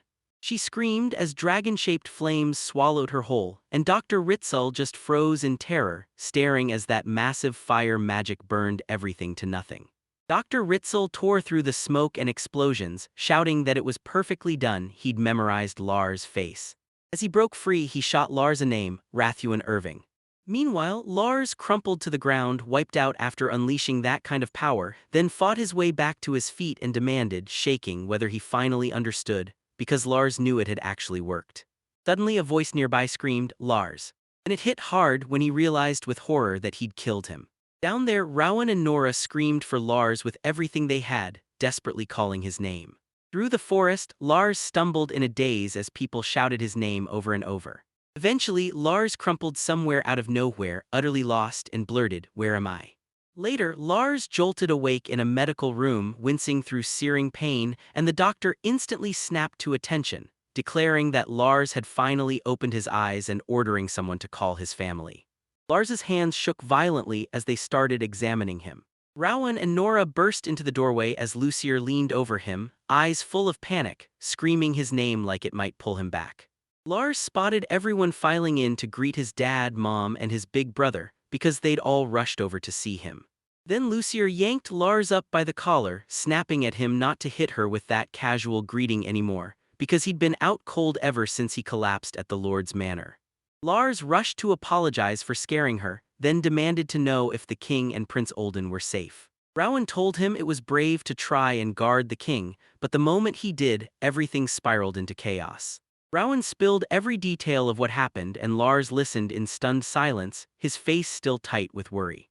Lucier froze in the doorway, stared them down, and demanded to know exactly what happened, Ruse okay or not.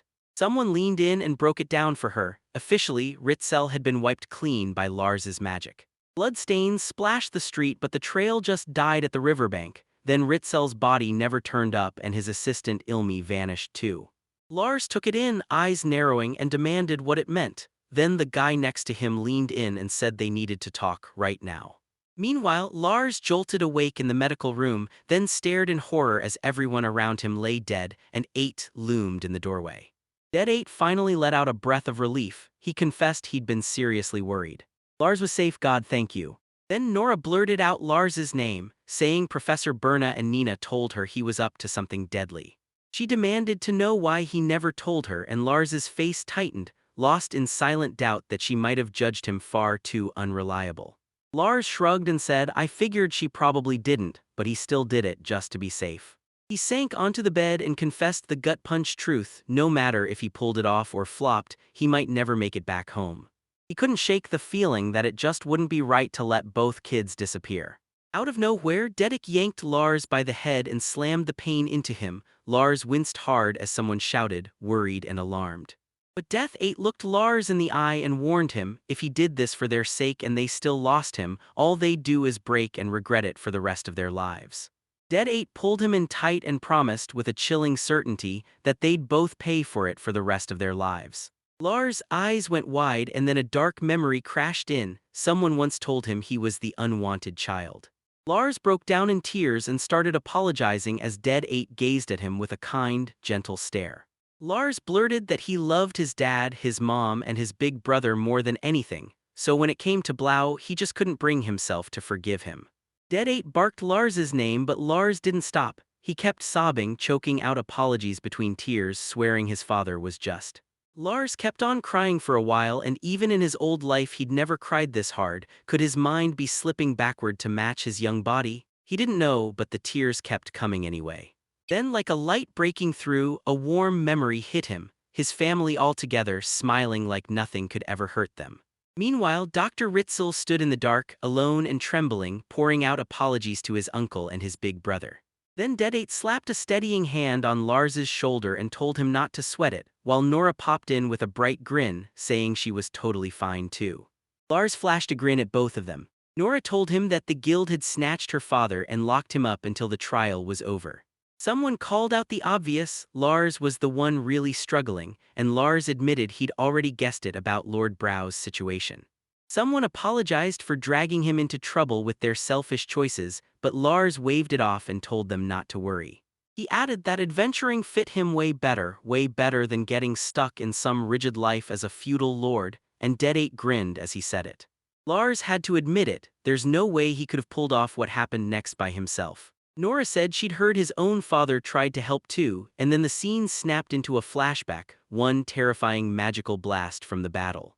Nora said she'd been thinking, chasing peace through death just isn't the right way. Lars made it clear that, out of all that mess, something good actually did come out of it. Nora told them her mom heard the chaos and rushed in to grab her. Dead 8 practically exploded with excitement and said, "That's just amazing." Then Loser burst into the room and shouted that Lars was awake. Lars blinked and said, "I just woke up a second ago." Someone asked if he'd really been gone that long, and Luger shot back that he'd been knocked out for an entire week. She'd been freaking out the whole time. Ludger bowed and apologized, insisting she was the one who pushed them to chase after him, but Lars waved it off like it didn't matter, and Ludger kept apologizing. But Lars just grinned, brushed it off, and told her it was all good, because somehow everything ended up okay. She beamed at him, and for her gratitude she told him to shut his eyes. In the pitch-black dark, Luger stalled for a beat. Then Lucier's voice sliced through the silence, demanding she do it herself, and Lars instantly shot back, begging his sister to wait and insisting she couldn't just take over. Still, Luger slipped in from behind Lars and stole a kiss on his cheek anyway. Someone gasped through both hands to their face and stared, while Lars blinked in total confusion, demanding what was wrong and what on earth had just happened. Meanwhile, outside the window, someone had apparently seen the whole thing unfold, and Lars erupted, snapping that he didn't like his sister anymore, roaring with embarrassment over whatever Lucier had pulled off. Lucier leaned in with a massive grin and shot Lars a question. Did he really, truly like Dead 8? Lars stared at the question like it was in a different language, totally lost and utterly confused. Lars ended up stuck in bed for about 3 more days, and while he recovered, his classmates, relatives, yes, even their parents, brother and teachers kept showing up to check on him. At last the discharge came through, and today was his first day back at the academy. At school, a male student spotted Lars and shouted, "Where are your parents?" And right then, another kid chimed in that Lars's folks would probably show up any minute. When Lars finally burst into the classroom, Prince Olden was already there, just waiting. The prince flat out told him, "I've been waiting for you," and Lars froze, stammering as shock hit him at the sight of royalty standing right in front of him. The prince brushed him off, saying not to sweat it, and then admitted he really couldn't flex his authority there anyway, so Lars awkwardly mumbled his thanks for what happened the other day. And the prince nodded like he truly meant it, showing how grateful he was.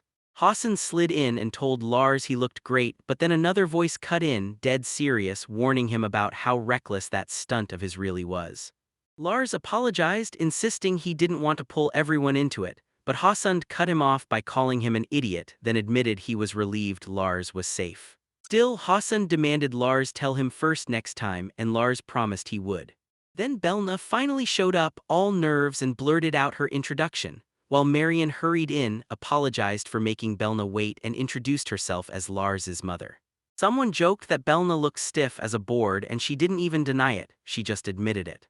Meanwhile, Prince Olden confronted Lars with cold, formal words, calling his actions self-driven and not exactly praiseworthy, and Lars just nodded along quietly. The prince kept going, slamming Lars for wrecking the meeting, and for endangering not just the prince's son but the prince himself too. Then he finally declared that tearing apart Lord Brow's conspiracy and crushing the devilish doctor lurking in their town was pure, earned praise. He figured that if they'd just left the doctor alone, he'd have wreaked even more damage. So Lars's messed up behavior wouldn't get swept under the rug. Prince leaned in and shoved his absolute gratitude into Lars's hands. Someone said spotting Lars, his own age, and that strong, ignited a brand new fire in Prince Olden. The prince returned like someone reborn, hungry to study, learn swordsmanship, and become a whole new person. Lars caught himself thinking that even getting that lazy guy moving at all was already a win. Then the talk jumped straight to Lord Brow. He had to hold an election for the next lord, but it was clear no one in town even wanted the job, so Brow figured it out and stepped down.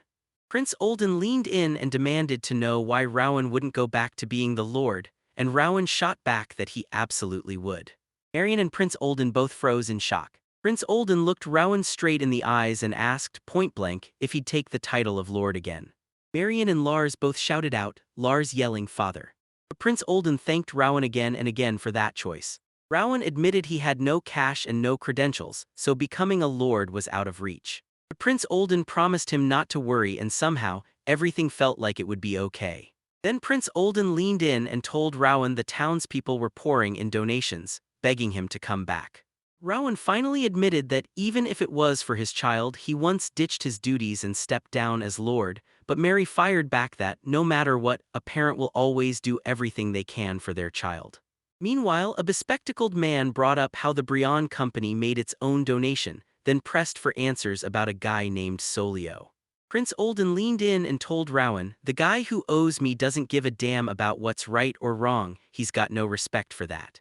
Lars thought Brion had to take the Lucille family house. Sure, they used to dodge his father, but they still handed over the money. He couldn't help but wonder, did something happen between his father Brow and Solio with the three of them together? Rowan nodded at Solio's gesture, then swore he'd give everything he had, so his efforts would strengthen the nation. Prince Olden nodded, like he finally got it. Rowan shot back that he'd never cower over something like that, and then Marion clung to Lars with all her strength. Suddenly, Hassan snapped his head toward Belna and blurted, "So, am I up next?" Then he called her Berna, asked if it bothered her, and Belna, all nerves, quickly nodded, agreeing. Right then, Hassan leans in and tells Belna that he's sure Lars can cast like that because she taught him. But Belna shoots down the praise, saying it's all Lars's freak-level jack-of-all-trades skill and her own relentless hard work. Pause the comments, yeah, they're calling her humble, but Belna shuts that down fast. She didn't force him, she only gave Lars a gentle shove from behind.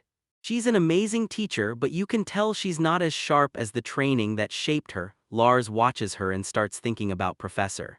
Then Lars leans in and tells Belna, "I don't know if I could have pushed this hard without you."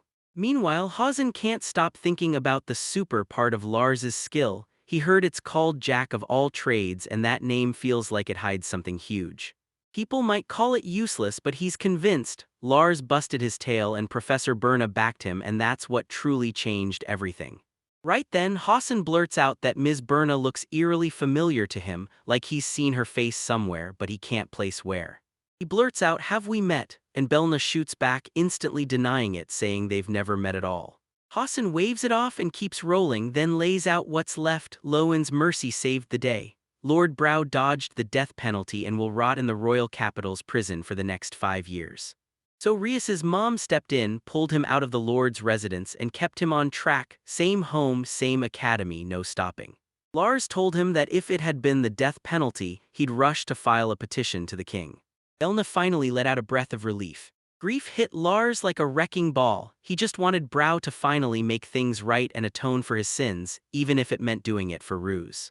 Then Hasan hit him with a new question. He grilled Lars and asked if he'd come all the way to the royal capital. Hasan pushed Lars to study and grind under his own roof with his son right there. Then Lars fired back, asking if Hasan meant him specifically. Belna grinned and told Lars he made the king himself notice. She was absolutely proud. She told him, "I'll miss you," and then made it clear this was a huge honor, and she stood behind his decision with all her heart. Lars stood in that flashy hall, then he swallowed his pride and apologized. He swore he still couldn't make it to the royal capital. Prince Olden leaned in and demanded that Lars spill the real reason he kept refusing to head to the royal capital. Lars admitted he was still a rookie, and his reckless move this time blew up things for everyone. Lars kept going, warning that if fate had nudged things just a bit differently, Rias, Prince Brow, or even His Majesty would have been dead. Then he said that if Professor Tigray and Headmaster Hasan hadn't barged in, he honestly had no idea what kind of disaster would have gone down. Lars leaned in and told the prince that this whole mess wasn't some big win at all. Instead of crashing and burning, it was totally different, and that's exactly why he said he was living at the academy right now, throwing himself into the chaos with everyone else, competing, struggling, and growing together as one. Prince Olden leaned in and demanded to know if Lars was truly just 10 years old. But he still accepted Lars's spirit anyway. Prince Olden snapped, demanding to know if Lars had just slipped in that for now excuse about staying at the academy. Lars basically said, "Yeah, if His Majesty thinks I can be useful, I'll serve," right after he graduated the academy at 15. And when the moment finally hit, he was going to be welcomed to the royal capital the right way. Next, Lars made it crystal clear he was only checking in as a school buddy. Then somebody shot back that Libra always had to tack on one extra word, and the whole talk kept spiraling around how they weren't about to let him go home. Prince Olden even said he'd be there in the royal capital too, so Lars was free to drop by whenever he wanted. Lars nearly burst with excitement, and Prince Olden said that alone was more than enough. Meanwhile, Hazen cracked up bragging about how the king used to act like a total brat, and Grace snapped at him to knock it off. Then someone blurts out, "Wait, are the headmaster and the king really buddies?" Hauser swore this was the absolute truth, and so Lars sat there staring at the truth. His revenge was finally over. Lars stared into the distance, realizing his family had lucked into the perfect outcome. But in the end, it tore Ruse's beloved father right out of his life. Ruse demanded that Lord Brow pay for his old sins, and finally step up and become a real father this time. Lars looked at Ruse and felt it. This was a fighter with a heart forged in steel, and the people behind him weren't any weaker either. Professor Berna, Professor Tigray, and every single soul in the guild. From now on, no matter how much trouble he'd already stirred up, if anyone ever found themselves in trouble, he'd have to be the one to step in and help.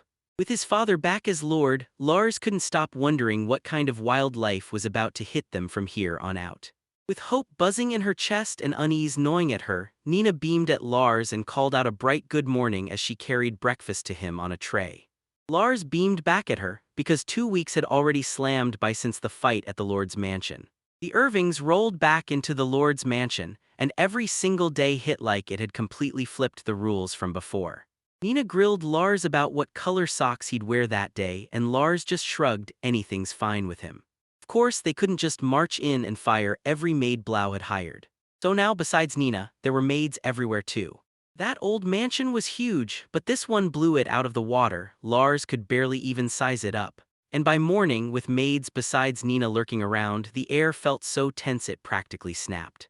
Lars and his brother, born poor and used to nothing nice, felt completely out of place, while their father and mother acted like this was just normal. Still, Lars figured they'd grind their way through it and get used to it sooner or later.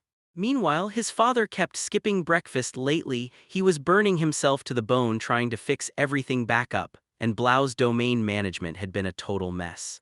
Lars and Nora stepped out for the day, trading goodbye smiles like it was the start of something big. And the maids pushed them to go all in, do their best, and take care of everything. Nora leaned in and asked Lars if when he got older he could help their dad out somehow, but Lars just shrugged and admitted he wasn't built for that kind of work. And they couldn't even pretend, they'd been winging it the whole time. Then Dedate leaned in and told Lars that fighting felt way easier for him, so he should leave the studying to Lars because it would be a cakewalk. Then Lars snapped, "Wait, are you thinking of running away?" Nora snatched Lars in pure excitement, telling him, "Don't you dare run away." She was absolutely buzzing today because a skill lesson was about to blow up her schedule. Lars and his classmates were soaking up a rare slice of calm at the academy, laughing their hearts out as they ran and played across the cobblestone courtyard. Lars and the dark-haired boy stood shoulder to shoulder, both grinning like they'd just pulled off something huge. Down the hallway, Lars flashed them a big, cheerful good morning, and both girls, dark-haired and lighter-haired, lit up and answered him right back. Lately, life had been weirdly peaceful. Lars couldn't help but feel genuinely satisfied. Then the dark-haired boy sprinted up to Lars, eyes blazing, insisting he had to hear something. He just heard a brand new teacher was arriving today. The dark-haired boy flashed a grin and told Lars, "Man, we've been saying our new teacher is a beauty since last week." In the hallway, Luger lit up and greeted Lars as students poured in, and Lars shot back a greeting just as quick. Then she leaned in and demanded what they were all yapping about. And then someone goes, "Wait, did you notice the new teacher? Because she totally looks like she just stepped out of somewhere unbelievable." Suddenly a voice snapped, demanding everyone take their seats right now. Lars' eyes lit up instantly as Gray stepped up to the front of the classroom and announced, "Starting today, a new teacher will join us as the assistant homeroom teacher." The students snap to attention, nod at the instruction, and get ready to deliver their greeting. Belna strutted to the front of the classroom dressed like a teacher. With a jittery smile, she blurted out that starting today, she'd grind right alongside everyone in the class, and that's when she introduced herself as Berna. Meanwhile, Lars froze in shock from his seat, her face lighting up his memory in an instant. Then he blurted out in disbelief, "It's Professor Berna." Belna flashed a warm smile, then told everyone, "It's awesome to finally meet you guys." Then Belna stepped forward and formally introduced herself as their brand new assistant homeroom teacher, and the students instantly reacted, shock, curiosity, and disbelief all at once. Nora grinned so hard her cheeks hurt and told him it was amazing to finally meet. Jack even chimed in that they met at his place, then he couldn't help but say it, "Wow, she was seriously gorgeous." Someone asked Belna what she planned to study and she blurted out magic and the skills to back it up. The moment she said skills, the whole class snapped to attention in shock. Belna told Gray that the headmaster and the professor had pushed her to show everyone exactly what she could do, and she wanted to run the class her way. Lars told himself that every last bit of his magic came from Professor Berna anyway, so after what went down with Ritzel, it only made sense that they'd go and scout her. Later, out on the training field, Belna told the class, "Relax, this isn't real combat, we're just messing around, playing it up and having fun." She blew the whistle, calling everyone to sprint onto the field first. The students quickly huddled up, got everything ready, and geared up for the practical lesson. Belna told Ruse to go first, "Try your skill and make it count." Ryu snapped into a combat stance, sword in hand, then slammed his fire spell, watching the blazing attack thunder straight ahead. The students watching couldn't hide it, they were genuinely blown away by that display. Meanwhile, Lars watched Ruse drill spell after spell and couldn't believe he still couldn't land a single one. Nearby, another student spilled the secret: Ruse had been grinding in silence the whole time. Belna stepped up to the class, lifted a bunch of flowers, flashed a peace sign, and fired up everyone with her talk about skills. She burst out, explaining that there were exactly 3 main types. And the students lit up with excitement. Belna jumped in and broke down the first type, describing ability-type skills that kick powers to life, like Ruse's Spellblade and Kuterika's Titan Strength. She clocked it, this kind was the most common of them all. Then she shifted into support-type skills, laying it all out with examples like Lars's jack of all trades and Jack's collaboration. Belna leaned into her explanation and rattled off those special-type skills like Nola's animal care and Ulka's spirit arts, then held up a white rabbit right there as proof. The students stared in silence, but Jack kept mumbling that his mana was seconds from quitting. He didn't just sit there, he shouted at the teacher to get her attention. Belna leaned in and told Jack to lock in, push forward, and don't stop yet, while Jack stood there, totally stunned by what he was hearing. And he stared in disbelief, shocked by just how ruthless her rules were. During the break outside, one of the female students snapped that most people don't really tap their skills until they hit adulthood, and Yaga's shot back that it's because nobody wants to get judged for their abilities, while Lars just listened, braced against a tree. Belna said that no matter the starting skill's duration, power, or accuracy, they can all be pushed way past their first limits. She wove a swirling energy ball in her palm, then laughed and insisted it was just like studying, or like magic. Belna stepped up and laid down the truth to the whole class, insisting the only way forward was to earn experience and sharpen their understanding, while the students sprawled on the grass, hanging on her every word. Meanwhile, Jack looked utterly drained and snapped that he just couldn't go any farther. Suddenly, Belna slid in behind him, grinning like everything was fine. He tells Jack he absolutely nailed it, and Jack can only drag out a worn-out "yeah" in reply. Someone asked Jack if he was really sure it was okay, while Jack looked utterly wiped out and Belna just grinned beside him. Pinned in her grip, Jack couldn't stop wondering if she was truly serious, but somehow that teacher started to grow on him. Then Belna leaned in and told the whole class, use your skills however you want, go get a brand new feel for what you can really do. Someone shouted to Professor Berna, snapping the whole moment into attention. Belna shot Nora a warm, heartfelt reply, who grilled her on what she should do to boost her animal affinity even more.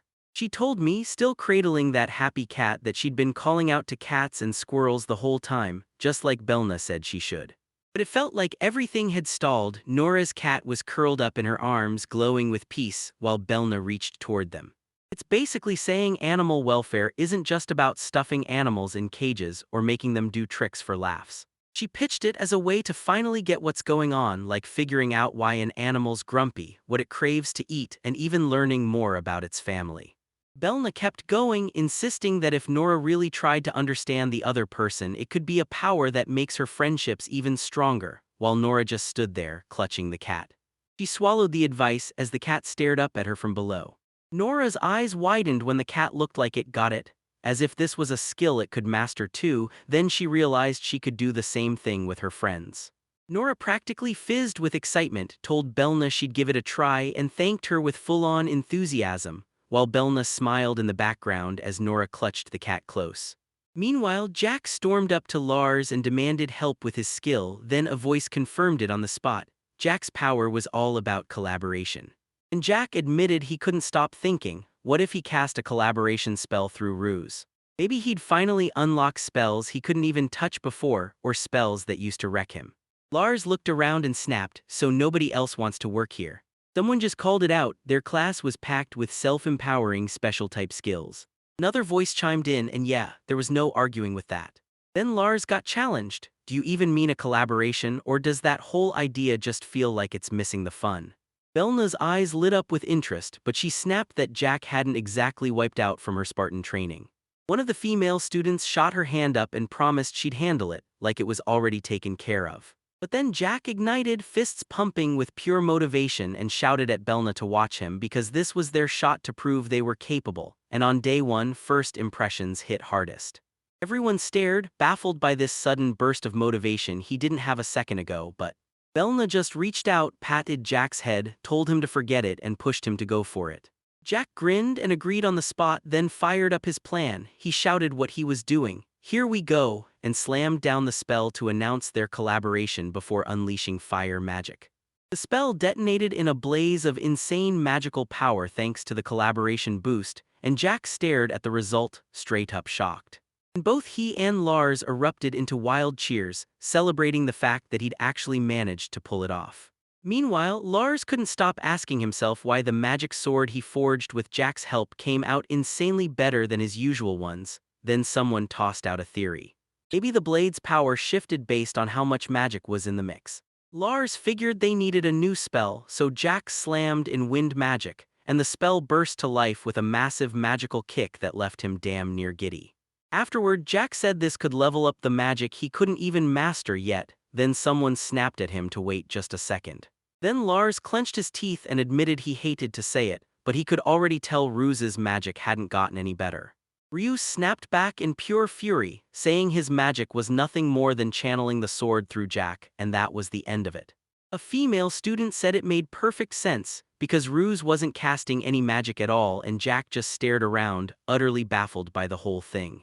Someone leaned in and told Jackie he'd been wasting his time, just polishing his own skills and nothing else. Jack fired back, insisting it was only a guess and there was no way to be sure.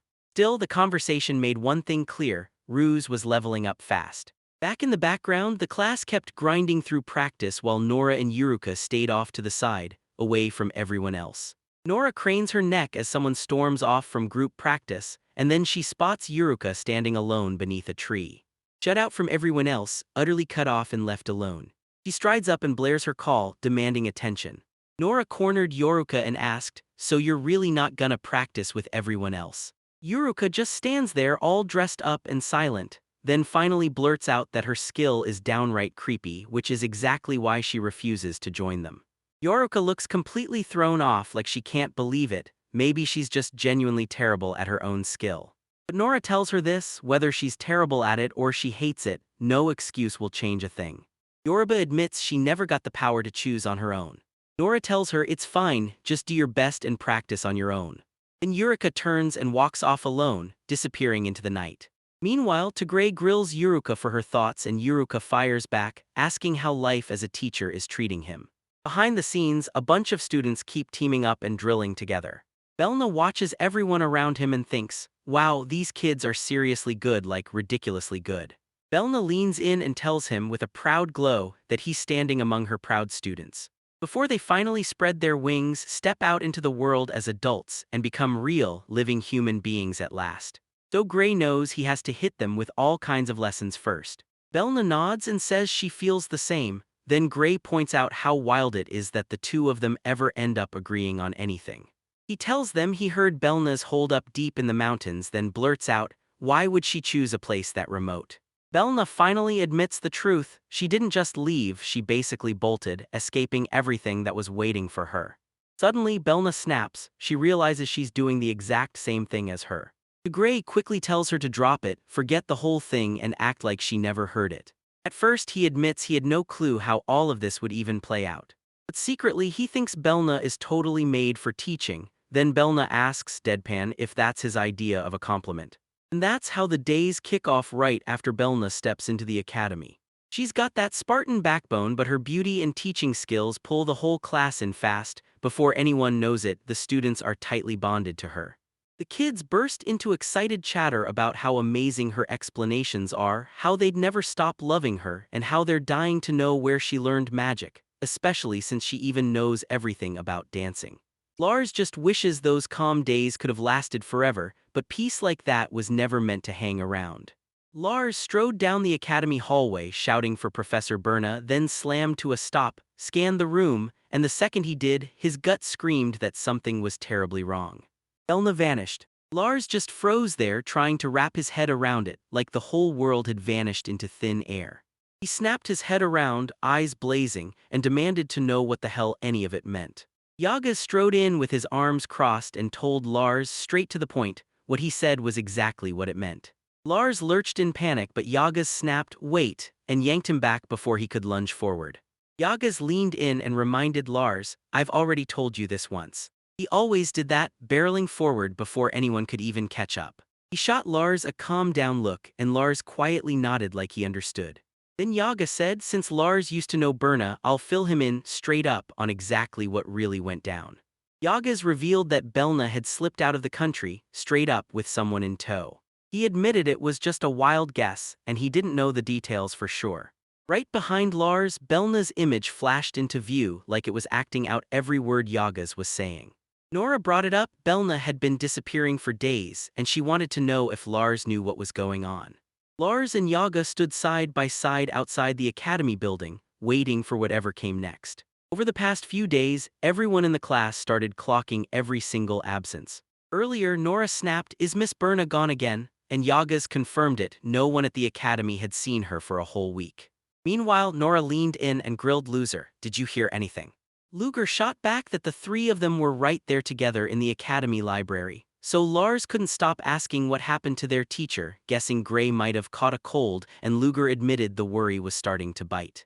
Then Yagas snapped that Tigray never disappears without checking in, so worry crushed him and he rushed to Tigray's place, only to find it completely empty.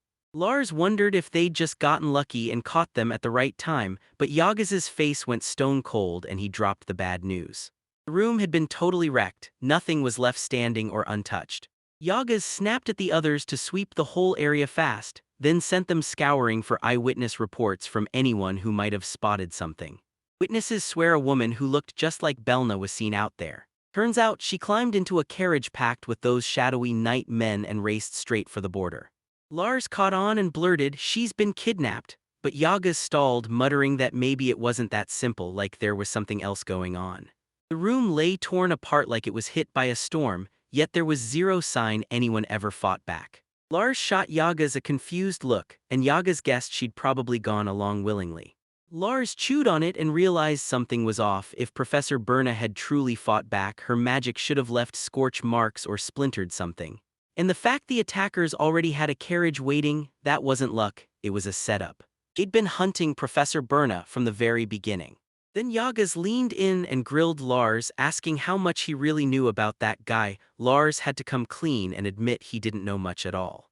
Yagas demanded to know when they'd crossed paths, and Lars shot back, 5 years ago. Lars blurted out an apology, still reeling from how fast it all hit, because he couldn't hold it together like he'd promised himself it would. Then Belna's memories flashed through his head and the worst part landed. He realized he barely knew a thing about Professor Berna. Yagas may have talked in circles, but the real truth is this: Belna had his own reasons for refusing to spill anything about his past. But Lars wouldn't budge. He demanded they hunt them down immediately. Yagas snapped that the adults would handle it and Lars should go home. Yagas would run the investigation himself, but Lars argued back hard, thinking the headmaster might know something. Saying Professor Berna felt like family to him, and he was about to. Yagas snapped him back to the promise. Lars nodded and agreed, while Yagas warned him, "Don't sprint ahead without thinking." Then Lars leaned in and told Yagas he needed a promise from him too, and Lars added that they'd let them know the second they heard anything. Meanwhile, the video zoomed out to a towering building exterior, then someone's shout sliced through the air. A lone figure loomed by the waterfront, then, without warning, something got tossed or dropped into the water. Lars burst in searching for his teacher, but when he heard her voice, he realized she'd already slipped away. Now he just couldn't shake the feeling of how rattled she must have been. Then he suddenly spotted something on the ground, an earring. Lars couldn't stop wondering if it could be a gift. Then boom, a vivid flash of a long-haired woman slammed into his mind. A hard, determined look snapped onto his face as he vowed he'd track it down no matter what. Just then, a carriage came screaming through the area at breakneck speed. The moment kept rolling. Belna stood there in front of the guards, staring at the carriage with a stone-cold, serious expression. Asking what business they could possibly have with her now. They just got nothing, no answers at all. The guards stayed mute and Belna stood there, eyeing that silence as 2 armored knights waited close by. A guard leaned in and told Belna, "No matter what happens, you'll end up back here again, because you're going to come back one way or another." But Belna clenched her fist, refusing to back down, saying to herself she'd never return. Meanwhile, in a fancy room packed with officials, a guard leaned in and warned her. If she really knew why they'd summoned her back, she wouldn't be playing it so cool. The maid's eyes went wide in pure shock. Then a carriage tore down a flowery path, and armored guards lined the columned hallway, staring forward like they owned the night. The spiky-haired man who looked official snapped, confirming the carriage was bound straight for the border. Elsewhere, Lars sprawled on a fancy couch and blurted out his apologies, "Sorry," and that was all the clues anyone could piece together. The official snapped that the warlord was shrinking back again, then Lars cut in, telling him, "Don't call him timid." The official warned that if they dared to cross the border they could learn something, then he snapped back to a quick memory of meeting someone. Then Belna's name slipped out of his mouth and he swore he'd heard it before, like it was stuck in his memory somewhere. Lars admitted he was just like that, and yeah, he really didn't want to drag his past into the conversation. In a chilling flashback inside the dark forest, Belna remembered someone blurting that he had fled. Right now, Lars can't shake the feeling this whole incident is tied to that. His gaze slid to the ornate academy building, and one name hit him hard: Professor Bayan. 2 weeks had already crawled by. Nora said it out loud like it meant something, and the light-haired student just couldn't shake the question: what was happening? Nora admitted she felt lonely too, then Nult jumped in and spilled the truth. Lars had actually praised her for getting better with her skills. Outside, Yagas closed in on Lars, and Lars straight up told him, "I need to talk to you about this." Jagas loomed in front of the fancy building and told Lars to speak up, then made it crystal clear. Lars was done with this, no getting involved anymore. Lars's face went pale with shock as he blurted out, "Why?" Yagas yanked Lars back to the truth. "You're the Lord's son," then hit him with the question, was Lars really about to kick his father off the Lord's seat again right after he finally got it back? But Yaga swore he'd made a promise, so he was going to tell Lars everything he knew. Lars leaned in and demanded, "What do you mean by that?" Yaga spilled the news that he'd tracked Belna's location, so Lars demanded right there where she was. Yagas shot back that she'd been living in the neighboring kingdom of Rutsar. Lars stared at the info, totally baffled, thinking, why would she end up in some neighboring country like that? When it finally clicked, Belna didn't just look royal, she was the third princess of Rutsar all along. Her real name was Berna, and 10 years ago, the kingdom of Rutsar's third princess simply disappeared, leaving not a single trace behind. They called her a gifted woman, light pink hair, and magic knowledge so deep it felt downright unreal. Yagas told him that even back then, a search notice for her had popped up in this very country, but no one could figure out why she ever ended up here in the first place. The headmaster finally spilled the truth to him, remembering that wild night from years ago. Belna acted like the past had vanished from her mind entirely, like she'd never even heard of it because it was so long ago. Yagas realized that no matter what the reason was, she'd end up returning to her own country, wanted or not. Lars weighed the whole mess and decided, if she didn't truly want to return, then they had no right to drag her back. Yagas snapped that the other side was royalty, so they couldn't just wade in and meddle like it was no big deal. He warned Lars that if the neighboring lord's son made a careless move, it would spark a full-blown mess between two nations, and Lars pushed back, insisting he already understood the danger. Yagas snapped in and took over, swearing he'd handle it himself. No way Lars was getting pulled into this, and with that, the argument was shut down for good. Later, Lars stood outside and stared at the letter with "front" stamped on the envelope. Then he promised himself he'd crack it open and in his head called the person on the other end an idiot. When he finally got back home, Marion lit up and welcomed him, but Rowan instantly grilled him, "What's wrong with you?" Outside the mansion, Dead 8 marched up to Lars and demanded, "So it's true, Mr. Lastiger is really quitting?" And inside, the Dead 8 shoved forward, grilling Lars for what he meant, while Rowan hung back in the shadows, clocking everything, while Lars just nodded and moved on. Lars told everyone he guessed Professor Tigray didn't want to burden them, so he decided to slip out and hunt down Professor Berna by himself. Rowan confirmed that was the situation, and then Lars blurted out that he wanted to go, so Rowan fired back, "What exactly do you want to do?" Lars claimed that Professor Berna wasn't just a neighbor, she was his benefactor too. Lars couldn't stop thinking that Belna and the others felt like family to him. Locked inside, Rowan Lars admitted he had no clue what to do next, because he feared this could blow up and bring trouble on his dad and the others. Belna's worried face flashed in his mind, and Rowan grinned like, *maybe Lars finally grew up a little. He burst into laughter, reminding them that just not long ago, Lars would have bolted off in silence without a single word to anyone. Lars turned red with embarrassment and frustration, but right then Rowan pushed him forward and told him to keep going. Rowan snapped at Lars to go check on Berna right away, then promised he'd set up a meeting with King Luisar and even talk to Dr. Gray himself. Lars thought about his father, but Rowan admitted he'd be dying to go. Then he sighed, because a lord can't just ditch his lands, and this kind of moment made his whole situation feel brutally frustrating. Lars shot him a reassuring look and told him, "It's okay."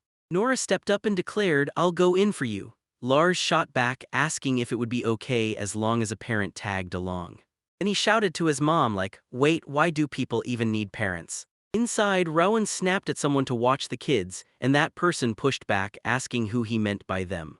Lars snapped to attention in pure shock. His huge big brother was coming too. Dead 8 confirmed it, he was stepping in as well. Dead 8 grabbed Lars and said, "This time we're going together." Lars nodded back, "Good, because I'm counting on you." The whole crew marched toward that massive, ornate building, and Nora blurted out that she, her brother, and their mom were the ones going. Then someone just stared and said they never saw that lineup coming. On the road, Nora tried to figure out how Gray was supposed to apologize to the group, but her thoughts kept snagging on Professor Burna, she couldn't stop wondering how he was doing, and this creepy unease kept crawling up her skin for some reason. Outside by the cart, Rowan blurted out his apology. He begged Gray to watch the kids and Marion, and Gray promised, loud and clear, that he'd keep them all safe. Right when they were about to leave, someone cut in and blurted that they were heading out. Nora begged them to come back safe, warning them that if anything happened, her heart would literally stop. Cart clattered down the road, jolting forward like it was fleeing danger. Gray stared at the distance and realized just how far the town had slipped away. He had vanished without a word, because there was no way he'd let everyone get dragged into this disaster with him. Out of nowhere, someone shouted, "Stop the cart right there," just to tear their focus away and pull them in. Lars snapped at Nora to shut it, saying he'd been the professor's student long ago too, and Nora had only floated the idea that her brother could have stayed behind. Just as they kept chasing, the crew finally slammed into the cart, and someone yelled that the wait was over, they'd caught up at last. Lars snapped in surprise when he spotted who had just arrived, then his eyes dropped to the grazing gear sitting in the cart. Someone told Gray they'd heard he was getting an audience with the king, so Gray told them to run straight to the king and say he accepted it with heartfelt gratitude. He admitted his adventure days weren't exactly full of great memories, so he dropped the gear off with the headmaster. Then someone leaned in and asked, "Was Sensei an adventurer once?" Outside the academy's doors, with barrels and boxes stacked everywhere, the light-haired girl snapped, "What are all these for?" The male student quickly told her the headmaster said it'd be rude to arrive empty-handed, so everyone showed up with even a small gift. And someone bowed and apologized to the headmaster. Later on, they admitted, yeah, they were the ones who stirred up the mess, so they couldn't exactly chew Lars out anymore, and someone even said the headmaster was way too kind, pulling all these strings for a teacher who'd already filed her resignation.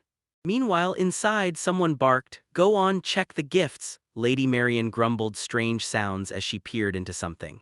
Lars said it felt totally natural, then someone interrupted him and another person snapped, "We never thought we'd want to help or see Professor burn us so hard we'd end up handing in our resignations." Then they eyed the gifts, those tall, light-haired kids claiming, "We brought one or two just in case," but everybody knew the headmaster wouldn't hand over anything normal, there had to be something wild inside.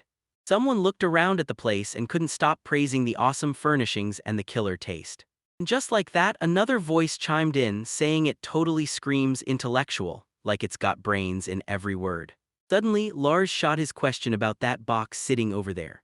Someone pointed out that Lars was still as quiet as ever, but you could tell he was still just a kid, and the other person went, "Maybe we should jump into adventure ourselves too." The sealed box suddenly jerked into motion, and eerie sounds clawed from inside like something was alive. Meanwhile, Deadate snapped that if anyone kept yapping like that, they'd set her off, and once her temper flared, she was way more terrifying than him.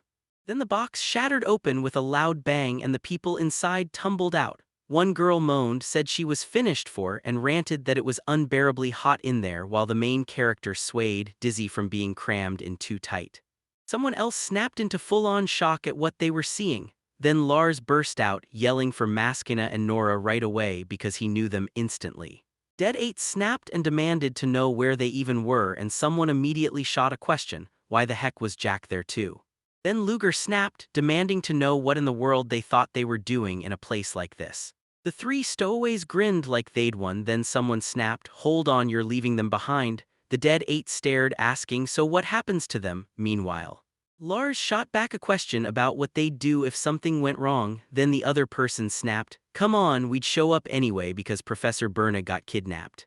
Then Loser told them to hand it to her and that the reason they wanted to sneak in was simple. She said they'd heard the cargo crew was up for it. Deadate jumped in too, explaining that Lucille just happened to get a delivery request from the headmaster and they caught the whole thing overheard. Lars added that they were scared for Professor Burna too, so they rushed after them. Apparently Lucille and Cuterica took care of the whole plan and they even begged to tag along until Jack shut it down. Meanwhile, Lars looked wiped out and admitted straight up that he was genuinely grateful. Dead 8 snapped, demanding to know what the hell they were thinking, then tore into the kids with pure, over-the-top dramatic fury. The kids stared, scared out of their minds. It's Professor Berna, and yeah, Gray was just as freaked out, so he snapped, everyone calm down. Someone said, we can't just turn around now and send the kids back, so the plan was simple, keep going, right? That's when Dead 8 cut in, I'm here too, and suddenly it didn't sound so impossible anymore. The kids first grinned from ear to ear, but the second someone warned them to keep their mouths shut, their smiles vanished and worry took over. Meanwhile, Maskina flat-out declared she'd jump in and fight too, and Luger shrugged that they already had the Lars with them, so everything was totally fine. But Lars kept it to himself. He honestly wasn't sure he could keep everyone safe with this many people. Lars cut in and reminded everyone, we're here to check things out, no one's saying the more bodies we bring the better. Machina insisted she'd give it her all because Dead 8 and Lars were right there, so she felt safe enough, though Lars admitted he still didn't want Nora anywhere near danger. Jack slung his arm around Lars and lit up the moment he greeted him, and anyone watching would have sworn Jack was even more reckless than Ruse. Meanwhile, someone else shot back that they were way better than that guy, then the whole crowd slammed into motion, heading straight for the kingdom of Ruizar. After a grueling stopover in towns along the road, Gray and the crew fought monsters on the way, cleared everything that stood in their path and finally crashed into the very first town of the Litzar kingdom. Even though it was just next door, it still took 3 brutal days to reach it. Jack nearly burst with excitement seeing a foreign country for the first time, but Lars cut in fast, warning that if Jack let himself get too hyped, people would brand him a country bumpkin, so Jack shot back that it wasn't all that different from their own. Then they dressed Helena in a breezy summer outfit, because on the southern continent the culture and skin tones are totally different. And yep, her warm brown skin wasn't random, it came from her mom who was born down south. A local woman with flowing light hair stepped up to the group and asked straight up if they were travelers, because with so many kids in tow it didn't look like they were passing through casually. Deadhead leaned in and told him, I'm a teacher from the Kingdom of Refraction. They were turning the trip into a real campus field study and the woman finally got it, those kids weren't random. Then the woman grilled him, asking if that stunning beauty with Dead 8 was his wife, only for Dead 8 to snap back, no, I'm the guardian of these children. Someone slammed the timing as brutal luck, saying it just couldn't have been worse. On the road later, Deadhead leaned in and warned Lars that his country could be a little dangerous right now. Meanwhile, inside what looked like Belna's place, word spread like wildfire. Tajer Sarge was missing. Then a worried voice snapped, what's wrong with Rihanna? As someone kept calling out Sarge's name again and again, terrified something was terribly off. And then the person snapped, Sarge is right there. They said Ryanie really had been chewing on worry over him, and when Ryanie finally spotted Sarge, relief hit her like a wave, while the other one warned, don't go too far. Belna, aka Ryan, sat all by herself in a fancy room and Worry gnawed at her like crazy. Then one guard rushed in and reported he brought her. The king nodded like thunder, praised the guard for a job well done and told him to stand down. The king sat in his throne room, waiting with the weight of a storm in his majesty. An armored figure, the king told Belna it had been ages since he last saw his daughter, and Belna hesitated like he wasn't sure he could handle what came next. The king leaned in and asked for some private time together, and the guard nodded so fast he practically vanished, leaving them alone in that huge, echoing room. The king leaned in and said she'd heard this. During the Lord's assault in the neighboring kingdom, an unknown young female mage stood out and proved herself. She'd only checked it on a wild hunch, but she never expected that she'd actually get caught. Belna stared at her and said, it's been forever. And in that massive throne room, the king leaned in and asked if she was doing okay. Belna answered, 10 long years since then. Belna shot a glance over her shoulder, hunting for who was there, then the king let out a tiny sound. She spun back in an instant and told him she was thrilled to see his majesty was doing just as well as always. The king said Rachel was thriving, and Belna's sister-in-law was doing just as well. Belna told him she was thankful the king finally let her return, even as she wished he'd stop bothering a commoner's child. She demanded to know what the king wanted with her now, the daughter of a lowly concubine. The king snapped, don't say that. Belna opened her mouth to argue, but the king cut her off mid-breath and warned her, don't talk like that. Then the king dropped words that hit like a punch in the gut, like she absolutely shouldn't have returned. The queen demanded why Belna thought she could slip away from her father's grip, and Belna snapped back that she loved Clary. Then she looked the king in the eye and called him mother. Her mother groaned at the timing, stuck on one question: why did Belna have to show up right now of all nights? If things weren't this bad, she would have gladly welcomed her back. Just looking at the faces, Belna knew her comeback wasn't welcome at all. Her mother admitted he was right, but right now, one thing mattered more than anything else. Belna stared at the gorgeous, ornate thing her mom was proudly showing her. The king leaned in and asked if she still remembered the mine to the north of the royal capital. Then he said there were reports that some strange, unknown kind of stone had just been dug up there. Then the king finally tore the secret open and revealed it, an honest-to-God dragon scale. Turns out they accidentally yanked a dragon out of a seal that's been holding it for ages, and it wasn't some mindless beast. That dragon was smart and it had a demand. Belna blurted out what kind of demand the dragon was making, and her mother snapped back that it wanted a sacrifice. Right in the throne room, someone finally backed up what Belna had just heard. The dragon was demanding the country's princess as a sacrifice. Belna finally caught up to the words she just heard, and her heart sank as she realized the king wanted her taken as the sacrifice. She shot her mom a question: so that's it, that's the only reason you need me now? Her mother tried to object, but the throne room erupted when another voice cut in and demanded, "How long are the two of you going to keep talking?" And then someone called out to their father. Someone blurts out, "Wait, is that really Belna?" And the next woman rushes to her, practically sobbing with relief. "I'm just so glad you're safe, Belna." Belna steps in to greet Lady Grace, cracks a long time no see, and then tells her that Lady Lucella and Lady Sheena are doing just fine too. But Lady Grace leans in and tells her, "You don't have to be so stiff, drop the honorifics." She tells Belna, "You can call your mom instead, same way I promised you back when I was still with you." The blonde woman gets all teary, blurting out that she's over the moon the sisters can finally stay together again, just like the good old days, and Belna, moved by it all, thanks her back. Then someone finally spills the truth. Ever since Belna vanished, everyone has been terrified, and the real problem is this: their grandfather tried to bully Belna into marrying some lord from far away. Someone raced up to Lady Sheena and practically breathed, "Thank goodness you're back safe." Belna beamed and blurted, "Thank you," because now she could finally help her family as their sacrifice. Everyone hit the floor with shock and then snapped. Who in the world would dare say something that cruel? Then the man behind those bars leaned in and spilled the truth. He told Belna he didn't bring her here this time to turn her into a sacrifice. Belna leaned in and told him, honestly, there was one thing she had to ask him right then. An armored woman bursts in and says the knights are gearing up for a dragon-slaying mission right now, and she demands Belna tag along. Right then, another voice erupts with pure rage, screaming about the nerve of that blasted dragon for even asking them to hand over the princess. Like, who does it think it is? Then the blonde woman in the royal dress, the kind of person who commands the room, declares that her husband, Knight Commander Grave, will join the mission too, and she proudly tells everyone they've dragged in the absolute best warriors from every corner of the kingdom, so there's simply no way this fight ends in defeat. Lady Grace whips around to Belna and demands, "Can you do it?" Because with Belna's magic amplification boosting them, victory is basically locked in.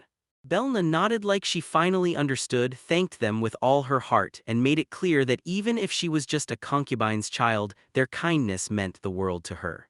Then someone blurted out that they were doing it for their family, no other reason, just love driving every choice. But Belna snapped that if they wanted in, she had one demand: she wanted them to agree to her own request too. From the bars, the father swore he was locked in, fully listening. Belna made her demand crystal clear: if they really managed to slay that dragon, she wanted them to never come hunting for her again. Right then, one of the sisters blurted out to Belna, Finally together again, but you're already plotting your escape." Tears blurred Belna's eyes, but determination burned through them. She'd long since left the castle behind, forged a life of her own, and now she was rushing toward the children waiting for her. She told them, "As long as you don't wreck this lifestyle, I'll happily cooperate." Lady Sheena let Belna's words sink in, then blurted, "Are you married?" But Lady Lucella, she went wide-eyed and demanded to know who Belna's partner was. And they kept grumbling that she married too soon, but Belna's face flushed instantly. She snapped them straight. "I'm a teacher at the academy," she blurted, pointing out those kids were her students, not her own, and then she stumbled over who her partner even was. From up on the throne, someone cackled and taunted, "So there's a man in the picture, huh?" Then pushed Grace to try her best because, yeah, she was at that age. So someone finally asked, "If beating that dragon means you can do it, then why not go for it right now?" Another voice cut in, asking, "If she's the one who says it, then what's the real problem?" But Lady Sheena fired back to her mother, insisting that was a little too harsh to say. After he got the news that Belna had been found, Lucella leaned in and said that if it were her in that situation, she'd be able to take on a dragon. Belna finally admitted, "Yeah, I knew I was being selfish. If she could squash this disaster before it blooms, she was determined to do it." Then her father choked out an apology for that suffocating journey. He'd left her room exactly the way it was, so she should just go on and use it. Someone couldn't stop the thought from roaring in their head. Even a dragon can't be unbeatable if every knight throws in together. Elna flashed a quick nod and said she got it. Meanwhile, Lars and his crew finally stomped up to a colossal castle. Lars couldn't stop grinning as he blurted, "So this is what they mean by a castle." One person stared in disbelief at how huge it was, bigger than Dedato's house. Then another cut in, "Wait, that's the king's place." Then the bad news slammed into everyone. Apparently a dragon had been spotted in the northern mountains, and it was demanding a princess be handed over. Someone warned that their country might be in trouble, and Lars snapped at the universe for showing up right as it all went down. Reeling from the shock of finding out dragons were even stronger than anyone ever warned him. They say dragons who show up openly are few and far between, yet even so, those vicious ones still demand sacrifices. And yeah, those people are usually powerhouses. Meanwhile, Lars raged through the situation in his head. Yeah, they should have taken precautions, but this was still a death trap, and there was no universe where he'd ever hand over his own daughter as a sacrifice. Later, Lars told them to wrap it up fast and race back home. His male companion admitted he was freaking out too, and then a sharp female voice snapped at Lars he should have stayed in the inn because someone like him never ever gets into the audience chamber. Nora opened her mouth, but Lars snapped at her to shut up. She froze, swallowed her pride, and apologized for getting scolded. Then a stranger grilled Lars, wondering why he said he came to help Professor Berna when he was already ready to head back to the inn. Lars chose to be brutally honest, even if it stung, because he'd heard the truth. The ones from Oblivion Academy were teachers. Lars finally spilled the real reason. One of their academy teachers had been yanked away, and they were hunting down the kidnapper's trail. The bearded man leaned in and asked the teacher, "Do you share a name with our princess?" Like he was daring the question to spark a memory.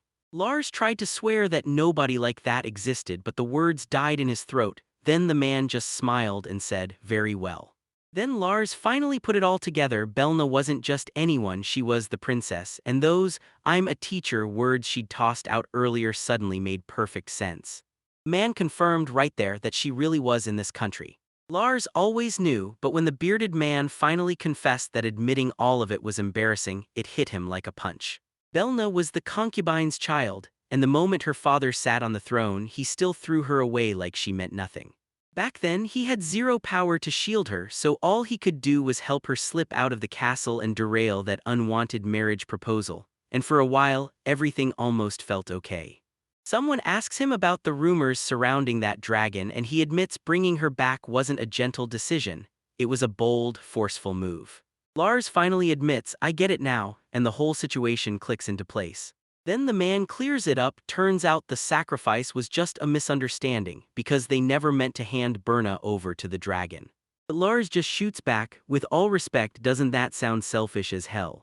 Lars keeps insisting, "Yeah, maybe there were reasons, but don't they get it? Respect Professor Berna's wishes, because she's got a life now, and dragging it away from her by force is exactly what they shouldn't do. Isn't this just the same old move, like when they dumped her out conveniently back then?" Suddenly, some guy storms in furious and yells at Lars, demanding to know how he dares to disrespect his majesty.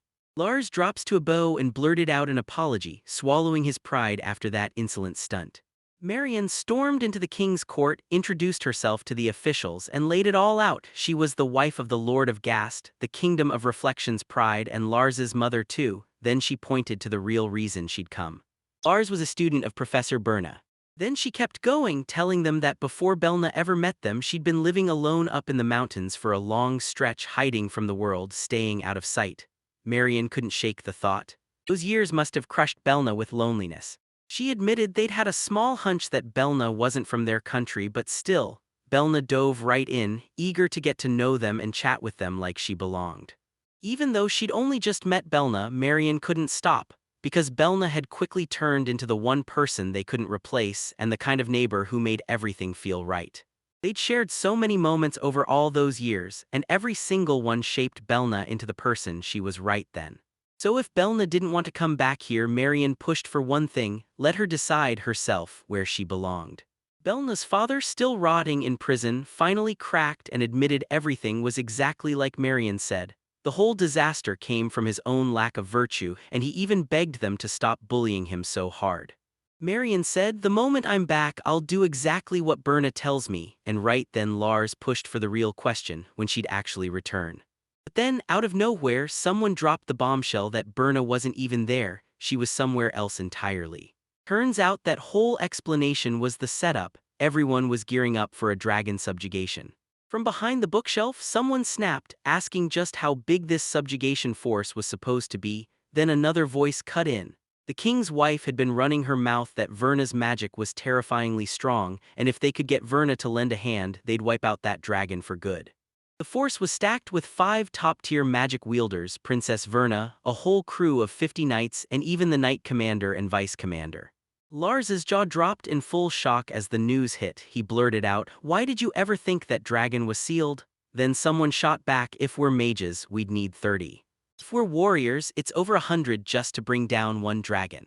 That was nowhere near enough forces." Then another voice cuts in, fully agreeing, and saying that if it's really that dangerous they should just kill it, but why they hadn't done that yet hangs there unanswered. Someone finally figures out it wasn't meant to kill it at all, it was the best the last sealer could do: seal it away. Lars was already mid-stride when a voice snapped, "Hey, where do you think you're going?" Lars spun around for a quick look and asked Belna if the northern mountains were what he was really chasing. A bearded man stammered, staring in disbelief, like, what can some teacher possibly do once he goes there? Then someone dropped the words "war demon," and Lars snapped to Belna, grilling her imprisoned father, "So you get it now, right?" The bearded man's face went wide with pure shock. Meanwhile, down below, Nora and another student shouted at the professor, "Wait," before he could go. The next second, Nora lunged in to soothe Lars, while Luger shouted that they had to rush in and help them too. Lars muttered that if you're in charge of kids, you don't get to just give permission and let them go, but Luger leaned in and swore they'd be fine. If things turned too dangerous, they'd sprint and make it out. Meanwhile, Norek admitted Professor Tigray had warned him too. Dragons weren't harmless at all, they were terrifying monsters. Lars told them that if he teamed up his magic with Jax, he could cast invisible on everyone, so they slipped away and escaped. Luger shot forward and declared she was going too, because at the very least they were determined to get Professor Berna out. Luger and Nora leaned into the caged man and promised, "We're heading straight to the dragon and we're bringing back Berna and the subjugation squad no matter what." Lady Sheena's face tightened with worry, but before she could finish her sentence, Belna's father snapped, and realized Sheena and Grace had been listening the entire time. 2 princesses scanned the area, panicked that no one was coming, and shouted for help like their lives depended on it. Lady Grace burst in out of nowhere, looking absolutely furious, demanding to know what they planned to do if anything happened to both of them. Then she snapped, "Wait right there." But Lars said, "We didn't stick Berna in the subjugation squad just to drag her back right now, so what's even the point?" Lady Grace told her that she'd already ordered Knight Commander Grave and the whole squad to fall back, just wait until the exact right moment, while Lady Sheena hurried up and called out to her mother. But Lady Grace kept on, ice cold, insisting that if the dragon was a calamity, it was still a thinking beast, so if it wanted Berna, they'd better hand her over. Then Lady Grace kept going, slamming the truth that this girl was never meant to exist in this country in the first place, while someone else shot back, "Even if she's a concubine's child, she's still a princess of this kingdom." But Lady Grace leaned in and asked, "Could one life truly save a whole country, and wasn't that the kind of deal you'd jump at?" She stood there, arms wide, and told them, "Because I'm Berna's family, you'd better make sure I'm put to good use." Lady Lucella cried out in panic, but Lady Grace only smiled, like she already knew Berna would rush in there because that's exactly what a sacrifice does. Lars stared, utterly stunned, the cruelty of it all hitting him like a punch. Then Lady Sheena slammed the decision down. She and her people would drag Berna back and make her family. Lady Grace snapped at her to finally quit, asking, are you even listening? Lady Sheena made it crystal clear, so that's exactly why they had to rush in and save them. Meanwhile, Lars and Nora stepped forward and promised, "Back home, we'll bring you all back for sure." Then they pleaded to go with them too. The light-haired girl talked about Mr. Burna like he was a weird neighbor, then admitted he was still rock solid when it counted. Then the dark-haired boy admitted he could play Spartan, sharp, ruthless when he had to be, but honestly nobody could ever fully catch him or hold him still. Snow swirled around her as Belna stood there, perfectly poised in a sleek black dress. Lars blurted out that Burna was their teacher. Someone leaned in and demanded to know his true skill, exactly what he could do. And Lars broke it down, this guy was a total jack of all trades. But the maid met his eyes and said she understood exactly how he felt, because, in her view, a child would only get in the way. She snapped back that a trash skill like that was absolutely out of the question, and while Lars admitted it had been ages since anyone hit him with words like that, he knew she was only going to say it, and nothing less. The maid shut it down, saying, "Unless you've got a skill that actually matters, that's all you've got." Then another one stepped up and bragged, "My power's mirror clear, I can throw my reflections right at the enemy and show them the truth." Lars grinned and said he got it, then leaned in and asked, "So you just need me to be useful, right?"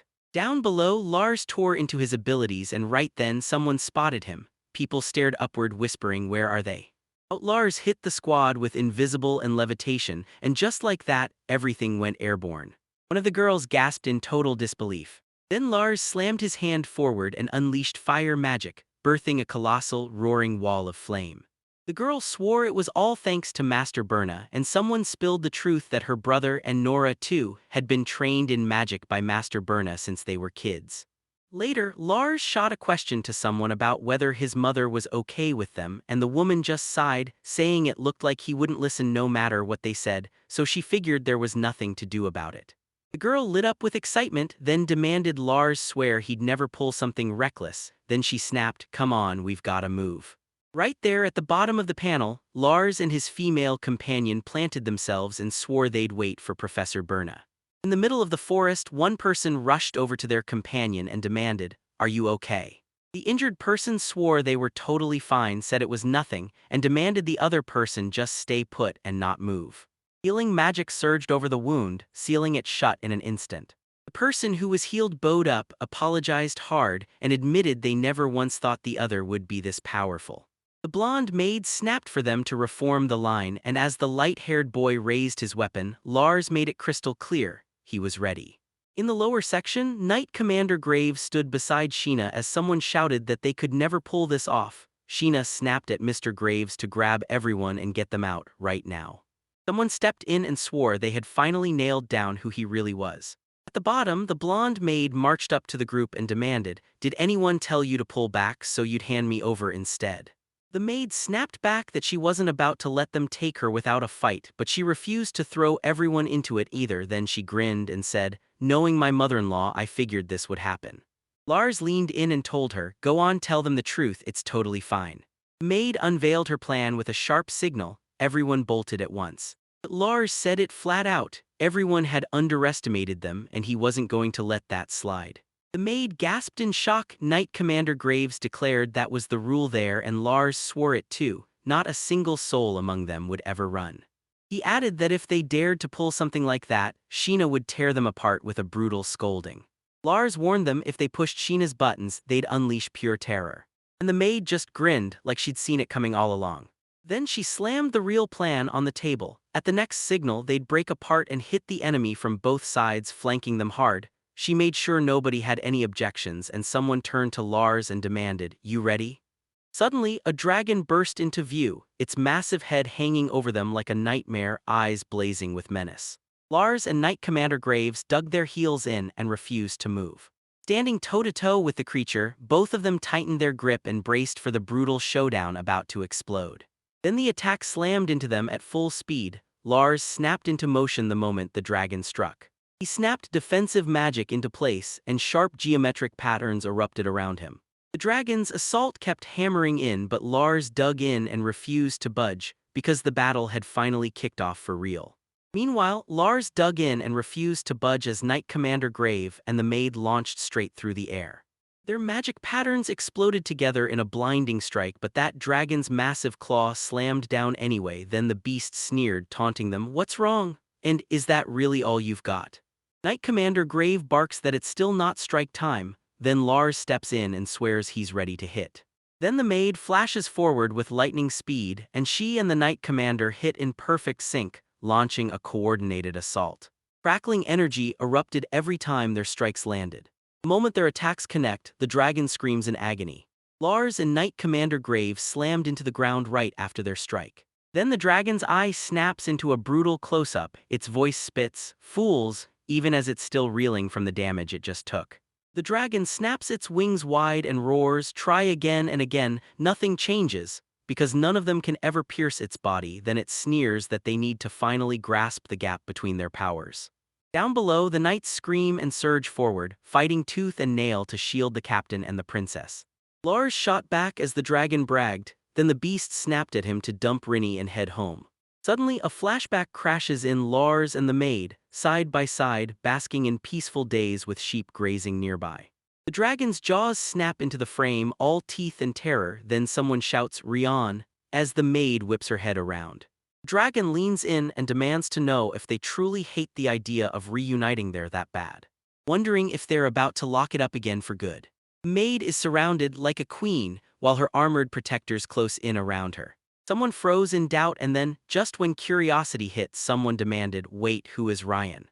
And in the middle of that wild landscape, she kept moving forward while the dragon's gaze never left her for a second. Then it finally spoke, pressing the truth like a blade. Even if it hated the idea, she came back only out of pity. And the dragon leaned in, admitting it could feel it. There had to be a reason, a real one, for why it was sealed away back then. Ryan A shot the dragon a confused look and snapped that it had the wrong person, then demanded what it was even talking about. Then the story snapped to Rion facing the dragon head-on, while glowing magical symbols swirled through the air around them. The dragon's gaze pinned her in place, and Rion's face said nothing, just pure shaky uncertainty.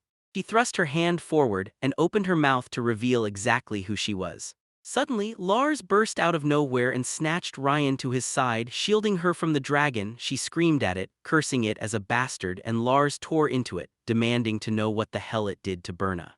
Below them, Lars and his companion stared with grit, while Ray and A shouted for Professor Gray to look up. With a thunderous roar, the dragon surged as Lars dove in, lashing it down with shimmering magical ribbons that wrapped its massive body tight. The enchanted restraints tightened like a steel trap, and the dragon froze in pure shock, staring in disbelief as Lars pushed it back, even while it fought its own barrier. Battle raged on, and Lars slammed into the dragon with blow after blow that left nothing standing. As soon as the attack hit, Lars shouted at Burnett, and he shot back asking if she was hurt. Renée spoke softly, but her words were steady, "I'm fine." Rion demanded to know why Lars was there at all, and Lars just told her the real answers would show up later, because right now bigger problems were already crashing in. He stared that dragon down for a second and snapped, "This bastard isn't some ordinary beast." Then Lars dropped the truth, an ancient dragon was really behind it all. And there they stood with Ryana, and he finally confessed, he didn't even know if he had a shot at winning. Then right out of nowhere, the dragon roared and named Lars as Tager, and fired a brutal accusation, claiming he was plotting to snatch Ryan away again. It all burst into a furious rant about a broken promise, shouting for answers on what happened to that vow about coming back with Rina. The dragon's fury spilled out the moment it confessed it had actually trusted this Tager person, only to be sealed away like it never mattered, with zero clue why. The dragon snarled, "Who the hell is Tager?" And Lars shot back, not giving a damn about the dragon's whole crisis. He told the dragon, "I've got little brats waiting for me anyway." So Lars snapped into action. He was hauling this guy back, and he jabbed a finger toward Rion. The dragon couldn't believe it. Lars jumped in not once but twice. Suddenly, Lars ripped into the creature with another burst of magic, then shouted at Berna, "Come here now." Duck into a safe, protected spot. She dove for cover as Lars slammed up colossal magical barriers, stacking one protective wall after another between them and the dragon's attacks. Lars slammed his fist down and declared, "No way, I'm not letting that dragon get its way." Behind Lars, armored knights roared that they'd charge into battle right after him, rallying alongside the heroes as they clashed with the ancient dragon. But the dragon snapped with pure fury, shouting that their moves were outrageous, then launched a brutal counterattack on the charging knights, revealing the terrifying might of an ancient dragon as it snapped back and smashed into its attackers. Then the dragon slammed in with a brutal attack, smashing everything with its massive head. Lars roared for everyone to move out of his way, right now, and get back. While everything erupted below, Renee crouched on the ground in the middle of the chaos as Lars shouted Tager's name. The dragon let out a thunderous roar, screaming that no matter how much raw power Lars had, he was still a bastard. But Lars shot back that he'd already told the creature he didn't care at all. From below, Rion stared as the dragon lunged back in, roaring for Master to turn gray. Suddenly, Lars burst through the smoke and wreckage with a full-throttle charge. The dragon's massive shadow stretched over him, but he grit his teeth and barreled forward, crushing the distance between them. Dragon Lars snarled at him, calling him a persistent bastard. But Lars fired back that he didn't earn the nickname War Demon just to put on a show. Then he slashed into the dragon's wing, driving home another brutal hit into the ancient beast. In the future, Lars exploded with a warning, yelling at someone to watch out, admitting he couldn't just shrug off that dragon like it was nothing. While I kept my eyes on the dragons, their movements hit me like a punch. Those motions screamed that Lars wasn't new to this at all, like he'd fought dragons before and knew exactly how this battle worked.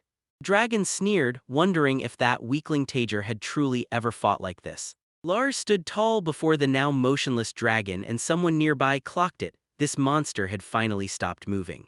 Then Lars threw caution to the wind. He declared he'd go all out in one single blast, unleashing everything he had in a devastating, no-holds-barred assault. Multiple attacks, weapons, and magical blows tore through the air toward the dragon, and as its massive jaws gaped wide, it swallowed the whole barrage head-on. The hit landed with explosive force, and Ryanie watched in horror as the dragon swallowed every bit of Lars's assault. Then the blast ripped through the area, blasting out brutal shockwaves. Lars stood his ground, jaw clenched and eyes burning with pure determination after the punch landed. Lars couldn't shake the fear that his attack didn't dig deep enough. But right before he could even fire back, the dragon counterattacked him with a brutal strike. The force slammed Lars backward, stealing his balance before he could react, and suddenly he was trapped in pure danger as the dragon's massive jaws clamped shut on him. Meanwhile, Renee snapped on her levitation magic and shot upward into the sky.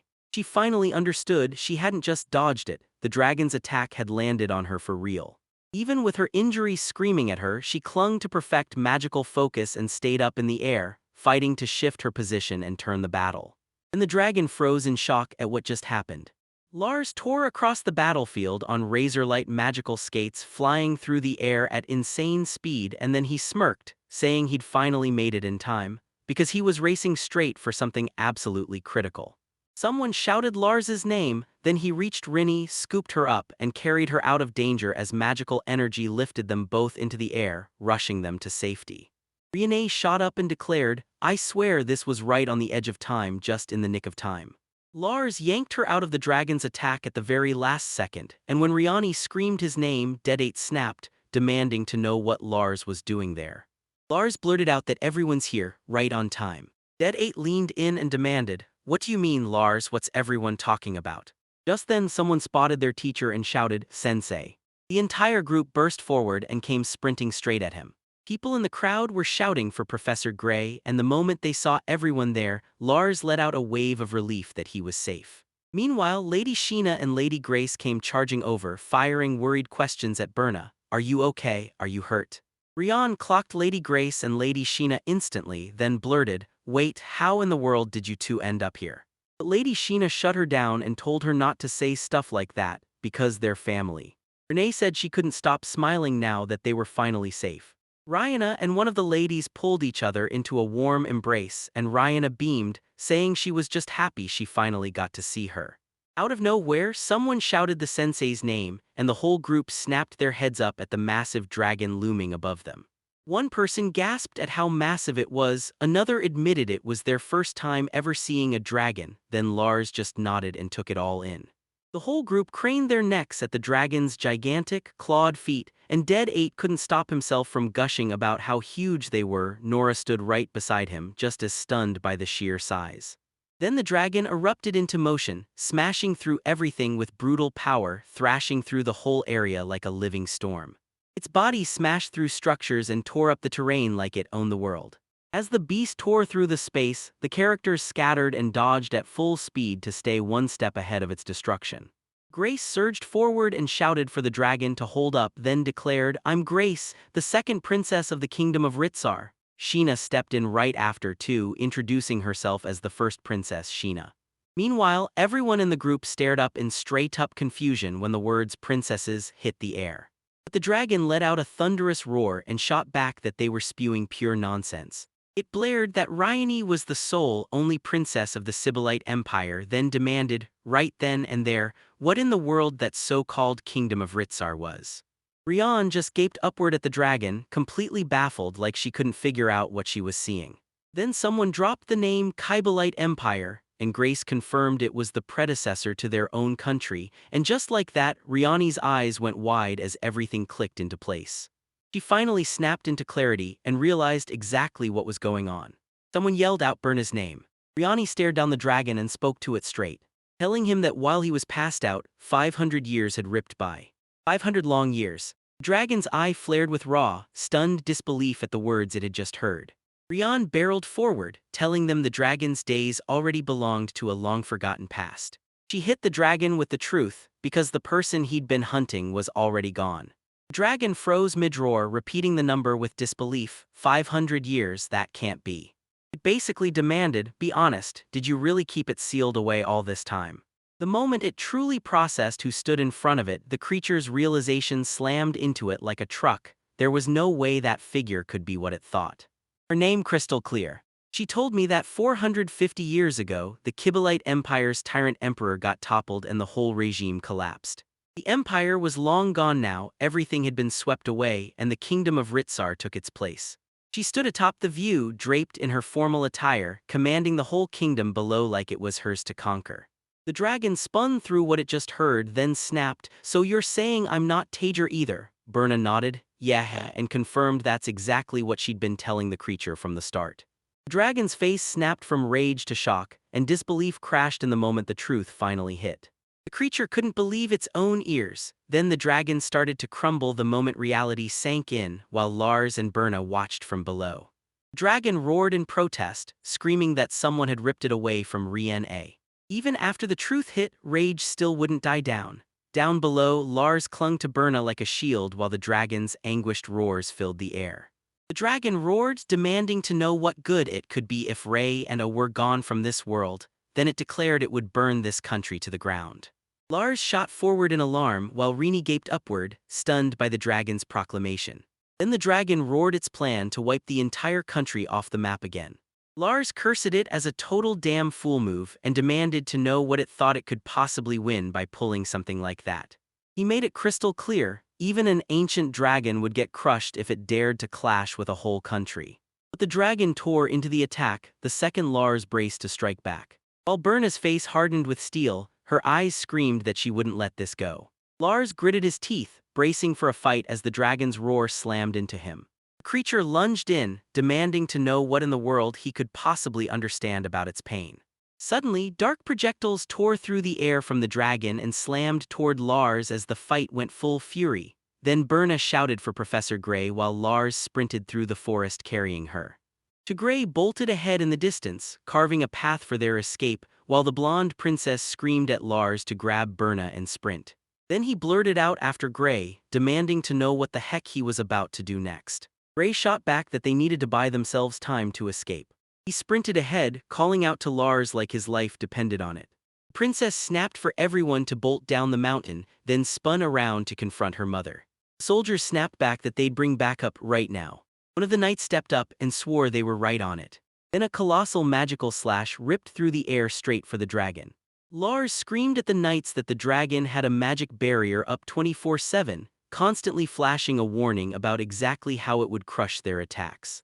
Lars told them straight up, no half-hearted strikes would ever crack the dragon's barrier. Someone barked an order, grab the princesses and pull back now. Meanwhile, Gray and the princess exchanged worried looks as the fight exploded into something far worse. Gray swallowed his pride, apologized, and told Lars he'd handle the rest. Lars should have handed it to him, just let him deal with it. Lars' face hardened with pure determination as he braced himself for what was coming next. The dragon's eye burned with pure malice as it tracked the humans scrambling beneath it. Suddenly, the dragon ripped the sky with a roar as a colossal magical blast slammed into its barrier, and fiery runes ignited around the shield while the impact unleashed a violent wave of energy outward. The barrier slammed the coordinated strike aside, and Gase stood ready with his sword drawn, eyes blazing with pure determination. Then the dragon's massive eye gleamed through cracking stone as someone shouted, "It's attacking again." Then the dragon let out a thunderous roar, shouting an insult that hit like a slap as the fight kept escalating. Meanwhile, Lars shouted to Professor Tigray from the spot where he crumpled on the ground. Gray stared them down, then snapped, "What kind of idiot are you still doing here?" before ordering Berna and the rest to get out right now. One of the blonde princesses snapped, telling them to hold up right there right now, as someone else yelled for Berna to drop everything and come with them. The two blonde royal sisters clung to Berna, one of them blurting that every single person in this place had come to rescue her. Berna fought through her fear, begging them to let her go, then someone barked for everyone to retreat and move out fast. One sister stepped forward and declared, "I'm Lady Sheena." And she warned it was pure danger, then yelled that they had to bolt fast, but the other sister refused to just leave her behind. Sheena rushed to apologize to Grave for dragging him into their mom's ridiculous demands. And he just shrugged it off, saying it was nothing to worry about, right as someone else jumped in and asked if they could stash the flirting for after they'd gotten back safe. A massive dragon tore through the trees, and the blonde princess screamed that they had to bolt out of there, right now.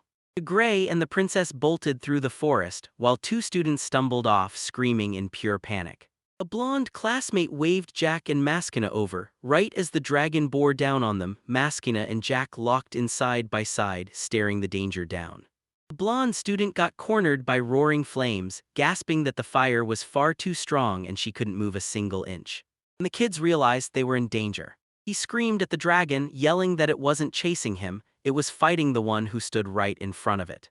Gray surged forward, charging straight through the roaring flames and scattered debris, yelling that the dragon wouldn't lay a claw on them. Someone grunted as they forced the gray mass to move, pushing through like it was fighting back. His face hardened with fierce determination as he fought tooth and nail to protect the students. Then one of the female students blurted his name, panic in her voice.